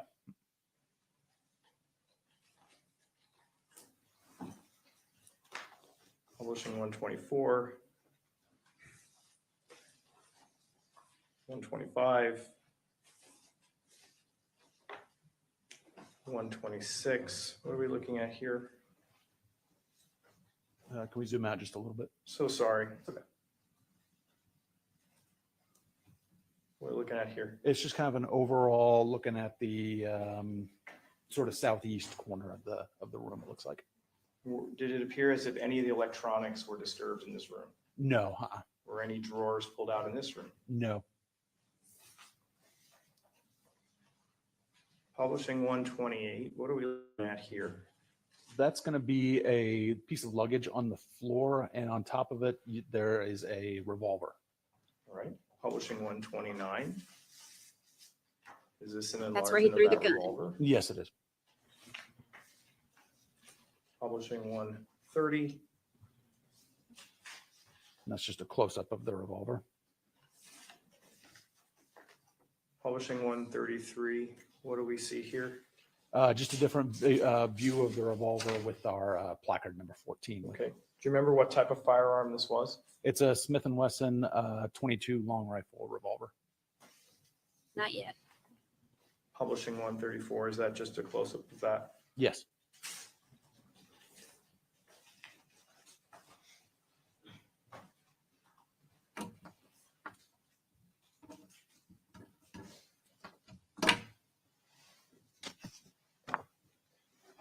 Publishing 136. What do we see depicted in this photograph? This is going to be a picture of the hallway looking from the, probably like the living room area, looking down the hallway. If you go down this hallway and you turn to right, you would see Sharon there and you'd see the master bedroom. Or if you took a left, you would get to the garage. If we were to zoom in, do we see any part of Sharon when we look from this vantage point? Yes, that's her feet there. I'll zoom back out. In this hallway, Mhm. do these walls go all the way up to the ceiling? No, on top of those walls, there's like a raised area, usually for like plants and things like that.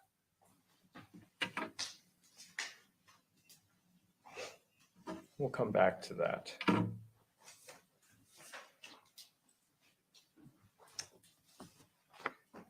What do we see in 137? That is going to be what we call the family room. All right, so I'm going to republish 214. Can you use your mouse and show us where the family room is? That's going to be down here in this area. Okay, so if we walked past Sharon down this hallway and then hung a left, that's where it'd be. Yes. Did anything appear disturbed in this room of the house? No. Publishing 138, what are we looking at in this area? It's going to be just a different view of that family room, and then you can see the double doors that go out into the backyard. Is this the open door that you were referring to? Yes.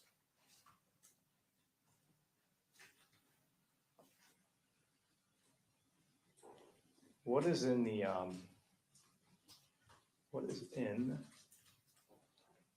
lock of that door?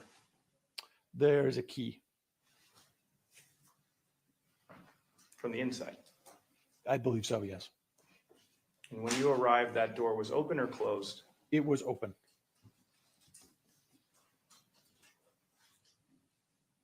Famous. Publishing 139, what are we looking at in this photograph? That's going to be the kitchen area. Did anything appear disturbed in the kitchen? No. Was anything collected as evidence potentially from this kitchen? There was one knife that was on that kitchen island, kind of in the middle of the picture there, that was recovered.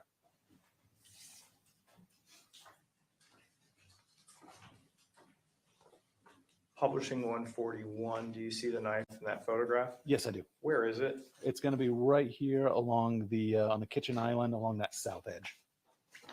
Publishing 143, is that the placard that you assigned to it? Yes. Was there any signs of forced entry to that back door? No, it didn't appear that there was any damage to the door or anything like that.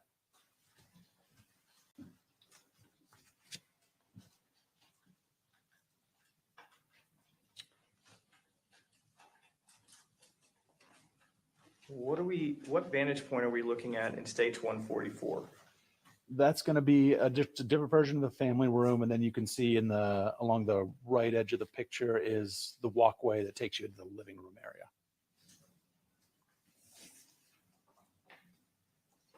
What do we see in 146?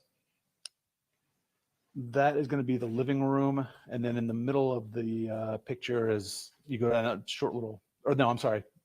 Yeah, that's the hallway going back towards the bedrooms, and then that looks towards to the right, and you can see the family room. So republishing 214, show us that hallway. Maybe slide your mouse over that hallway so we can see. Yeah, that it was the picture was from right here, so you're looking down, going to the hallway there, and then looking at the family room in this area.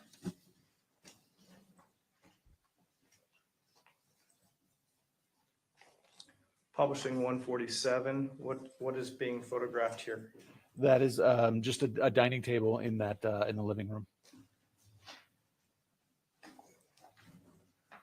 Publishing 152, what are we looking at in the center of that photograph? That is going to be the den. Publishing, or not publishing, but approaching the stage 153 through 157, what is depicted in these photographs?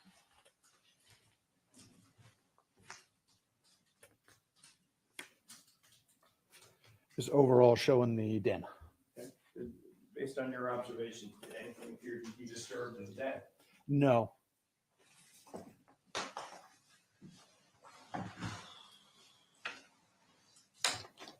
Publishing 154, 155, 157. So there were TVs and kind of DVDs or VCRs in that area. Yes. None of them were taken. They were still there, correct.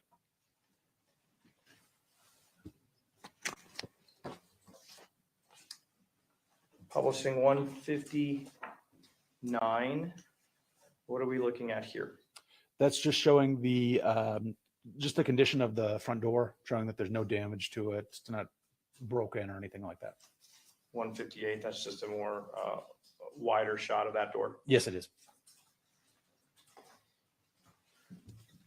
Now, I want to show you what's remarked is 160 through 166. You remember talking to us about Friday. the planner area? Yes. Why don't you take a look at those photos and tell me what these photographs depict?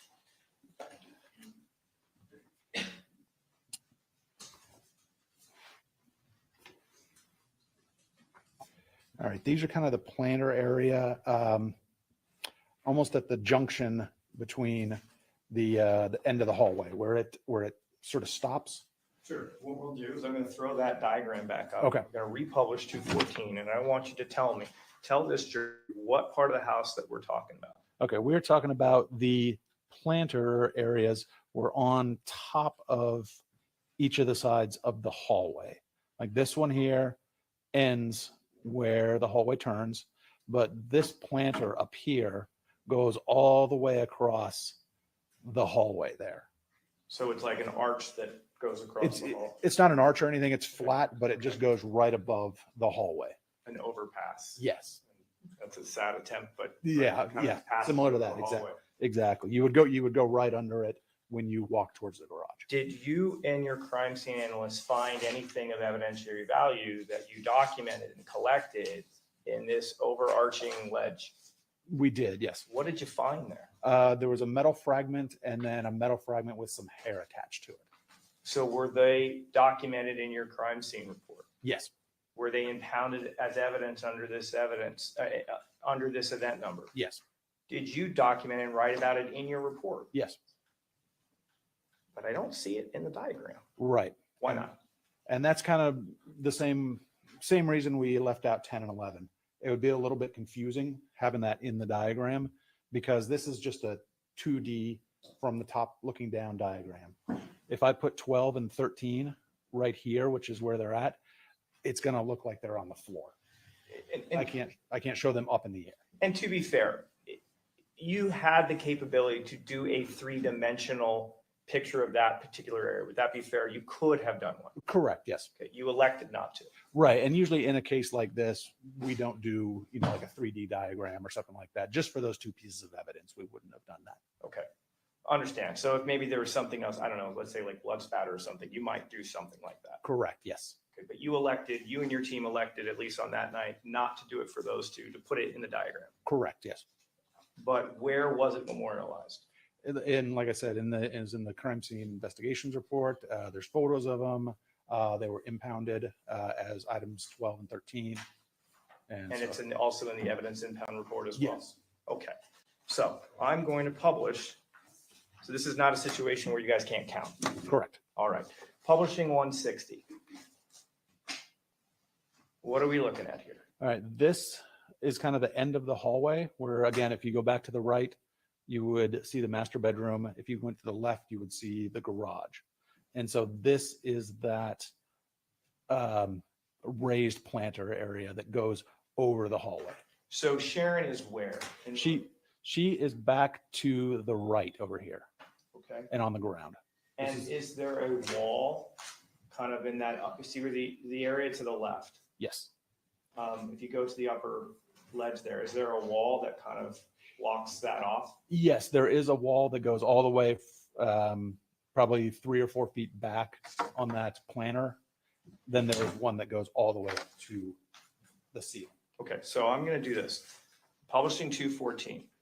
You're referring to this walkway area is where that overhang was, right? Yes. And you're saying there is a wall kind of going up to the ceiling, correct? Right. So if I was standing where Sharon is, I wouldn't be able to like throw a ping pong ball over that and have it make it all the way down and bounce towards the garage, correct? Correct. Because there is a wall blocking it. Yes. You can only get it if you can only leave things up there if you're standing over where Sharon is. Right. Correct. Okay. Publishing 161. What are we looking at here? And there you can see the items 12 and 13, and you can see just a little bit of the hallway at the bottom there, on the bottom right, walking. And that's how you would get towards the garage. And Your Honor, if I could, I'd like to actually, just based on lighting, publish this to kind of show the dimensions of that wall that's there.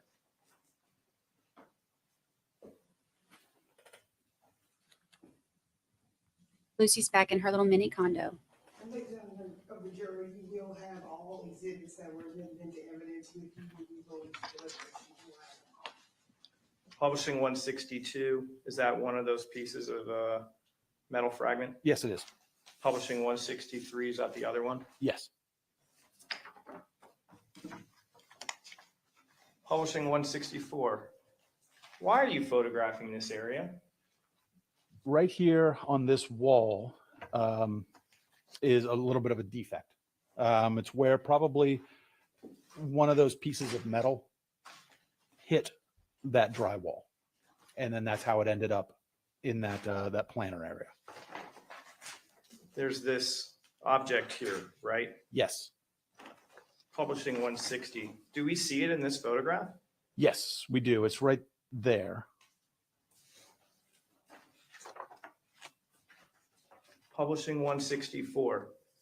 Is that the thing that you're referring to? Yes, that is the defect in the drywall.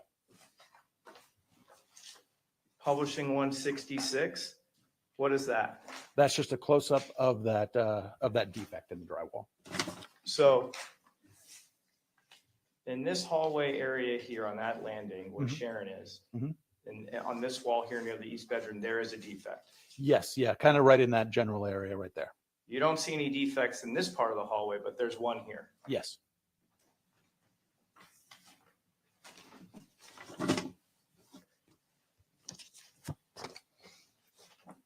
Publishing 167. What do we see here? These were some of the items that came out of the bags that were in the garage on the floor by Mr. Miller. Okay, so do you lay out the items that are found inside? Yes. Publishing 168. Is this all that jewelry? Yes, it is. What are these? Those are some keys. Okay. Do two of those keys go to the safe? If you know. I do not know for sure. Okay, but we have two sets of keys here and two sets of keys here. Do you have any knowledge as to what those keys go to? No, I do not. Okay, but amongst all this jewelry are 4 keys. Yes.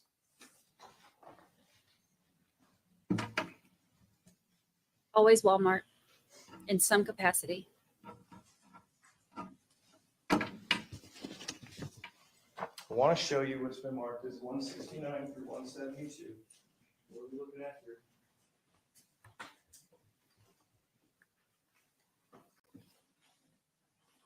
Those are photos of the semi-automatic handgun. Okay. What type of model is this? It's a Russian gun. It's called Baikal, Baikal. Did you know that it was named after a lake in Russia? I did not know that. Now you know.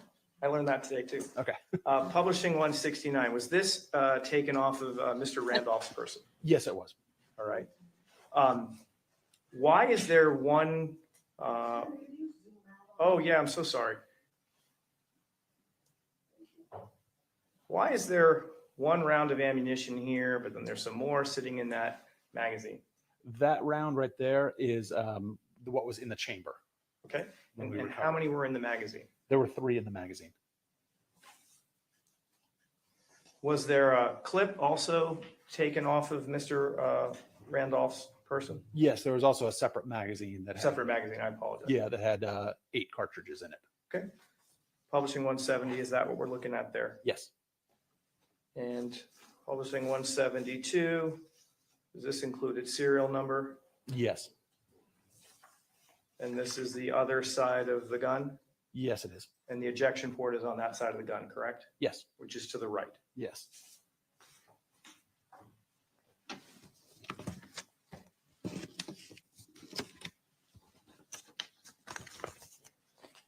I want to approach with what's been marked as exhibits 173 to 179, as well as 174 and 176 through 176. Can you tell me what we're looking at each set of photographs? This one is going to be the 22 revolver, the Smith & Wesson 22. Okay. And then this one is going to be the 38 special revolver. So this is the one that's found in the office, and the one you're holding is the one that's found in the drone. Yes, I think, yeah, wait, I might have some flipped. Let's see. Yeah, that one goes with this one. I think that one's 22. Oh, okay. Just based on that. Another 2 for notice. Yeah. I have such hair envy. Okay, let me see. I apologize, yeah. Okay. We're just out of order. Okay, so yeah, these are 38 and then, Volume, Okay. natural highlights. Thank you very much. Mhm.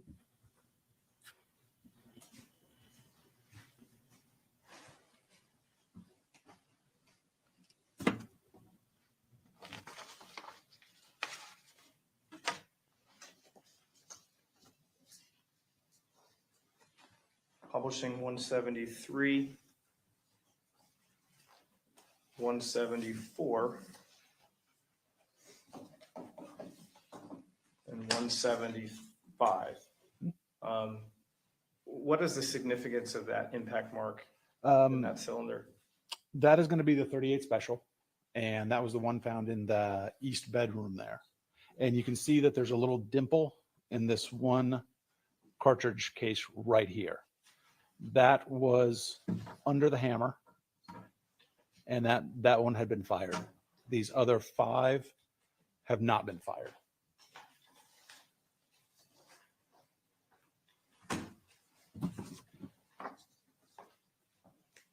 Publishing 176, 177, 179, and that's just a look at its cylinder, is that correct? Correct. Yeah, that is the 22.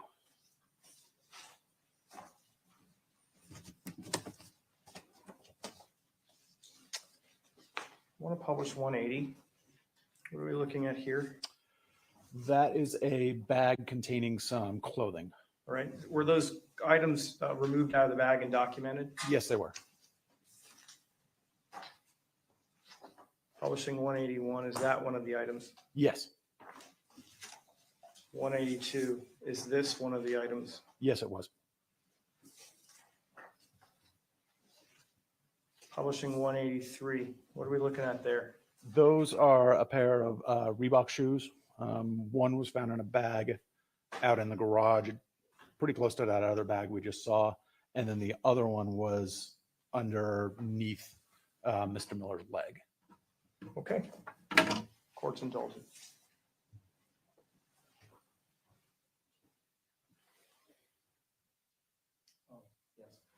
One other question. Remember when we talked about that strike that's kind of in that hallway, almost above Sharon or kind of nearby Sharon? Yes. How high up is that strike? I've got the exact height in my report if I can look at that real If quick. it would help refresh your recollection, you may refer to it.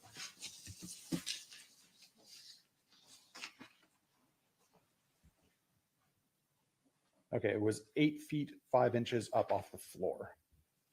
Okay. Anything else? I have no further questions. Ladies and gentlemen, we're gonna take our afternoon recess. During this recess, you must not discuss or communicate with anyone, including fellow jurors, in any way regarding this case or its merits, either by voice, phone, email, text, internet, or other means of communication or social media. You must not read, watch, listen to any news or media accounts or commentary about this case. You must not do any research, such as consulting dictionaries, using the internet, or using reference materials. You must not make any investigation, test the theory of the case, recreate any aspect of the case, or in any other way investigate and learn about the case on your own. You must not quote or express any opinion regarding this case as a final submitted to you. Ladies and gentlemen, it is 3:10. We'll be in recess until 3:25. All rise for the jury. All rise. We got 15 minutes.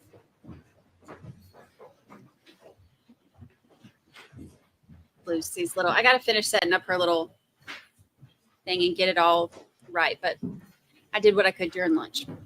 But we'll get it. We'll get it all right.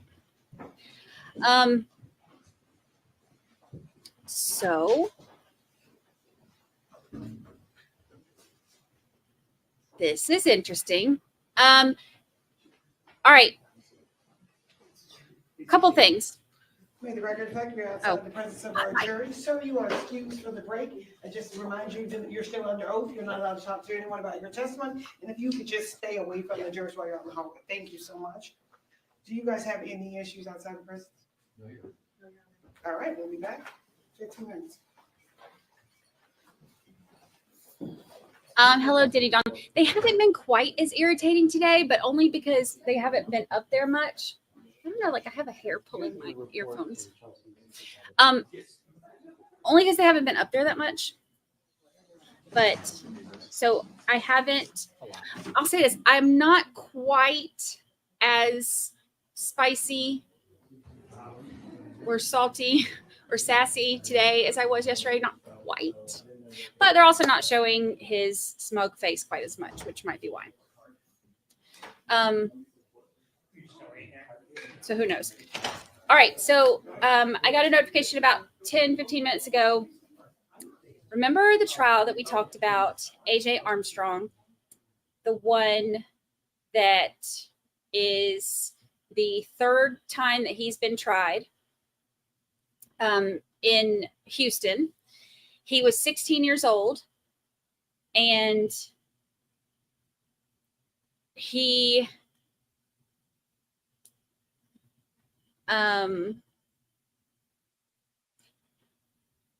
you can't understand me? Is my her? I was like, oh my gosh, Lord help me, my phone is messed up again.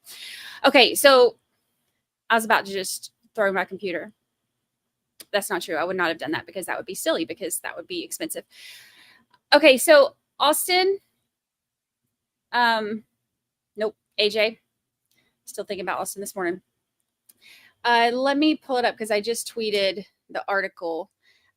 So remember we talked about his murder trial. He was 16 years old when his parents were murdered. He has been charged in the murder and has been tried twice, and they both times had a hung jury, and so it was a mistrial. So now he is, or just faced his third trial. They did not stream it. It's actually, I wanted so badly for them to stream it. They did not stream it. They would not even let anybody have like live tweets or anything from in there. The judge said that in order to keep this,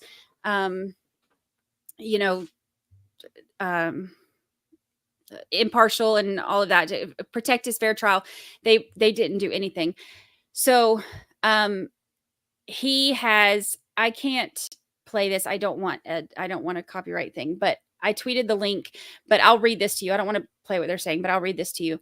After two previous mistrials, the jury has found a verdict of guilty in the third trial for a Houston man accused of killing his parents as a 16-year-old back in 2016.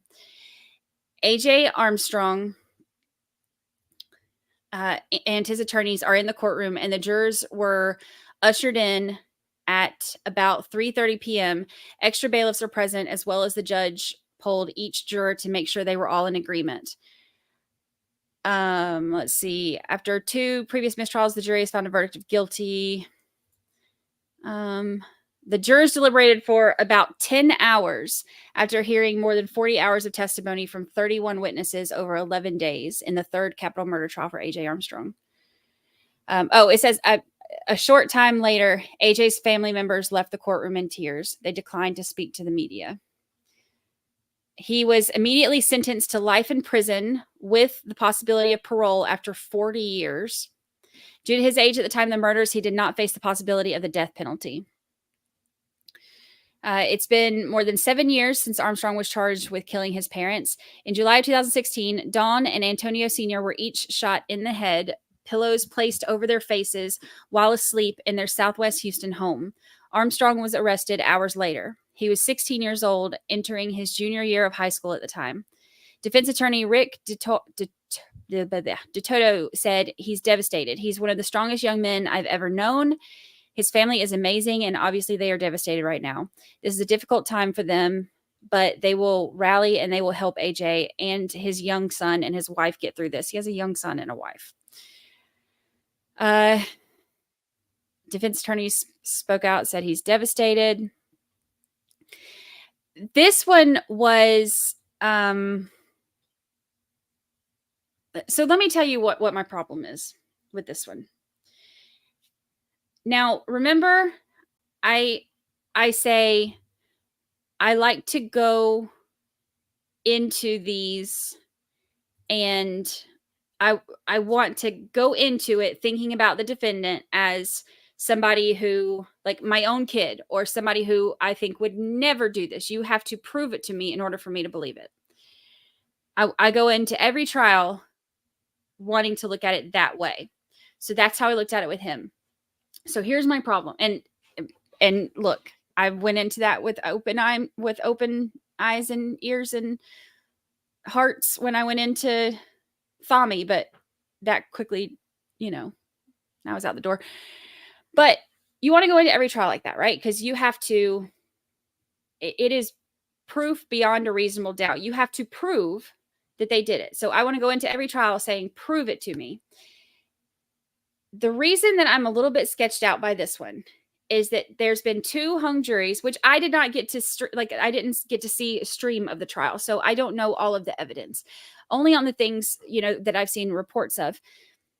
There was no evidence, no DNA or whatever evidence until from the last 7 years until right before this trial. And then all of a sudden they found, I think they said flakes of DNA when they retested on his shirt or something. And to me, it is possible that happened, but man, does that sound sketchy. And I just don't, it just is hard to, that's just hard. There are some things that are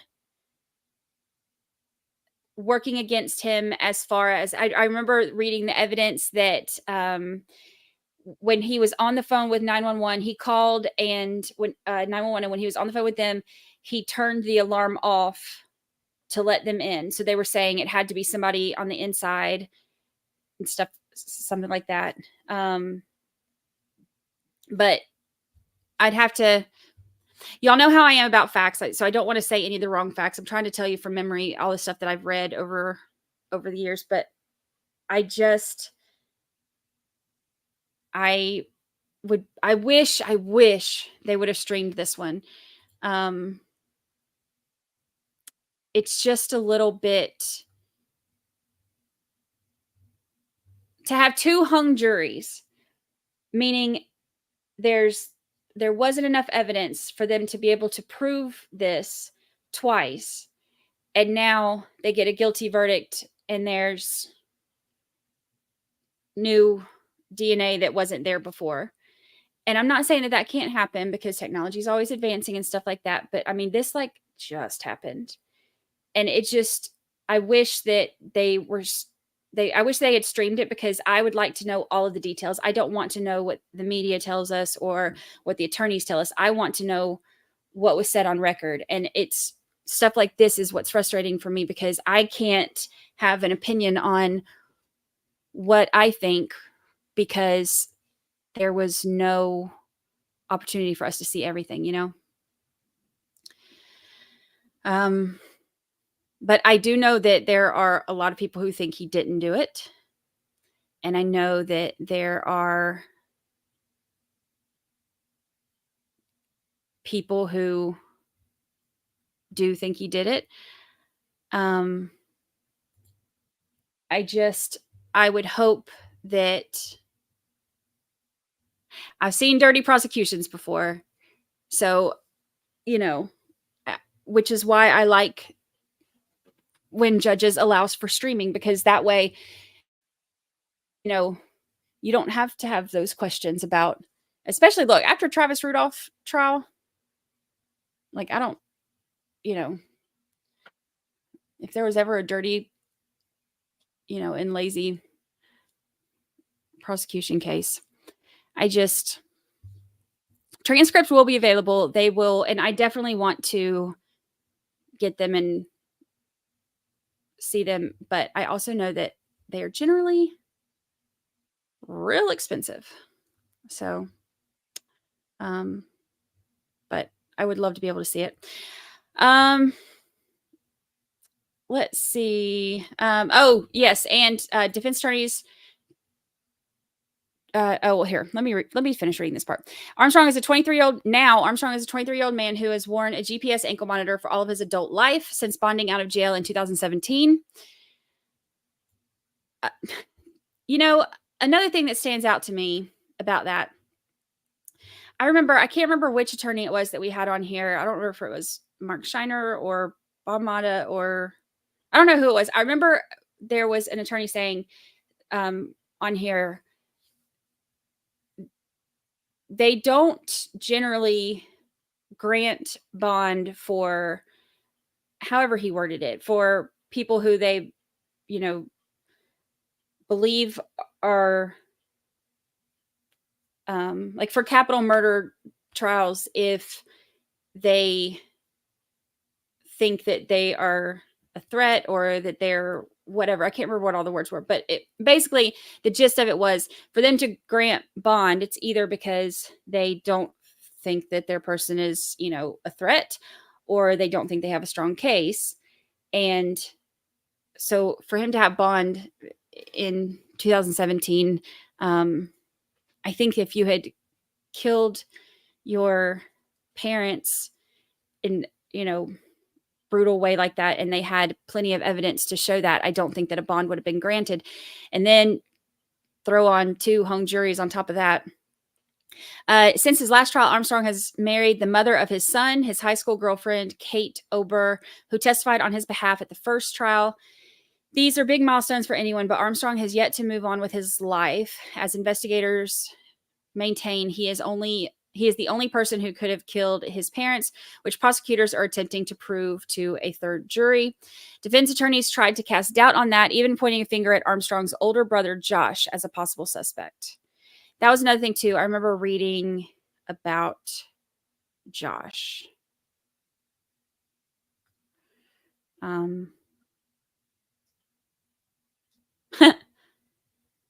Lucy knocking things over.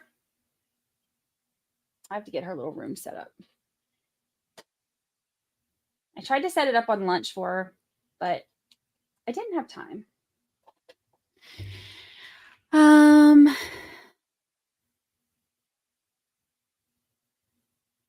Let's see. The state had text messages between Antonio Sr., Dawn, and their son, Josh, introduced into evidence. Prosecutors worked to show that those messages made it appear Josh was a normal and loving son. However, the defense claims Josh had mental health issues and was suffering from paranoia and schizophrenia. The state says that Josh was diagnosed with mental health issues, but that happened months after the murders. And then they've got interviews with him and stuff where he talks to ABC in Houston. But anyway, that was one of those that I was really interested in, and, you know, really wanted to cover. But hi. Yes, I know. Hello. But they didn't allow streaming, unfortunately. Jaded Wonder, thank you. I did not. I did like just the quick version because I was trying to do it at lunch because I told everybody I'll try to get it put up at lunch, but I have to like actually get it set up and all that good stuff. I'm gonna try to do it tonight. If I can finish with the podcast in time, then I'll do that.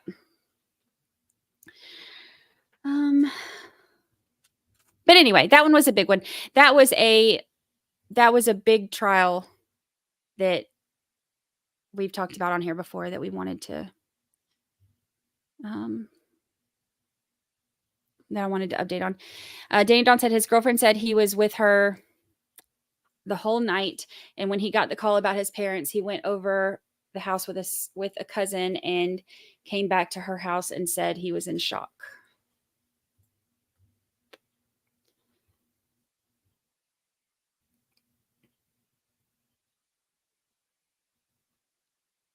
So I don't know. We'll see. I would like to get transcripts. I hope that they can come out eventually and not be $1 billion. But that's the problem with them not streaming things. Okay, so we've got that. And then, of course, we've got, for those of y'all who missed it this morning, we had Austin Ford's sentencing and his mama. His mama got in trouble for taking a picture of the jury. And she got sentenced to, what they say, 3 days in jail. So, adult time out. Ooh, audio's coming back.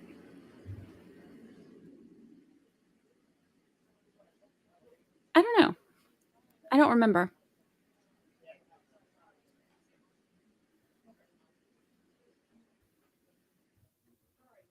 We were waiting for one more. Okay, no worries.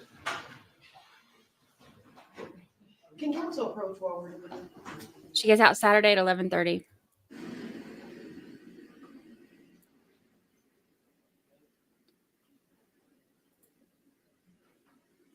Oh, SCP said, OMG, I'm 10 minutes from the courthouse and was going to go, but they weren't letting anyone in. They had this trial locked down, which I hate to be like, one of those, y'all, I mean, look, y'all know I love my tinfoil tiara, but I hate to be one of those conspiracy theory people, but it is hard for me too that it was so locked down and so secretive and so like nobody's allowed to, tweet about it or like be on any, like you can't have any kind of electronics in there. And I don't know. I like it when things are out in the open for us all to see. Oh, speaking of which, also, remember when we had Mark Shiner on and he told us about him and Heidi Perlay, and they told us that their client was being charged sexual assault charges, and they said that they didn't bother. It was basically, it all came down to she was having an affair and she was accusing him of that so that her husband didn't get mad at her, basically. Anyway, it was ridiculous because they didn't even check the security footage and all of that. So Mark was telling us about how, they got the security footage. They can see them going in and, together. And basically the security footage goes against everything she said, that it was not like, a sexual assault situation where she was just going home to mind her own business. They had been out together and all that stuff. So Mark said that he agreed to misdemeanor battery, and then they dropped All rise for the jury. the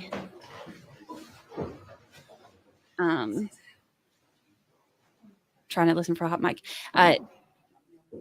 They dropped the sexual battery stuff.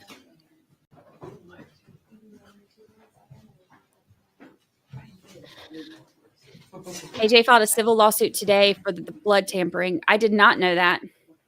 I've been here dealing with aliens trying to take over the channel, but I will look into that when I get off.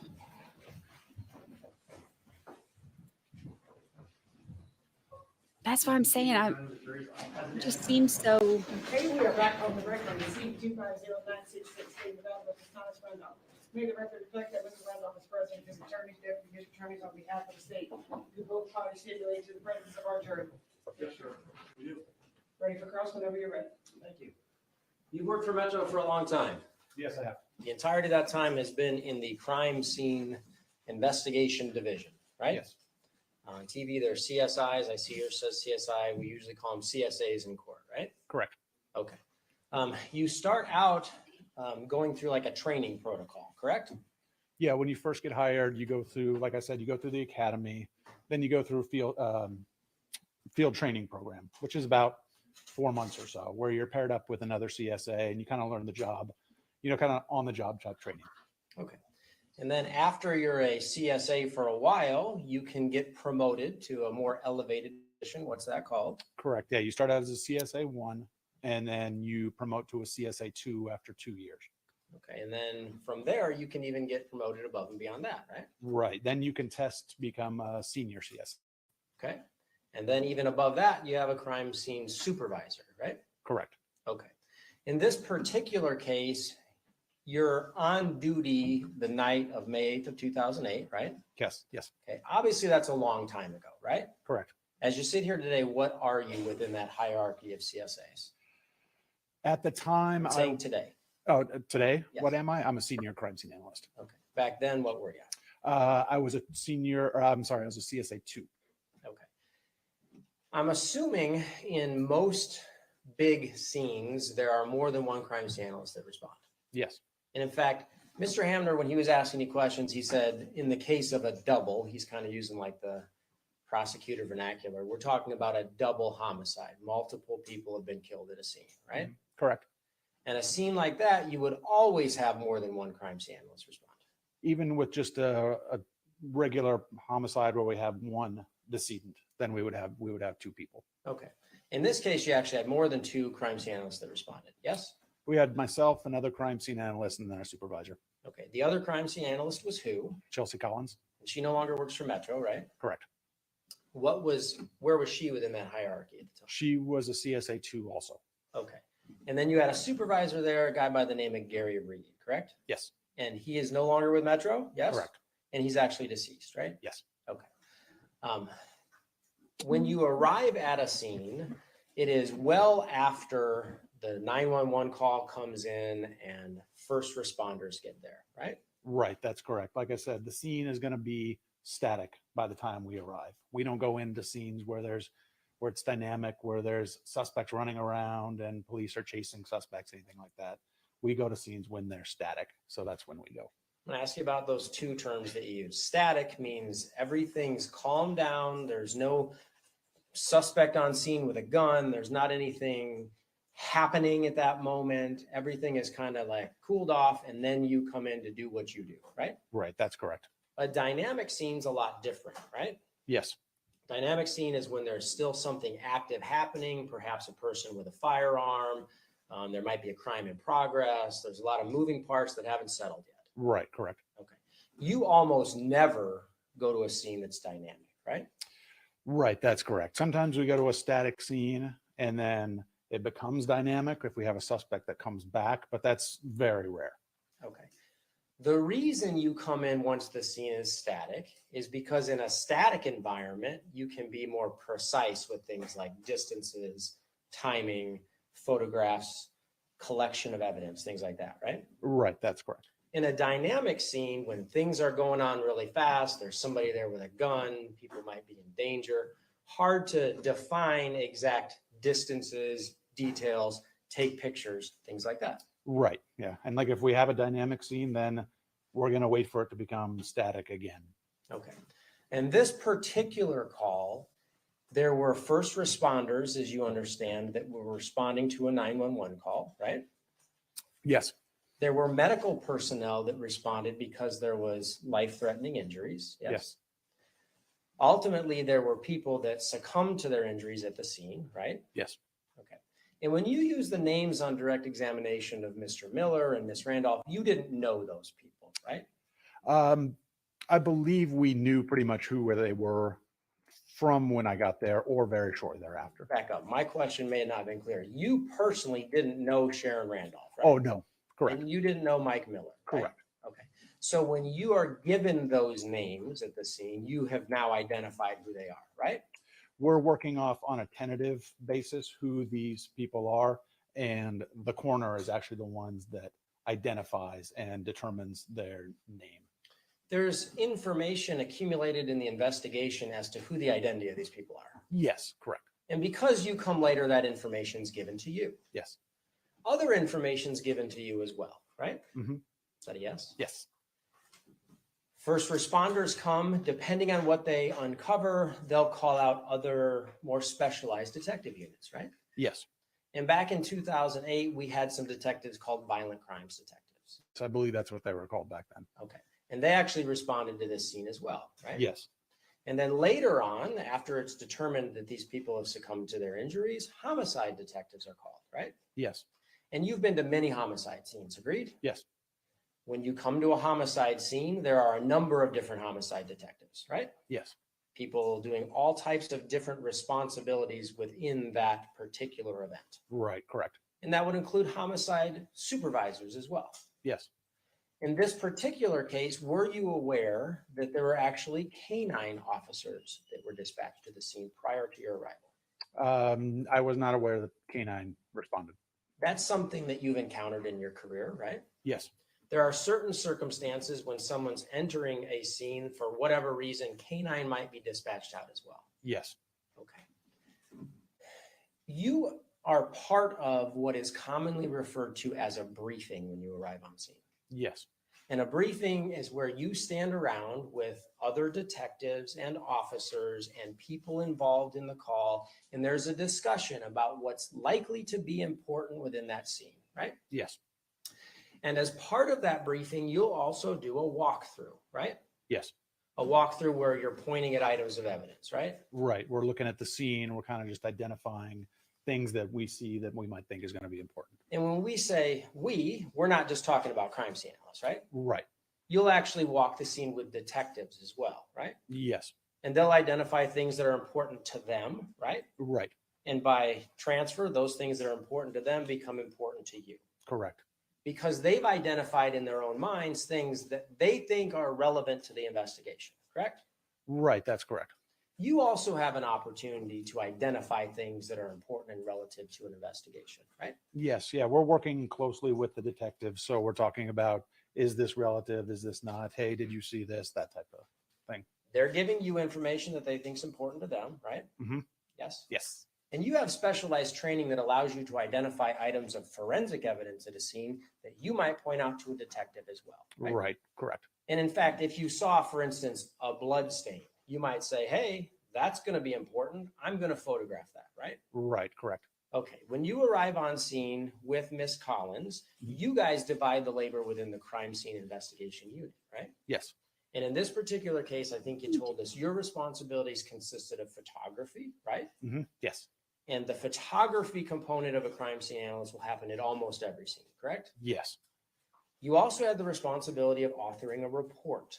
Yes, that's correct. A report in a case like this can be crucially important. Would you agree with that? Yes, it's part of, like we talked about, the evidence impound, the diagrams, everything all kind of works together. Okay. And when it works together, you're talking about working together with the portion of the case that Ms. Collins was assigned, right? Yes. Her assignments within this case were the creation of that diagram that we saw in States 214, right? Yes. I'm going to talk to you about this a little bit more in detail later, but that's a portion of what she's responsible for, right? Correct. There's also an evidence impound that's done by Ms. Collins, right? Yes. theoretically, if done correctly, the things you document in your report would be identified in this diagram and would be impounded and put in her impound report, right? Right, that's correct.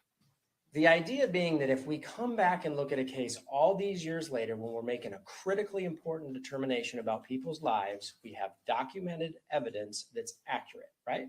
Correct.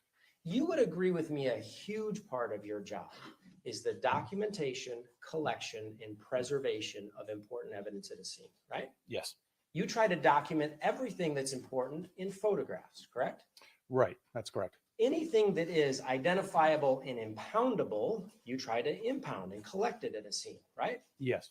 And you try to do it in a fashion where it can be preserved so that those of us in a jury trial later on can see it, hear about it, and look at it, right? Correct. And also, you want to have the preservation of that evidence so that you can test it forensically, right? Yes. And just to be clear, unlike the TV show, you don't collect a blood sample, go back to the lab and test it yourself, right? Right, that's correct. We have a separate forensic lab that does all the testing, that they look at the blood, the DNA, the latent prints. They also do the firearms and all that types of things. You would agree with me that, for instance, in the lab, they can't do any of that testing if you don't properly collect and preserve the evidence. Agreed? Correct. So it's really important that you identify it, yes? Yes. That you collect it, right? Yes. And that it's preserved, right? Yes. And that it's done accurately. You'd agree with that too, Yes. right? Okay. In this particular case, in the diagram, let me ask you this. When you're at a scene and you're taking photographs and preparing your report, do you have the ability to take measurements? I usually don't take measurements when I'm doing my photography and my notes, just because that's not part of my duties at the scene. Okay. The duties that Miss Collins had, you've done those duties, right? Yes. You've made a lot of crime scene diagrams Yes. and you've impounded a lot of evidence. Correct. When you do that portion of a scene, do you take measurements? Yes, I do. Why? So that we can later on show, the DAs, the defense can show the jury, this was located X number from this. And then you can get a spatial relationship of things and get an idea where things were located in a scene. In a static environment, it's pretty easy to lay down a tape measure. For instance, I could say, I'm 12 feet from you, right? Correct, yes. And then ladies and gentlemen that come in here and give up their time to make really important decisions have that accurate information, right? Yes. Okay, I want to show you this diagram real quick. In the top left-hand corner, I'm going to zoom in. There's an event number. You see that? Yes. Okay, jury's heard all about that. There's a date. You know that, the date that you responded to the scene, right? Yes. There's an address. You responded to that address, right? Yes. Underneath that, there's a C9255C. What's that? That is Chelsea, C for Chelsea, her first initial. 9255 is her P number, or was her P number, and C for Collins. Okay. You have a P number too, right? I do. What's yours? 8177. So yours would be J8177S. Correct, yes. Okay. So if you had prepared this diagram, your information would be on there, right? Yes. This is a homicide call that you responded to, right? Yes. And then underneath that, there's the name and birth date of two individuals. You see that? Yes. Sharon Randolph, what's her date of birth? Got 11/5 of 50. Okay. What's Michael Miller's date of birth? We've got 1/16 of 70. Okay. Ask you to remember those. We'll come back to them.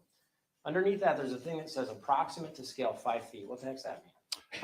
That is just basically showing if you wanted to sit down with this and a little ruler, you could measure this little scale and see where, for example, cartridge case number 1, how far is it from cartridge case number 2?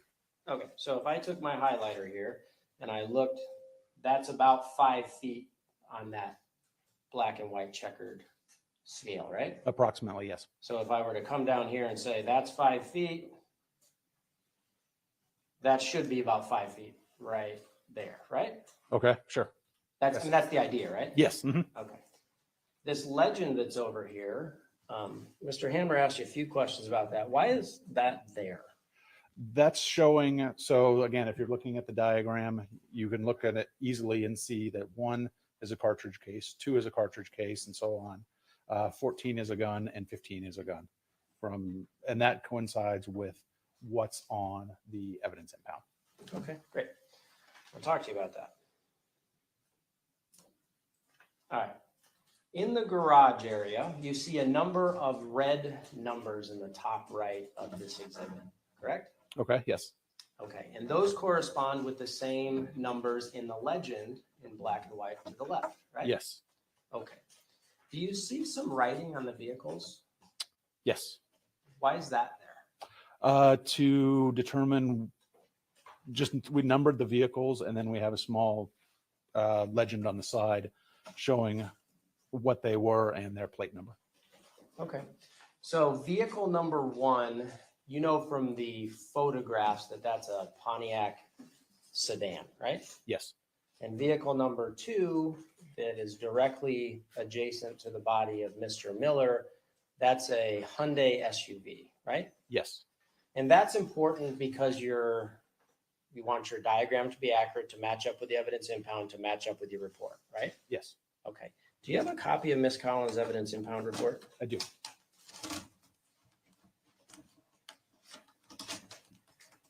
Do you have it in front of you there? Yes. Okay. There are package numbers listed on it, right? Yes.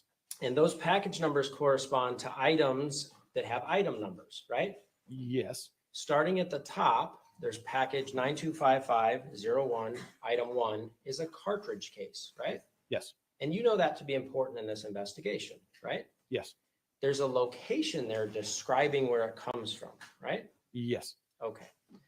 On the floor of the garage near the east wall, 13 feet north and 15 feet 7 inches east of the reference point, right? Yes. Okay. So there's a reference point and measurements to tell us exactly where that came from, right? Yes. You testified on direct examination about some bullets that were recovered as well, right? Yes. Okay. I'd like you to refer to item number 7. Okay. What is it? That is a bullet. Where's it recovered from? It is recovered from under vehicle 2, kind of along the right side, passenger side. Okay. What's it say on the report? If you could read it out loud for me. Yeah, 1 bullet. And then it says on the floor of the garage under vehicle number 1. And then are there measurements? Yes. Okay. So if I read that evidence impound report, I would think that it was 13 feet 2 inches north and 1 foot 6 inches east of the reference point under vehicle number 1, correct? Yes. Yeah, based on what there is, yes. Yeah. That's not accurate, is it? No, because it's actually under vehicle number 2. Right. And that's important, right? Sure. Okay. When you document and collect evidence, you want to be as thorough as you possibly can, right? Sure. You're a human being, yes? Yes. You make mistakes, right? Yes. Ms. Collins makes mistakes as well, right? Yes. You would agree with me that if you're walking through a crime scene where there's evidence that someone's been shot and there's someone saying it happened at a particular location, you would want to document as much physical evidence related to that as you could, right? Yes. If, for instance, there was blood sprayed on the walls, you'd want to document that. Correct. If there was blood patterns on the walls related to a gunshot wound, for instance, would you document that? Yes. Would you put that in your report? Depends. Usually a blood spatter investigation of the scene is usually done within our section by someone else who has that type of training and education. There were only a few crime scene analysts that have that. All right. Your training and education allows you to look at a blood spray spatter pattern on the wall and identify that it's there, right? Correct. You can photograph that, right? Right. In fact, you've done that a lot in your career, right? Yes. You might not have the specialized training to interpret what it means, but you can see it, yes? Yes. You can photograph it, correct? Yes. That would document it, wouldn't it? Right. Correct. You can even swab it, right? Yes. And that collects it, right? Yes. And then you can test it later in a lab done by someone else, right? Right. Correct. And then these folks can hear about it, right? Yes. Okay. Do you have your report with you? I do. I'd like you to refer to me in your report where you took a swab from any of the walls. We did not. We did not? Chelsea did not. Since she is the one that is including the evidence, that recovered the evidence. No, there were no swabs taken. You took a lot of photos in this case. Yes. How many? I don't know exactly. I'd have to look it up. Hundreds? Probably 250. Okay, I'm gonna represent you. I've looked at all of them many, many times. Okay. Have you looked at all of them? I believe so, yes. Do you remember taking any photos of any blood patterns on the walls? I believe I took some of the blood on the master bedroom door. Okay, I'm not talking about right next to Sharon on the ground. I'm talking about on the walls. No, I didn't take any on the walls. Any spray on the walls? There wasn't any large amounts of spray or anything like that that was going to be able to document without putting small scales up there. What about small amounts? There was nothing that I was able to see when I'm doing my photography. Okay, because I was sitting here when Mr. Hanner was asking you questions. He showed you that north-south hallway. Mhm. Remember that? Yeah. Okay, the garage door is at one end, right? Yes. The north end of that hallway, right? Mhm. Yep. At the other end is the south end, yes? Mhm. Is that a yes? Yes. There's a body laying there, right? Yes. In this diagram, he showed you this whole hallway up and down here. Yes. And he asked you, was there any evidence of any blood on any of those walls, right? Yes. Did you find any? I did not. Did you collect any? No. Are you aware that crime scene analysts went to the scene later? Yes. Are you aware of who went? Yes. Guy by the name of Randy McPhail. You know him, right? Yes. Are you aware that he photographed blood patterns on the walls? Yes. Did you just miss them? I'd have to look and see exactly where he photoed them because when I looked at his photographs, they're high up and above where Sharon is located. Okay. You'd agree with me that you've had an opportunity later to look at a time when somebody went back to the scene and identified, photographed, and collected swabs that you didn't. Right. He took, and looking at his report, most of the blood is 1 to 3 millimeters. Okay. So it's very small. And he took pictures of it. Yeah. And he swabbed it. Right. And you didn't. Correct. Okay. Are you aware of what happened in the intervening week between the 8th of May and the 15th of May? I don't have a entire layout of it. Are you aware of who was in and out of that scene during that week? No, I don't. I'm not a homicide detective, so. Are you aware of whether or not somebody went in and cleaned up that scene in the intervening week? No, I'm not aware of that. Would you have any knowledge at all if those walls near the north end of that hallway were cleaned? No, I would not. Okay. You'd agree with me if, for instance, a hazmat crew came in and wiped down the walls and cut out the carpet and soaked up the blood, probably couldn't photograph it at that point, could you? Right, that's correct. Okay. That's why it's critically important that you identify, collect, document, preserve evidence when you're first at a scene, right? That is correct, yes. Okay. And just so we're clear, you didn't photograph any blood on those walls. I did not see any of those small, less than 3 millimeter blood spatter to photograph, yes. Less than 3 millimeters is small, yes? Yes. But you understand it can be a really big deal in a murder case, right? Yes. Okay. All right. I want to talk to you then about this defect that you identified on the wall. Do you remember using the word defect when you talked to Mr. Hamner? Yes. Okay. Do you remember what you called that defect when you wrote your report?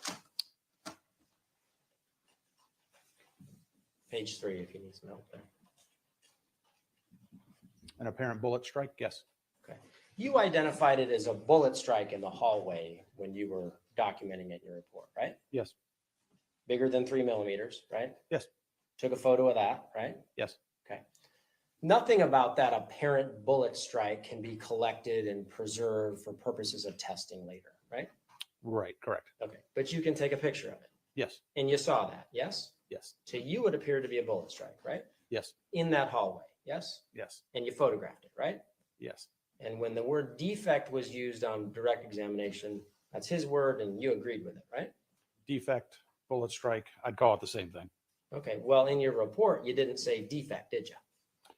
15 years ago, I did not. What did you call it 15 years ago? 15 years ago, I called it a apparent bullet strike. Okay, and 15 years ago was a report related to the dates you were there, right? That's correct. Okay, I'd probably call it the same thing today. Bullet strike? Yes. Okay.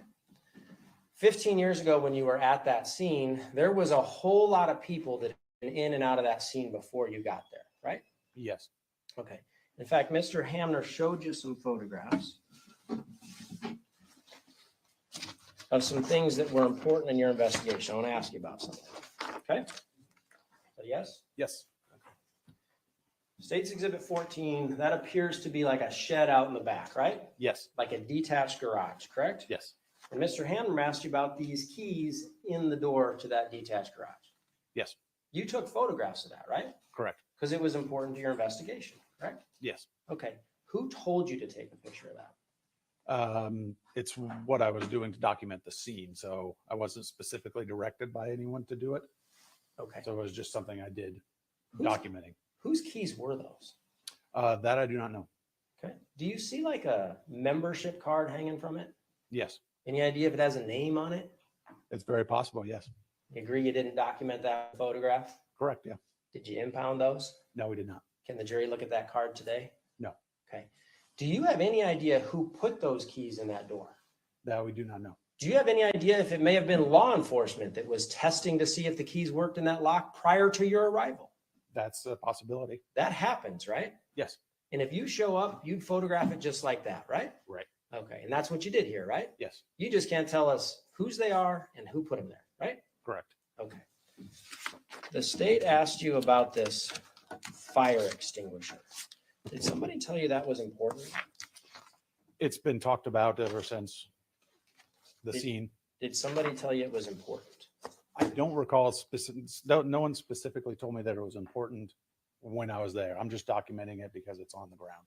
When you said it's been talked about, you've talked to the prosecutors about it, right? Talking to detectives when we were at the scene and talking to detectives since then. Who's the detective that's responsible for that scene that night? Believe it was Dino Kelly. And you talked to Dino Kelly, right? Yes. And he told you that might be important, right? Yes. And these prosecutors told you they were going to ask you about it, right? Yes. Okay. I'm going to show you number 46. You would agree with me when you arrived at that scene, that's where that fire extinguisher was, right? Yes. You would also agree with me there's nothing about that scene that tells you how it got there, right? Correct. You're just documenting it where it was. Yes. The state also showed you this little item here, number 44, right? Yes. That in and of itself doesn't mean anything to you as a crime scene analyst, right? Right. I do not know what that is. You're just taking a picture of it, right? Yes. Told you he's going to ask you about it, but you didn't even have a clue what it is, right? Correct. Okay. I'm going to show you then State's Exhibit 57. Looks like something's been moved in that photo. Would you agree with that? Yes. What's been moved? The fire extinguisher's over there now. Who put it there? I couldn't tell you, but I can also tell you that the vehicle, the sedan, has also been moved out. So that's probably why it was moved there. Let's go back then and look. Going back to number 46. The vehicle's been moved, correct? Not in this case. No. Right. In the photograph I just showed you a minute ago, the vehicle's been moved. In 46, it's still there, correct? Yes. You'd agree with me, somebody picked it up and moved it, right? Right. And put it right next to that little object, right? Yes. Do you know who might have done that? No, I do not. In front of that refrigerator, there appears to be a rug. Do you see that? Yes. And it appears that it's blood soaked. Would you agree with that? Yes. Okay. Do you see down at the end of that item, there's a Dr. Pepper bottle? Yes. That's in the photograph, right? Yes. Did you impound it? No. Did you test it? No. Did anybody tell you that was important to the investigation? It was in Mr. Miller's hoodie and his little pouch. Okay. The pouch in the front? Yes. Okay. You'd agree with me when you originally took photographs, they included photographs of Mr. Miller, right? Yes. Okay. And I'm going to show you some photographs.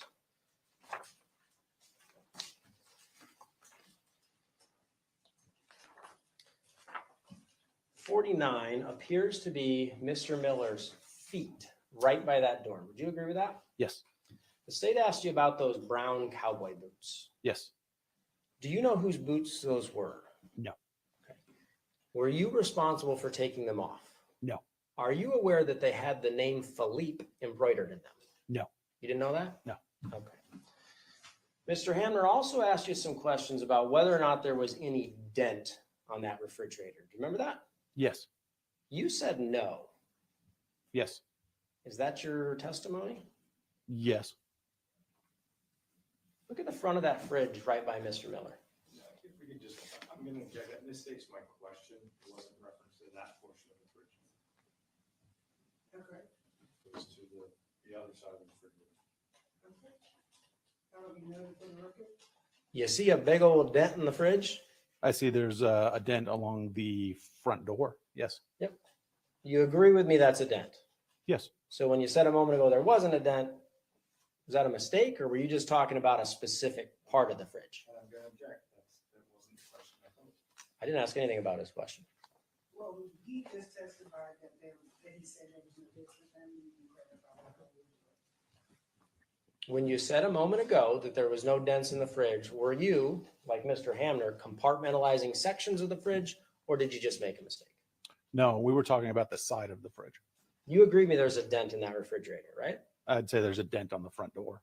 Yep. Of the refrigerator, right? Yes. And that's right next to Mr. Miller's body. You agree with that too, right? Yes. Okay. You were asked some questions about the top of that fridge and what the condition of the objects on the top of that fridge were. Do you remember those questions? Yes. Okay.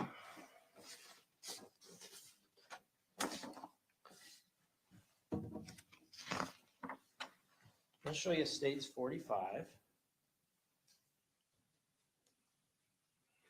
For purposes of this question, I'm going to zoom into the top of that fridge.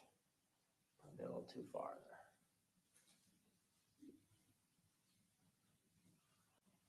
there. Okay. You agree on the top of that fridge, there appears to be a box, yes? Yes. So what you're talking about, the one along the back edge there? Yes. Yes. You agree with me that the front edge of that box is off the refrigerator, right? Yes. It's like laying off the back of the fridge and kind of resting against the wall there. Yeah, like for instance, if a box was on top of a fridge and the fridge was bumped and it slid off the back and the wall stopped it, right? Yeah, correct. You'd expect to see something like that, right? It's very possible. Yes. Okay. If you zoom in on this crock pot, do you see that? You talked about the crock pot on direct. Oh, not a crock Yes. pot. You see the feet of the crock pot, those little pegs that it stands on? Yes. You ever opened a freezer door? I believe so. Yes. Yeah, I believe probably most of us have. There's a gap between the top of the fridge and where the door closes, right? Yes. And there's like a little rubber area in there that seals in the cold air and keeps your ice cream cold, right? A gasket. Yes. Okay. You see how those feet are kind of stuck in that little slot? Could you show me the one where like I said, the lighting is better? I might be able to see a little better on that one. Maybe. Of course you can. He's trying to raise any kind of doubt, any kind of y'all didn't do this or that or whatever.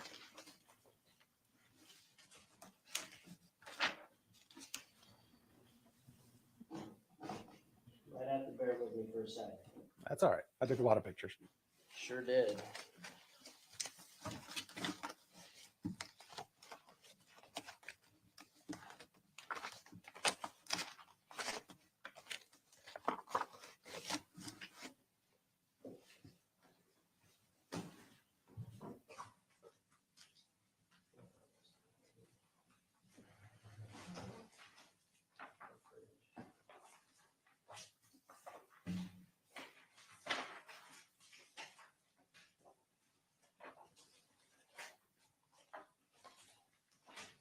I'll show you a different angle here. State 60.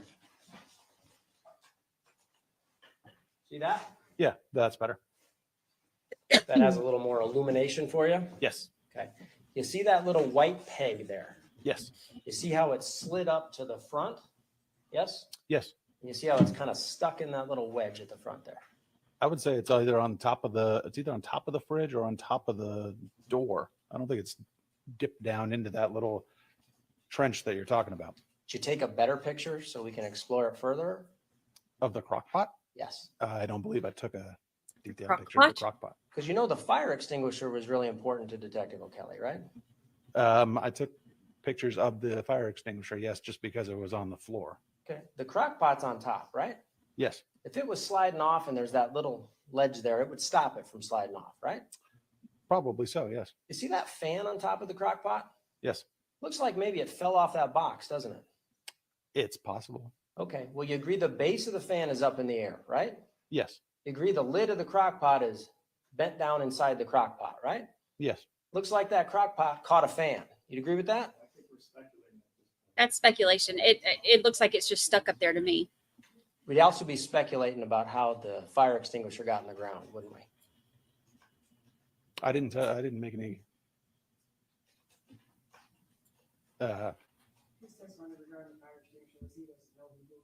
Right, And I said I didn't know how it got on the ground either. right. You would have to entirely speculate to do that, right? Yeah, Okay. Let me ask you this. If you look at the contents of the top of the refrigerator, would you agree that those items are consistent with the fridge being bumped into and them falling from a different position to where they're at now? That's not at all. Huh. Okay. You agree with me that the fan's not standing up, right? yes, I agree that it is on top of the crock pot. Yes, You agree with the box is kind of falling off the back, yes? yes. You agree with me that the lid's falling into the crock pot? I agree that, the lid is a little bit askew. Okay. And you agree with me for you to make any determination about how the fire extinguisher got on the ground, you would have to speculate entirely, right? Correct, yeah.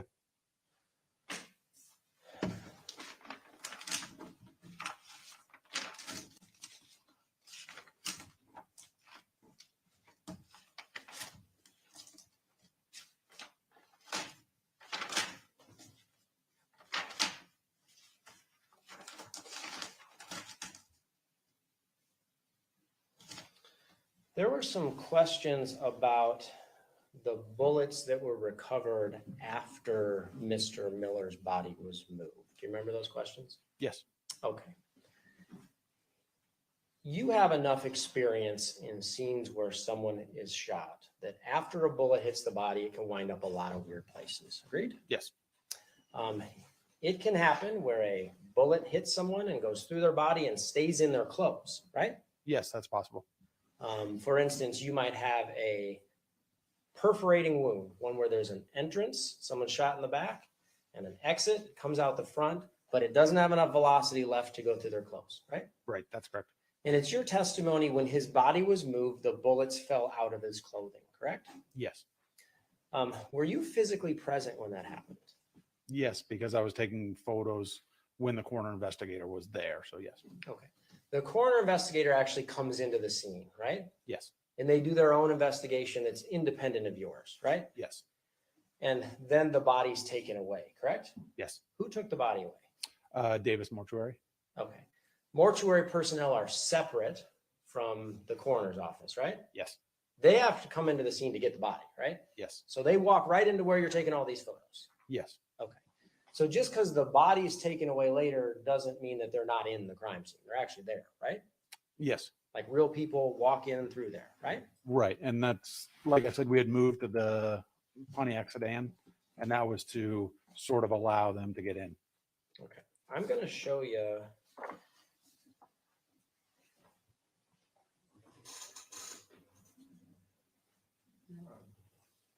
I'm going to move by stipulation, defense C, D, and E, state has no objection. Yes. Yes. C and E will be stipulated to, amended by stipulation. All right, I'm going to show you defense D. Now, what? Do you see these little silver items that are next to Mr. Miller's body? Yes, What are those? Come on. I'm not an emergency medical tech, but I believe they use them to see if they have a pulse. Okay, that is trash. It's waste that's left behind by an EMT, a paramedic, a first responder from the fire department, et cetera, right? Yes, They come into the scene before you photograph, right? yes, because they're attempting to save a life, right? Yes.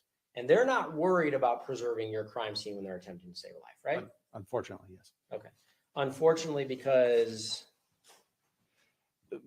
Sometimes evidence can get moved, kicked, but it's what they do. It's just, it happens. I'm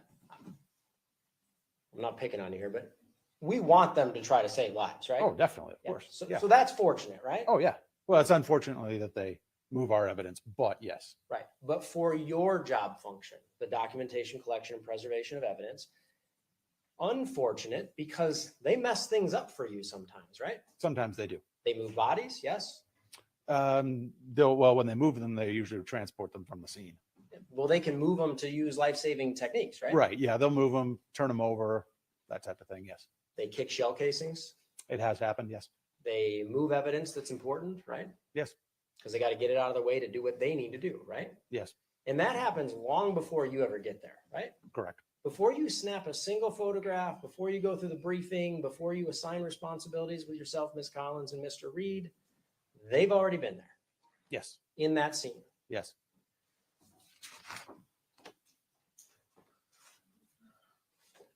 I'm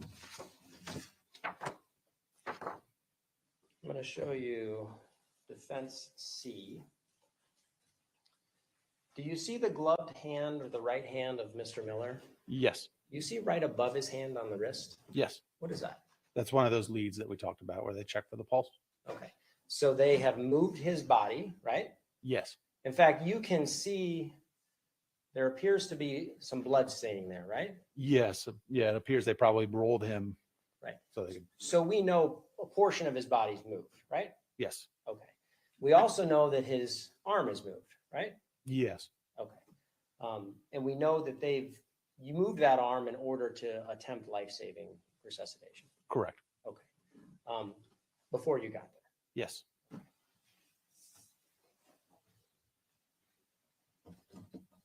Unfortunate for Mr. Miller, he didn't survive, right? Correct. Unfortunate for your scene, it may not have survived as it was at the time of the shooting either, right?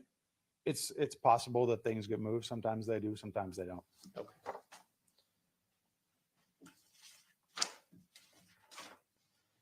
The state asked you some questions about the condition of the house. I'm going to use the term ransacking. Are you familiar with that term? Yes. What does it mean to you? Usually ransacking to me means drawers pulled out, clothing strewn on the floor. Those are the main things that we see. Just things are completely pulled out and gone through, drawers dumped open, something like that. Okay. Don't want to get too personal. You have drawers at your house? Yes. Like you keep your socks in a drawer, for instance? Yes. You want to get a pair of socks out of your sock drawer, you know where it's at, right? Correct. Pull the drawer open a little bit? Usually pull it open the whole way, take one out and close it. Okay. If you know where something is in your house, you don't have to pull out a drawer and throw it on the floor, right? No. Okay. If I'm running through your house and I want to find a pair of socks, I might just go crazy and throw your drawers everywhere, right? Very possible. Okay. Oh gosh. You would agree with me that in States Exhibit 96, there are drawers open, yes? Yes, there are drawers open. Okay.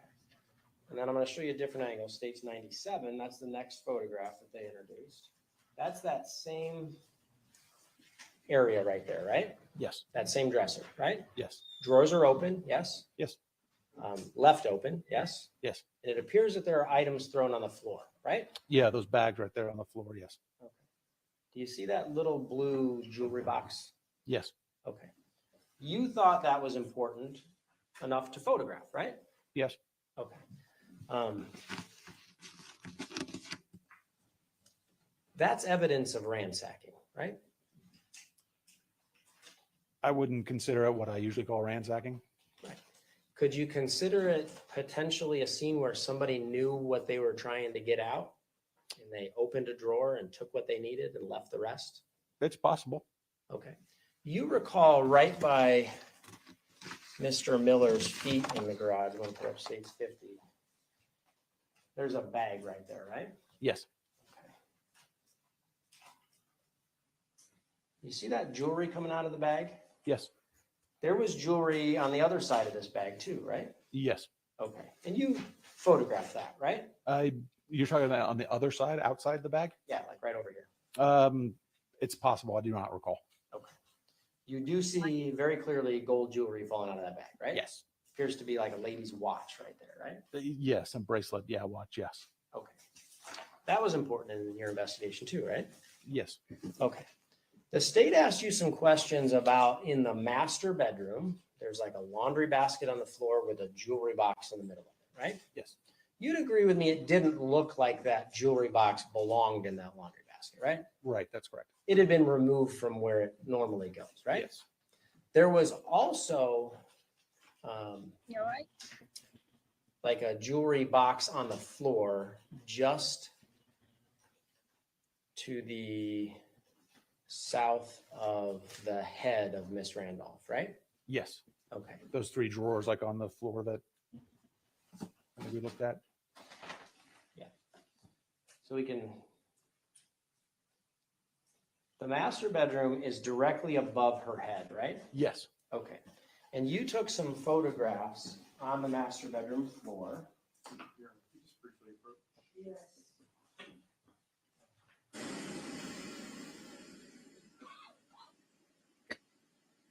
Oh, I wish he would land the plane. I know he doesn't have much to work with, so he has to try to like focus on the little things that he can maybe prove.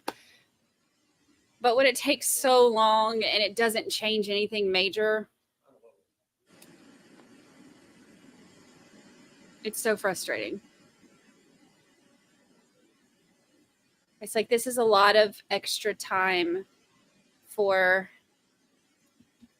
nothing.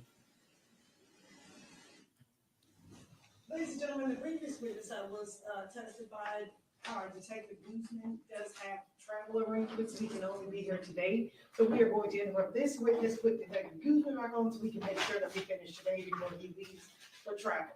So, sir, if you could just step down, we'll call you back. Wow. I apologize. Okay, so now the one that had to leave for an appointment is coming back, and they're kicking this guy out so they can bring the other guy back.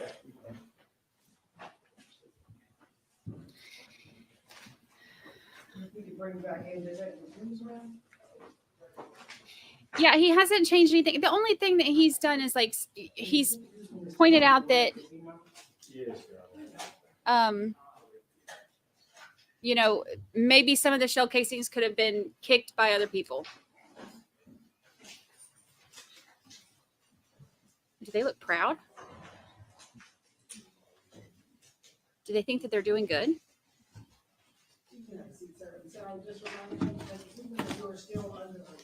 you. Bear with me for 1 second, Your Honor. I just want to make sure that everything is closed off on computer before I start projecting it on. It's like speed dating for witnesses. And then we pick our favorites and go back. And this is the cell phone dude, right? Oh, he was monotone too. Cell phone dude. Juan Guzman.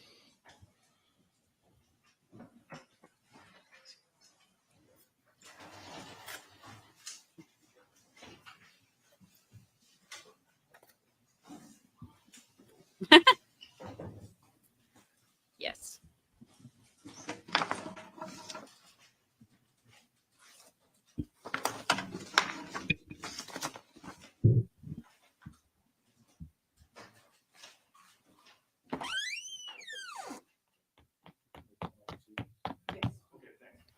So let's just kind of backtrack just a second. So when you were on the stand earlier, you had indicated that you put, for example, the cell phone records in PLX, and it kind of generated these statistical summaries as well as calendar charts, correct? Correct. At some point, did you also, and these records span from December of 07 all the way to like early June of 08, right? It's whatever was requested, but yes, that's accurate. When we went over those numbers, like 335 calls from Lizzie and Mr. Randolph, and 234 for or Mr. Miller, you were first looking at the entirety of all those records, correct? Correct. Was there another calculation that you did where you narrowed it down, just starting from the first time Mr. Miller made a phone call to Mr. Randolph or vice versa, all the way till May 8th? And you kind of applied that to the other two phone numbers? I did, yes. Okay, so when you look at the big number, it was 335 for Lizzie Labrador, right? Correct. But when you narrowed it down to this window of Miller's first contact and last contact, how many contacts did Lizzie have in that smaller range? 130. Okay, so Miller's at 234 and Lizzie's now down to 100 and, what was it again? 30. Okay, and when you narrowed that down for Sharon, what was her number in that range? 222. Okay, so the number one person from first contact to Miller and last contact to Miller is Miller. Correct. Okay, and when you broaden it out from December until, early June, it's Lizzie. Correct. Okay, I have no further questions for this witness.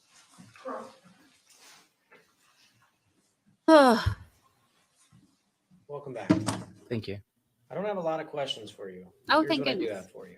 You had started to say on direct examination that you weren't involved in this case back in 2008, right? I was not. Correct. You actually didn't do any investigation in this case, right? Correct. There were some individuals that made some requests of you to analyze and summarize some data points that they gave you, right? Correct. Okay. Specifically, how many phone numbers were you given? Two sets of phone records. Okay. Of how many phone numbers? I don't know how many phone numbers are in these records. There's hundreds possibly. Yeah. And analyze each specific one. Yeah. I analyzed the two phone records that were received from the telephone company. Okay. So I'm looking at a summary of what the state has in evidence. Is that 326, Mr. Hammer? Yes. You see where it says calendar chart, Lizzie Labrador? Yes. Do you see where it says calendar chart, Mike Miller? Yes. Calendar chart, Sharon Randolph? Yes. Okay. It looks to me like those are the only calendar charts you did, those three individuals. That is correct. Okay. The names Lizzie Labrador, Mike Miller, and Sharon Randolph, who are those people? Again, I did not do the investigation on the case. Those people are who I was advised. Lizzie was the girlfriend of Thomas. Mike Miller was a handyman for Thomas, and Sharon was Thomas's wife. Yeah, so somebody tells you this is important to us, right? These are the numbers I want you to look at. Correct. Right. And you didn't go through and create any kind of calendar chart for, I don't know, how many times Tommy Randolph called his mom, right? I did not know. Nobody asked you to do that, right? Correct. Okay. If Tommy Randolph called his mom a whole bunch, that wouldn't be weird, would it? It wouldn't, I guess. Okay. The call statistics that you did are for a finite period of time, right? The call statistic report that is in here pertains to the call records that were received from the phone company. So whatever the case agent at that time requested for that time period, that's what they received, and that's what was inputted into PL. Are you aware of who the case agent is in this case? I do not know. Okay. Do you ever heard the name Detective Dino Kelly? This agency is pretty big. You don't even know who that is? I don't. Okay. The statistical summaries that you did are for records that are limited to a finite period of time. You agree with that? Sure. So for instance, if I asked you to analyze the number of calls between July of 2008 and December of 2008, you don't have that info, right? Correct. And if I asked you to analyze calls for the calendar year 2007, you don't have that info either. This starts December of 2007, so the last part of 2007. Like the last month. Sure. Okay. You can't tell us how many times Tom Randolph called Sharon Randolph in September of 07, right? I cannot know. Okay. Essentially what you did is you were given two sets of records and we said, these phone numbers are important. When I say we, it was these prosecutors, right? Correct. Yeah. And they said, hey, let's take a peek at these. I want you to analyze for me how many times this number called this number, right? In a sense. So the original report that I actually created here, where it says PLX analysis report, frequency report, that report by itself will tell me, without anybody else giving me any other information, what are the top phone numbers that this person called? So with that information, without anybody giving me any other bit of information, I could tell you what were the top phone numbers. The top phone number on that report that appears on the call records is actually the T-Mobile voicemail number. Then it goes second, third, fourth, fifth of the number of calls that he made. So without them even having to provide me with, hey, just look at these, I could tell you that those numbers are going to be at the top based on the call records for those specific date range. And the phone number at the top of the heap is voicemail, right? Yeah, it's the T-Mobile phone number that anybody who has T-Mobile service will call. So like back in 2008, if Tommy Randolph wanted to get his voicemails, he'd call that number. Correct. So the way that T-Mobile actually works is if I were to call you, you had a T-Mobile phone number. If you ignore me or you send me to voicemail, your phone will automatically dial that T-Mobile voicemail. So whether he wants to check his voicemail or you sent me to voicemail, we're going to call that number behind the scenes. So you don't actually have to physically press the number. Your phone will call that number. And that's why it becomes such a frequent number and it becomes really high frequency, because every time that someone goes to voicemail, my phone is calling that number regardless of whether or not I call voicemail. So the times he doesn't answer the phone goes to voicemail. Sure. Right? And the times he actually physically calls to get his voicemail, when someone's left a message, that goes there too. Same number. Right. So you'd see that number on his record a lot. A lot. Nothing weird about that, right? Nothing at all. Okay. Also, nothing weird about the fact that he's calling numbers with his phone. You agree with that? Because that's why we all have phones, right? Right. Precisely my point. When the state asks you how many times did he call Mike Miller for this finite period of time that they gave you, how do you know that's Mike Miller's phone number? I am provided with that information. Is there any subscriber information that you're provided with? Not for Mike Miller's phone number, no. Okay. The phone number that is attributed to Mike Miller, is that a residence phone, like a home phone or a cell phone? I couldn't tell you. Do you know if Mike Miller had a cell phone? I couldn't tell you. Do you know if Mike Miller had a home phone? Again, I don't know the answer. Okay. They just tell you it's this number we're interested in, right? Correct. Okay. How many times did you say Tommy Randolph's phone called Mike Miller's phone as given by the state during that time period? 234 times. Over how many days? It's for the entire time period of February 12th, 2008 to May 8th, 2008. Okay. So between February 12th and May 8th, 86-ish days? I'll go with that. Okay. Bye. Assuming that's correct, how many calls per day is that? If we actually pulled up the calendar chart, it would give us a breakdown of what that is. On average, I think I remember seeing it could have been 5 calls, 7 calls, 3 calls. It varied each day. Some days it was more than others. So Tommy's sending over his notes. How many calls you say? 234 calls. 2.7 calls a day sound right? Sure. Is that a lot? Yes, it depends. Okay. When you review these records, how many times did Tommy Randolph text message people? Well, so the report actually would specify that. Now, again, we're going back to 2008, right, where people were actually still calling people. I would venture to say that your conversations in 2008 were primarily phone calls, and versus today's current date and time where people primarily use text messaging, we would see a huge shift just because society has changed as a whole. So we're seeing more people communicate over text as opposed to phone calls. Back then, 2008, I don't even believe that the report actually specifies text message and voice, because back then it wasn't as important as it is today. So I don't have an answer as to how many text messages versus phone calls were done.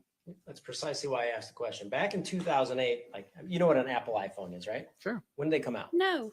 I don't know the year, but 2003 or something like that. 2007 sound right? Possibly. Okay. Today, if I wanted to correspond with you, I could probably text message with you, right? Absolutely. And I don't need to get into your business, but you probably text message with a lot of people, right? Sure. In fact, that's a majority of the way communications occur today, right? Most of my communication with the people I know is over text, yes. Right. Back in 2008, we weren't doing that, were we? We were calling people. Right. So would you agree with me, 2.7 communications with a human being via text message in 2023 ain't that much? Correct. Okay. You'd agree with me that when you look at those records, you can't identify a single text message sent by Thomas Randolph, right? Not based on that report, correct.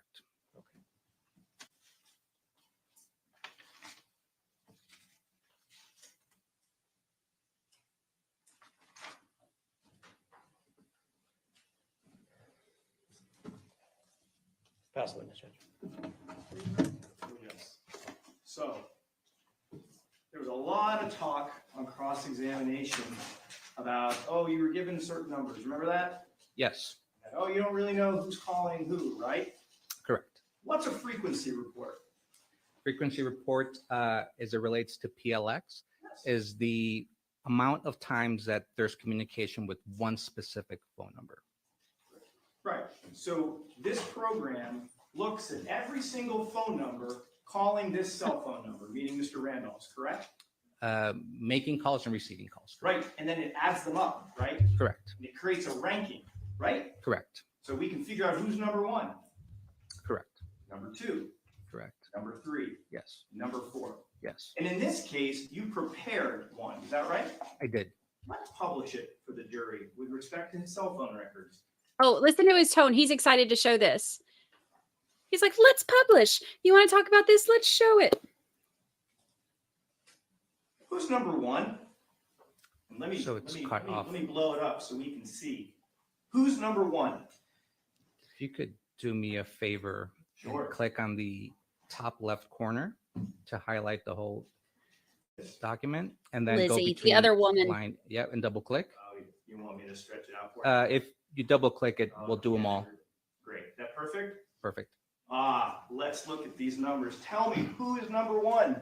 So number one is the T-Mobile voicemail access. Who's number two? Lizzie Labrador. Who's number three? Sharon Randolph cell phone. Who's number four? Mike Miller. The top three people are who? Forget T-Mobile's voicemail. Who are the top three people, the actual humans that are number 1, 2, 3 in this guy's list? Lizzie Labrador, Sharon Randolph cell phone, and Mike Miller. Dino Kelly didn't tell you to put that there. That's just what the numbers reveal, right? Correct. DA's office didn't tell you that. That's just the numbers, right? Correct. Those are the facts. Yes.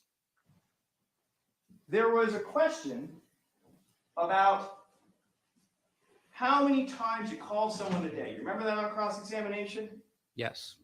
And we came up with the average that over a period of 85 days or 86 days, Mr. Randolph had contact or calls on average per day 2.75 times a day. Do you remember discussing that on cross? Yes, with Mike Miller. And I think at one point he asked you, oh, well, I mean, that's not that big of a deal. And I think your first answer was it depends. Is that right? Correct. Okay. How many times do you call your handyman a day? None. None. Have you ever called your handyman 3 times in a day? Me personally, no. Every day? No. 85 days in a row, 3 times a day? No. Ever do that? No. Would that seem a lot to you? In the scope of things, yes. Okay. No further questions. Let's leave that up. Okay. You see under the column name, Yes. who put those names there? I did. Because someone gave you those names, right? They gave me the names associated to the phone numbers at that time. 702-987-3269 is associated by the DA's office to you as Mike Miller, correct?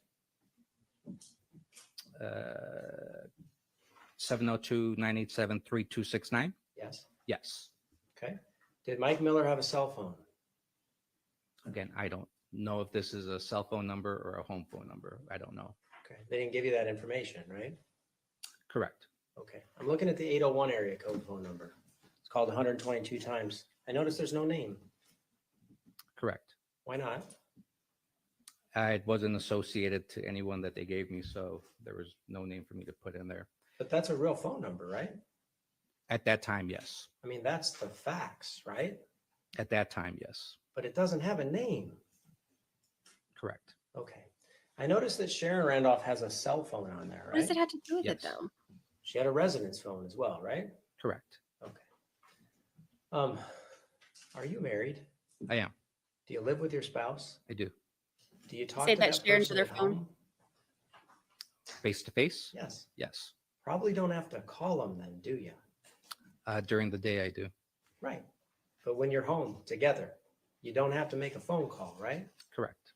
So you'd agree with me that in spite of the representation of this chart, the fact that 335 calls are made to or from Lizzie Lavador doesn't mean that the person that this phone is attributed to talks to that person more than, for instance, Sharon Randolph, right?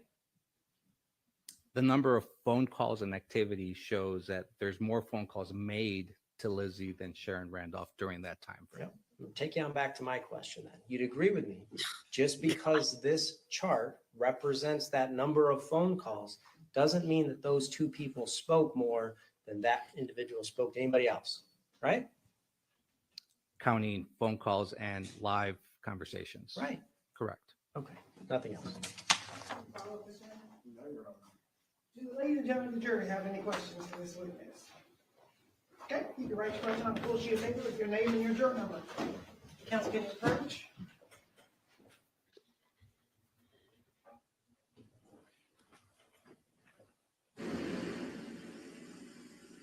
The thing is,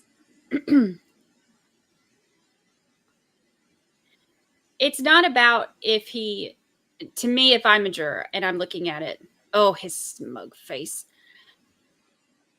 Oh, he's falling asleep, falling asleep, fall over, fall over, fall over. Oh, so close. It's not about that. To me, it would be. Can phone records be pulled out to listen to their audio? No. Do you have access to any of the audios of these phone records from May 8th of 2008 or leading up to that date? No.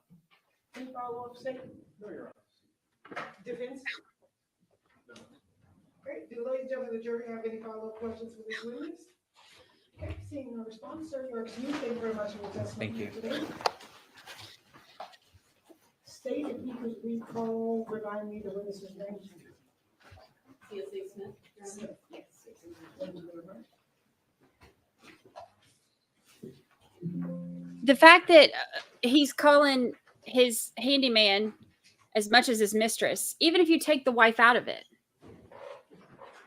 But obviously he ain't with the wife a whole lot if he's calling his mistress that much. It's not like he's going to say, hey, I'm going to walk in the other room, give my side chick a call.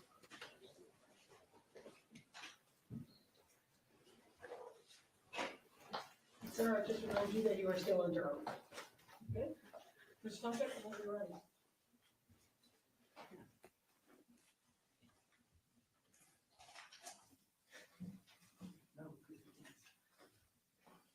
First brief indulgence.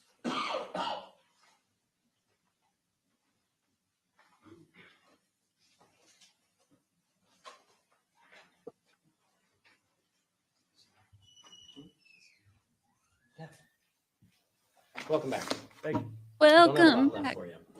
I was asking you about, I think before we took a break, in the master bedroom, Yes. directly to the south of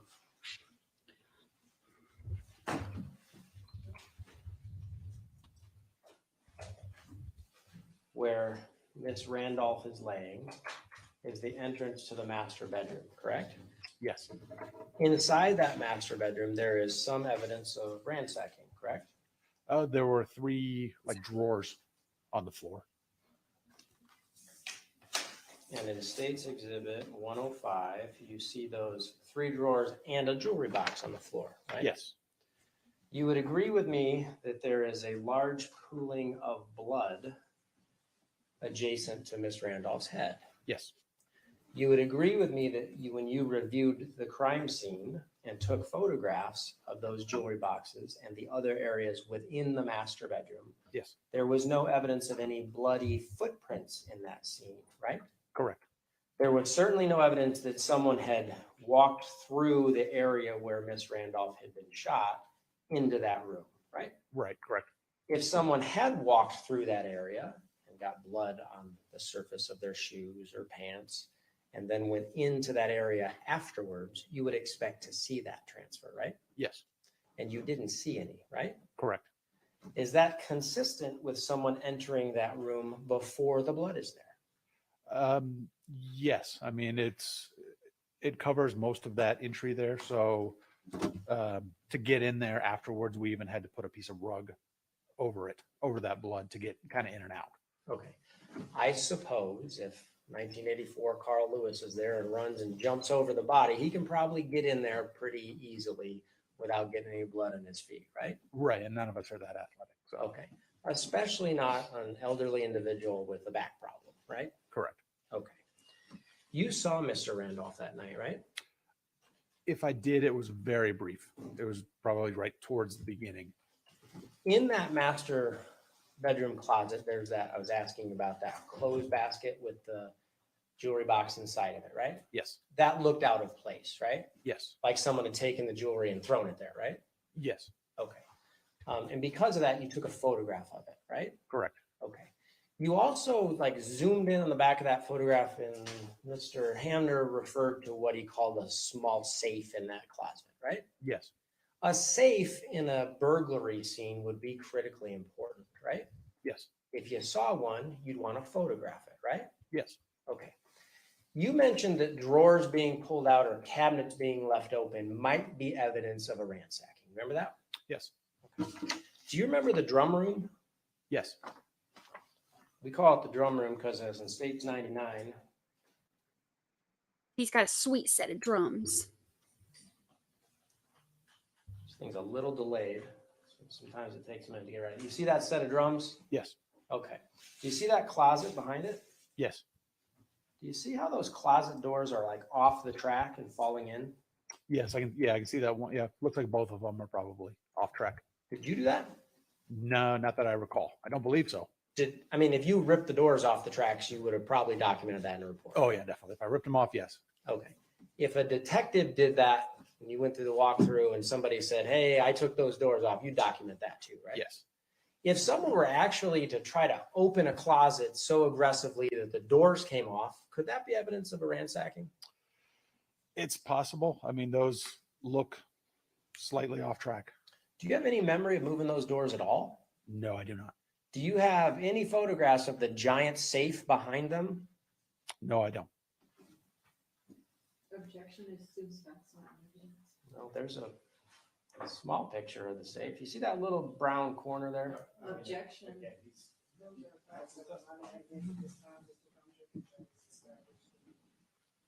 Oh, it will be. When you look at State's exhibit, I think it was 99 there. Do you see that little brown corner past the drum set behind those doors that have been ripped off? Yes. Do you know what that is? Basically, what you just said, it was a safe. Do you know what that is? I do not know. Did you ever photograph it? No. Did Detective O'Kelly or anyone else at the scene tell you that that safe was important? No. Okay. If you had seen a safe behind doors that had been attempted to be pulled off the tracks, would you have documented that as something that's critically important in a burglary scene? Yes. Nothing else. Yes. You just may need a couple minutes to grab a couple photographs. But yes.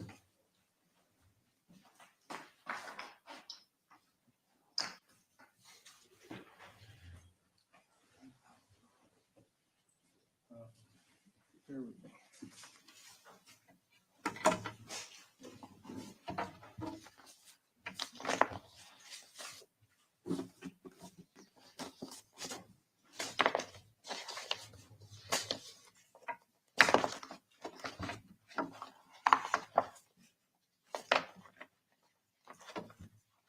He does always have like that.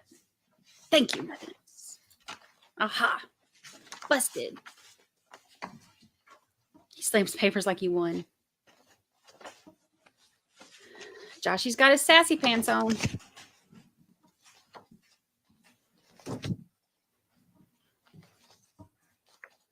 Tommy, calm down.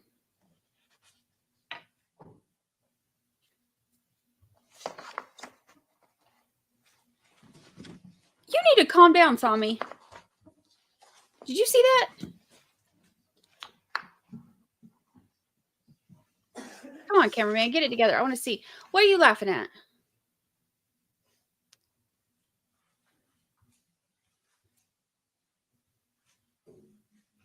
The jury is seeing this.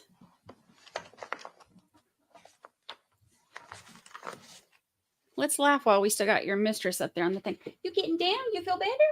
May I proceed, Your Honor? Thank you. On cross-examination, there were, yes, okay. On cross-examination, there were some questions about a fire extinguisher. Do you remember that? Yes. Where, when you walked through the area, where was the fire extinguisher when you first saw it? When I first saw it, it's right in front of the right front tire of that sedan. Okay. So, publishing states 46. Oh my gosh. A pain in the thummy. So that's where it was when you saw it, right? Yes. What's at the top of that photograph? The very top in the center. That's Mr. Miller's head. So Mr. Miller is in this photograph when that fire extinguisher is by that tire, correct? Yes. Okay. Do you remember the question when States 57 was shown to you and you were asked, hey, who moved that fire extinguisher? Yes. And you said you didn't know. Right, that's correct. When we compare 46 to 57, what two big things are missing from this picture? The sedan and Mr. Miller. You mentioned at some point in time, the mortuary came in to remove Mr. Miller, correct? Yes. How did they do that if both cars were right in the way? It would be very difficult. And so that's when the sedan was moved out into the driveway. However, your job is to preserve the scene as it was when you arrived, correct? Yes. Okay, so when we look at 46, is that the purpose of this photograph? Yes. To preserve where Mr. Miller is as well as that fire extinguisher. Yes. But obviously, if the mortuary needs to come through, he needs to be moved, right? Right, that's correct. And the fire extinguisher was in that same general area where that car was, correct? Yes. Thank you. So you Finally. know exactly who moved the fire extinguisher, but you've documented where it was when you first got there, correct? Right, correct. Would you agree it's possible that in the process of removing Mr. Miller and pulling out the car, maybe someone picked up the fire extinguisher and set it down? It's very possible. Or before someone moved the car, they moved it out of the way. Understood. But just to be clear, you took photographs documenting it in its state when you first arrived? Yes. Okay.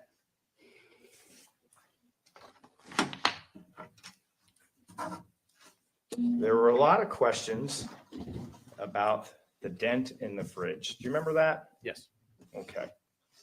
So, do you recall being asked, and I'm showing defense C, I know there's a parallel photograph of this, but do you recall being asked on direct examination if you noticed a dent to this side of the refrigerator? Yes.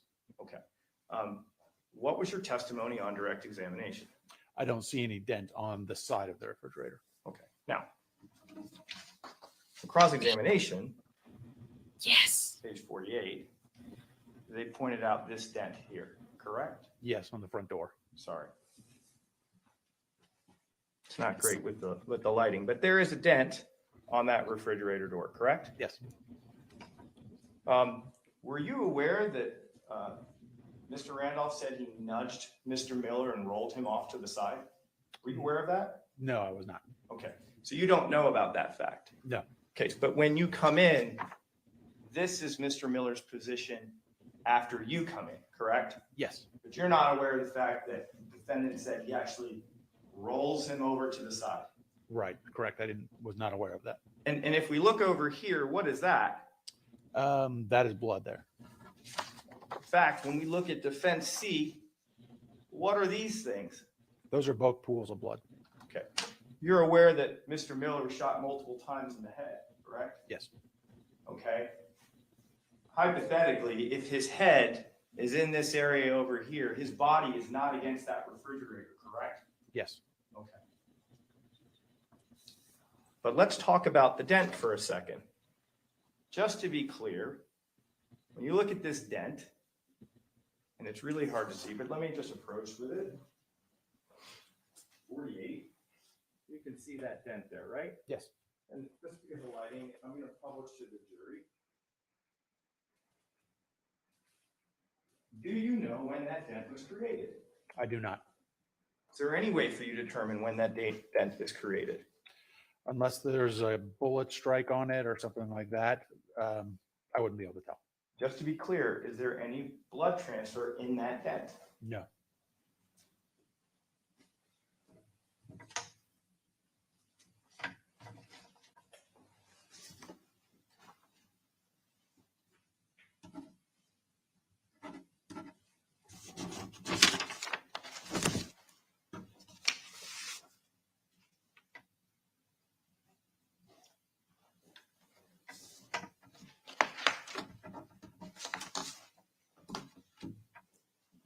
Let's talk about questions regarding the refrigerator and things on the fridge and a fire extinguisher.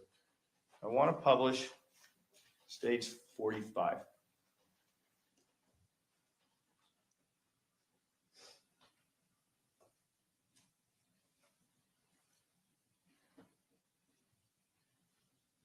When you look at that screw, Yes. do you see space in the wall between that screw and the box and the refrigerator? Yes. Okay. If hypothetically a fire extinguisher was hanging there, would this, when we zoom this back in, what item is closest? If a fire extinguisher is hanging there, would the box be closest if you had to push the refrigerator from the other side? Wouldn't that box potentially be the first thing to bump into it? It looks like that's in the vicinity of where that fire extinguisher would be. Yes. Right? And you'd have to put, I mean, just you were there and you saw this stuff. I mean, you'd have to push that fridge and have it lean to bump, hypothetically, if a fire extinguisher is there, correct? Yes. Okay, and it would start to leak. But if you want that fridge or you want this fridge or this box to lean and touch that, you would have to tip the refrigerator, right? Yes, I'd agree. Because that screw is not right next to the fridge, correct? Right. Correct. So you got to get an angle there. Yes. And just to be clear, when you went into this scene, all of those items were on top of the fridge and not on the ground. Yes.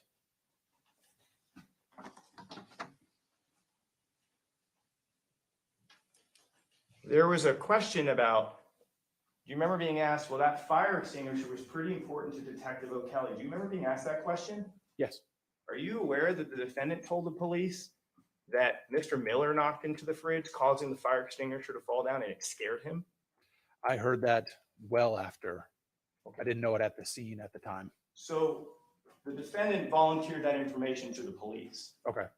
I mean, you're aware. Yes. Right? Yes. Okay. This is what I've been waiting to get to. Walkthrough? Of the walkthrough? Off the top of my head, I don't.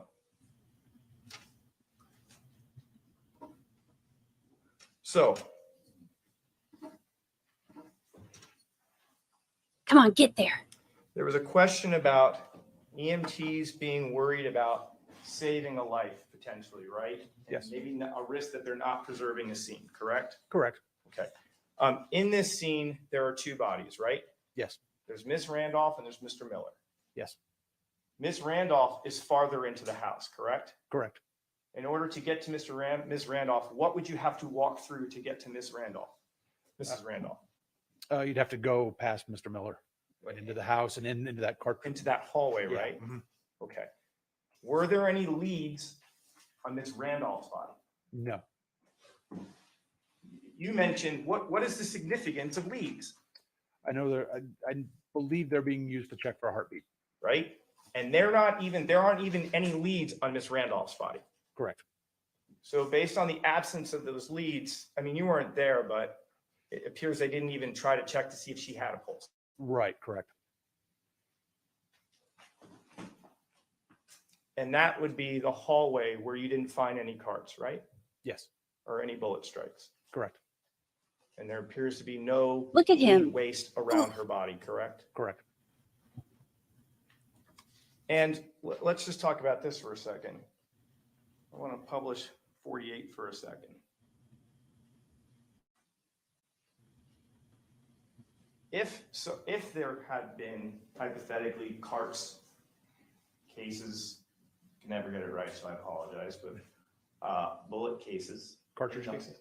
Cartridge cases, see, look, I'll learn it by the end of the trial. In that hallway,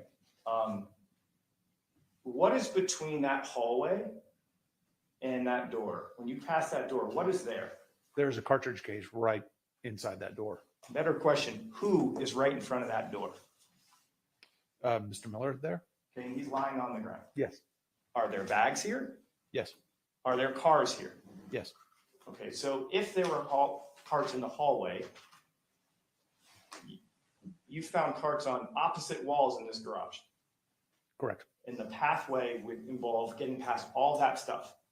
Yes, Tell me about that door for a second. Does it stay open or was it closed when you got there? it was closed when I got there. Potentially, if the door is closed, you'd have to open it to kick them through, right? Yes. Okay. No further questions from the students. Josh.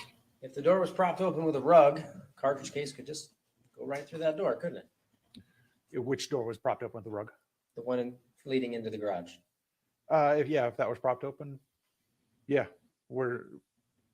Like, there's not a door to stop it if it's propped open. oh, right, yeah, Like Mr. Hammer asked you the question, if it's closed, couldn't get through, but if it's open, converse is true, right? Right. Okay.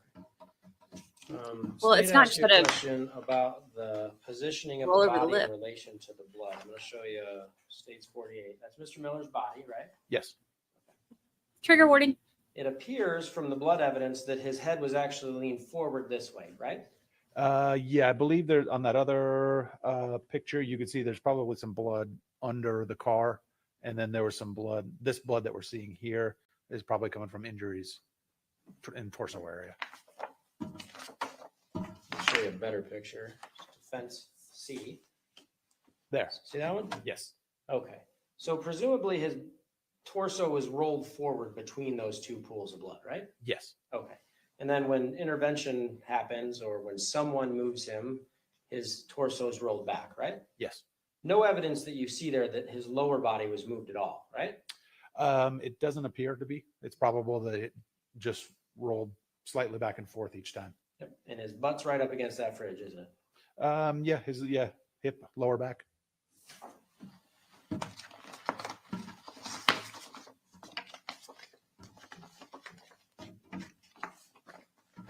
As the day goes on, they get more aggressive with their paper shuffling. Oh, he tossed them papers. Ladies and gentlemen, if Jared have any questions for Ms. Wicks, you can write your question on a full sheet of paper with your name and your juror number. Jury question. Jury question. Sit down, Tommy.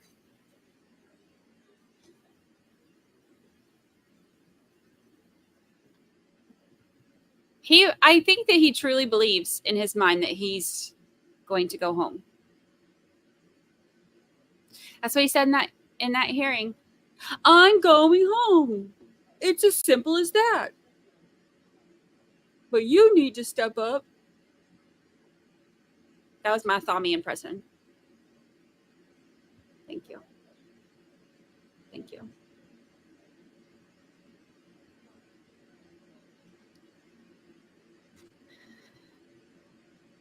Five sidebars.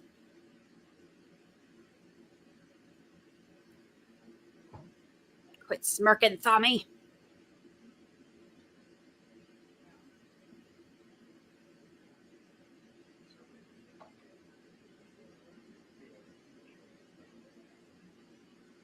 Yeah, Tommy got his meds. Okay, sir. Did you determine what the metal on top of the hallway came from? It appeared to be just based on my education and experience and working as a crime scene analyst, it looked to be like a metal fragment, probably coming from a bullet. Looked to be the form of like lead. And so that's why we're calling it just a metal fragment, because we're not, lab trained, but that's what it appeared to be. Did you check to see if the keys open the back doors or the front door? When we're referring to the keys that were found in the shed door.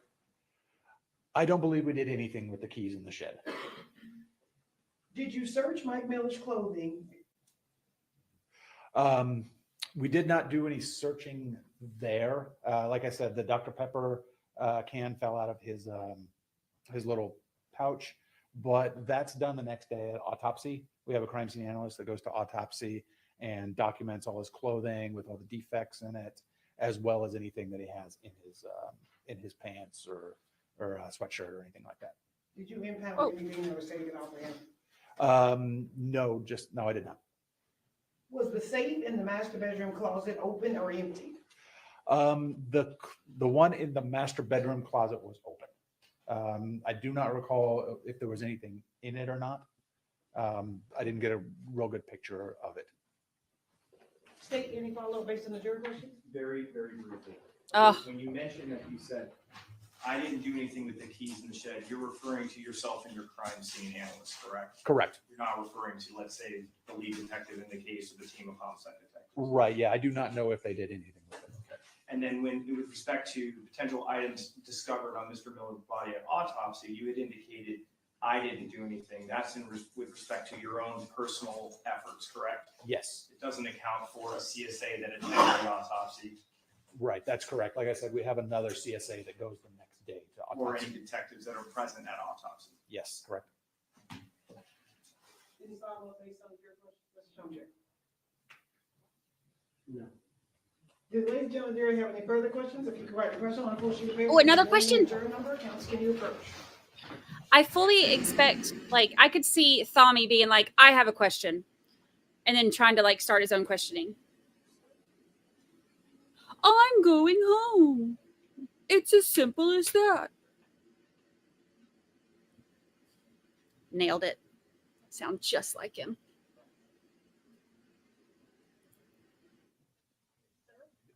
Was the bullet strike or defect tested in any way? Not at the scene. No. Mr. Hamlin, any follow-up based on the jury questions? And just to, one follow-up. There's not a test that you can perform on a wall, correct, that has a defect. Would that be fair? There is now, but I don't believe back then. It's called a bullet hole testing kit.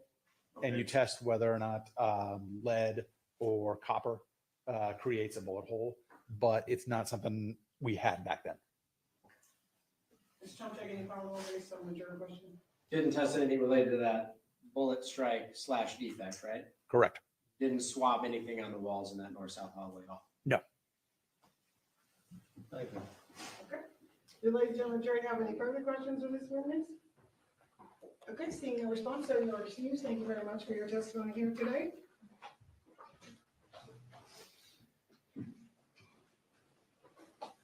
Okay, ladies and gentlemen, at this point, we're going to take our night recess. During this recess, you must not discuss or communicate with anyone, including fellow jurors, in any way regarding the case or its merits, either by voice, phone, email, text, internet, or other means of communication or social media. You must not read, watch, listen to news or media accounts or commentary about this case. You must not do any research, such as consult dictionaries, use the internet, or use the reference materials. You must not make any investigation, test the theory of the case, recreate any aspect of the case, or in any other way investigate or learn about the case on your own, and you must not form or express any opinion regarding this case unless finally submitted to you. This gentleman will be in recess till tomorrow morning at 11 a.m. All rise for the jury.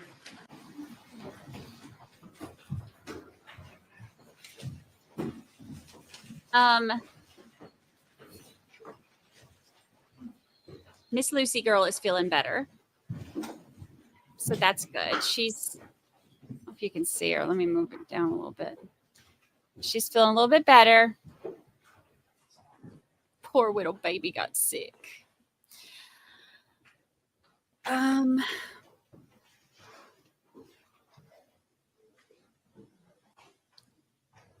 So here's my thoughts. Okay, record clerk, you're outside the presence of our jurors. You guys have any other Yes, yes.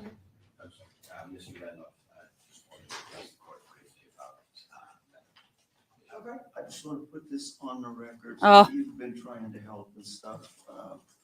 It's just just every day it's some other nonsense. The doctor said I can get my meds during the afternoon meds, but then they won't do it because of this. Well, if he's in the unit, you can do it, but I can't go to the unit because it's inconvenient.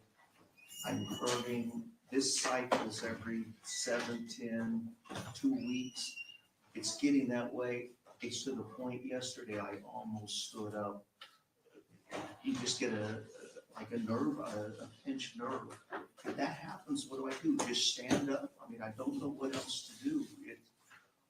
Well, if you need to stand up in order for you to be comfortable, I mean, you can do that while we're in trial. It's not a matter of comfort. It's a matter of, it's just, I have to sometimes.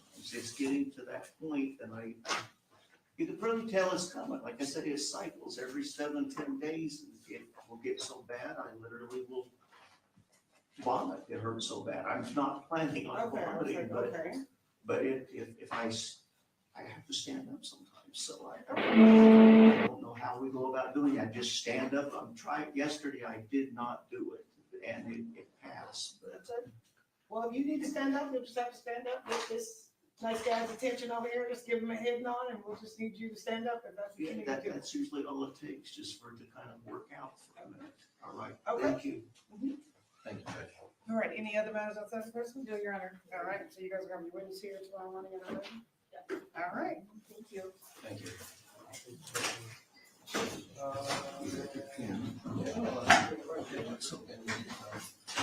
I just want to get this on the record. I'm going home. It's as simple as that.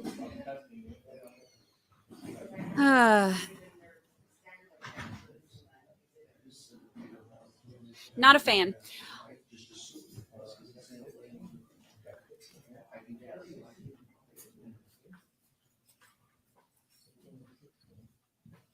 Just trying to get another hot mic moment.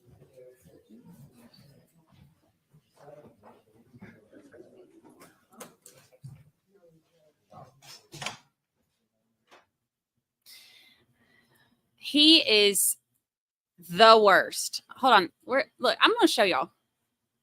Let's see how spot on I am. Look, I tweeted it. I could find that probably quicker than I'm going home. Blech. You are home, Thommy. You are home.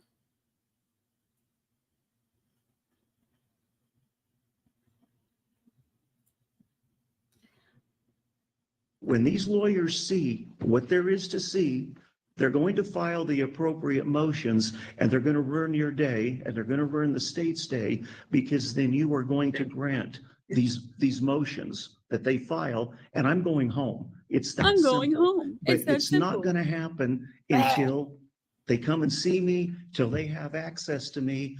I've been waiting 14 years. I've had 25 attorneys. It's getting old. So you have to step up and make these people do what they need to do. This is nonsense. I want the hell out of here. And I know when these lawyers see. He's ridiculous, and he's not going to tolerate it much longer. Blech. I'm going home.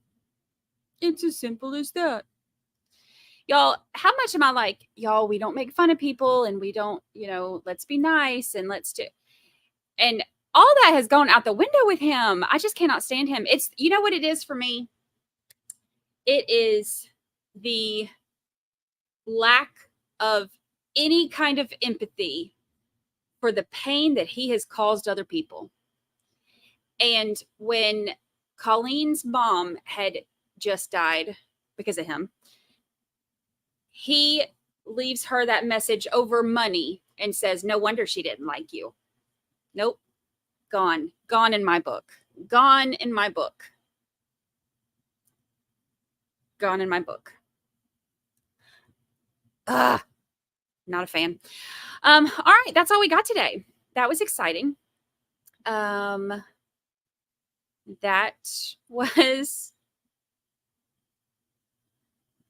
was something. That's true. He is not a victim or a witness.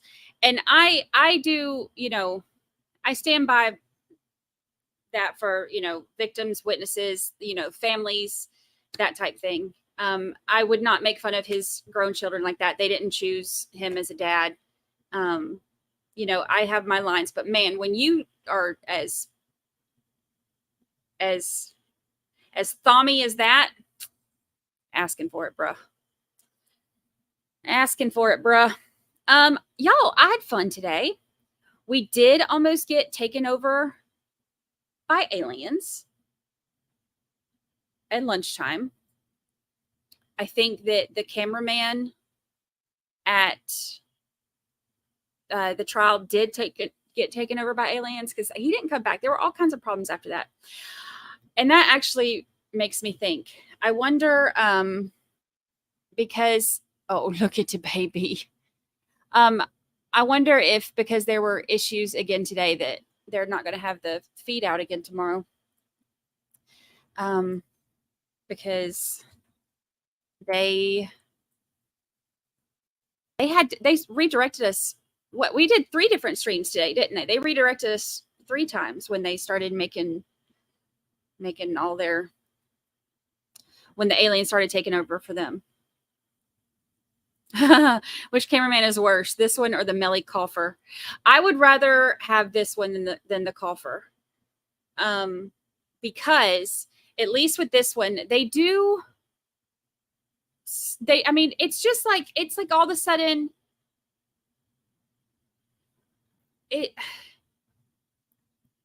it's like when you're trying to watch like when, a call drops and the person you're talking to just keeps going. They don't know that it's dropped and you're like fumbling and you're trying to figure out what's happening. And then you finally, and then you figure it out. And now all of a sudden you're back and they never stop talking. Or like you lose service, whatever. And then all of a sudden you're back and they never stop talking. That's how it feels like with this camera. But the Coffer and the mouth breather, we had the mouth breather in, what was the mouth breather, y'all? Austin Ford. Austin Ford was the mouth breather, wasn't it? Austin Ford was a mouth breather. Good point, Hope Renee Miller. If mom didn't like her so much, why'd she leave her all of her belongings in her will? Because she loved that sweet girl. And I don't care what they say about, well, you and your mom didn't talk for periods of time, didn't you? Look, what girl hadn't gone periods of time without talking to their mama? Like, mamas and daughters, we are going to clash. And we are going to go through periods where we don't speak or whatever. And sometimes it can be an hour. Sometimes it can be a year. Sometimes it can be more. Mother and daughter relationships are complicated. That's a fact. But to try to say that, to almost like make it out to be like that Colleen's relationship with her mom wasn't as important, or, to diminish it in any way because of that. Oh, that was where things took a turn for me for the defense attorney too. And I know that they're doing their job in the most condescending way possible, but I know that they're doing their job, but stuff like that is really hard to watch because Colleen has been through so much and my heart hurts. I mean, y'all see, like when people like that get up on the stand, I'll sit here and boohoo cry. And seeing her and knowing how much she's gone through and seeing them talk to her like that, knowing how hard this is for her, to then try to diminish, any aspect of her relationship with her mama, shame on them. Shame on them. You can do your dang job without attacking a witness, or not a witness, a victim. Because that's what she is. She's a victim. So, gracious alive. And that's Brandy's soapbox for the day. All right. So, it is 7:14 my time, which means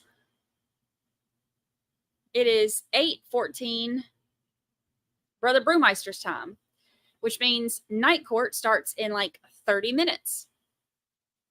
Right? Yep. So I am going to portal us over there. We're just doing all kinds of portaling today. We're just going here. We're going there. We started in Georgia, and then we went over to RA, and then we came back here, and now we're going to night court.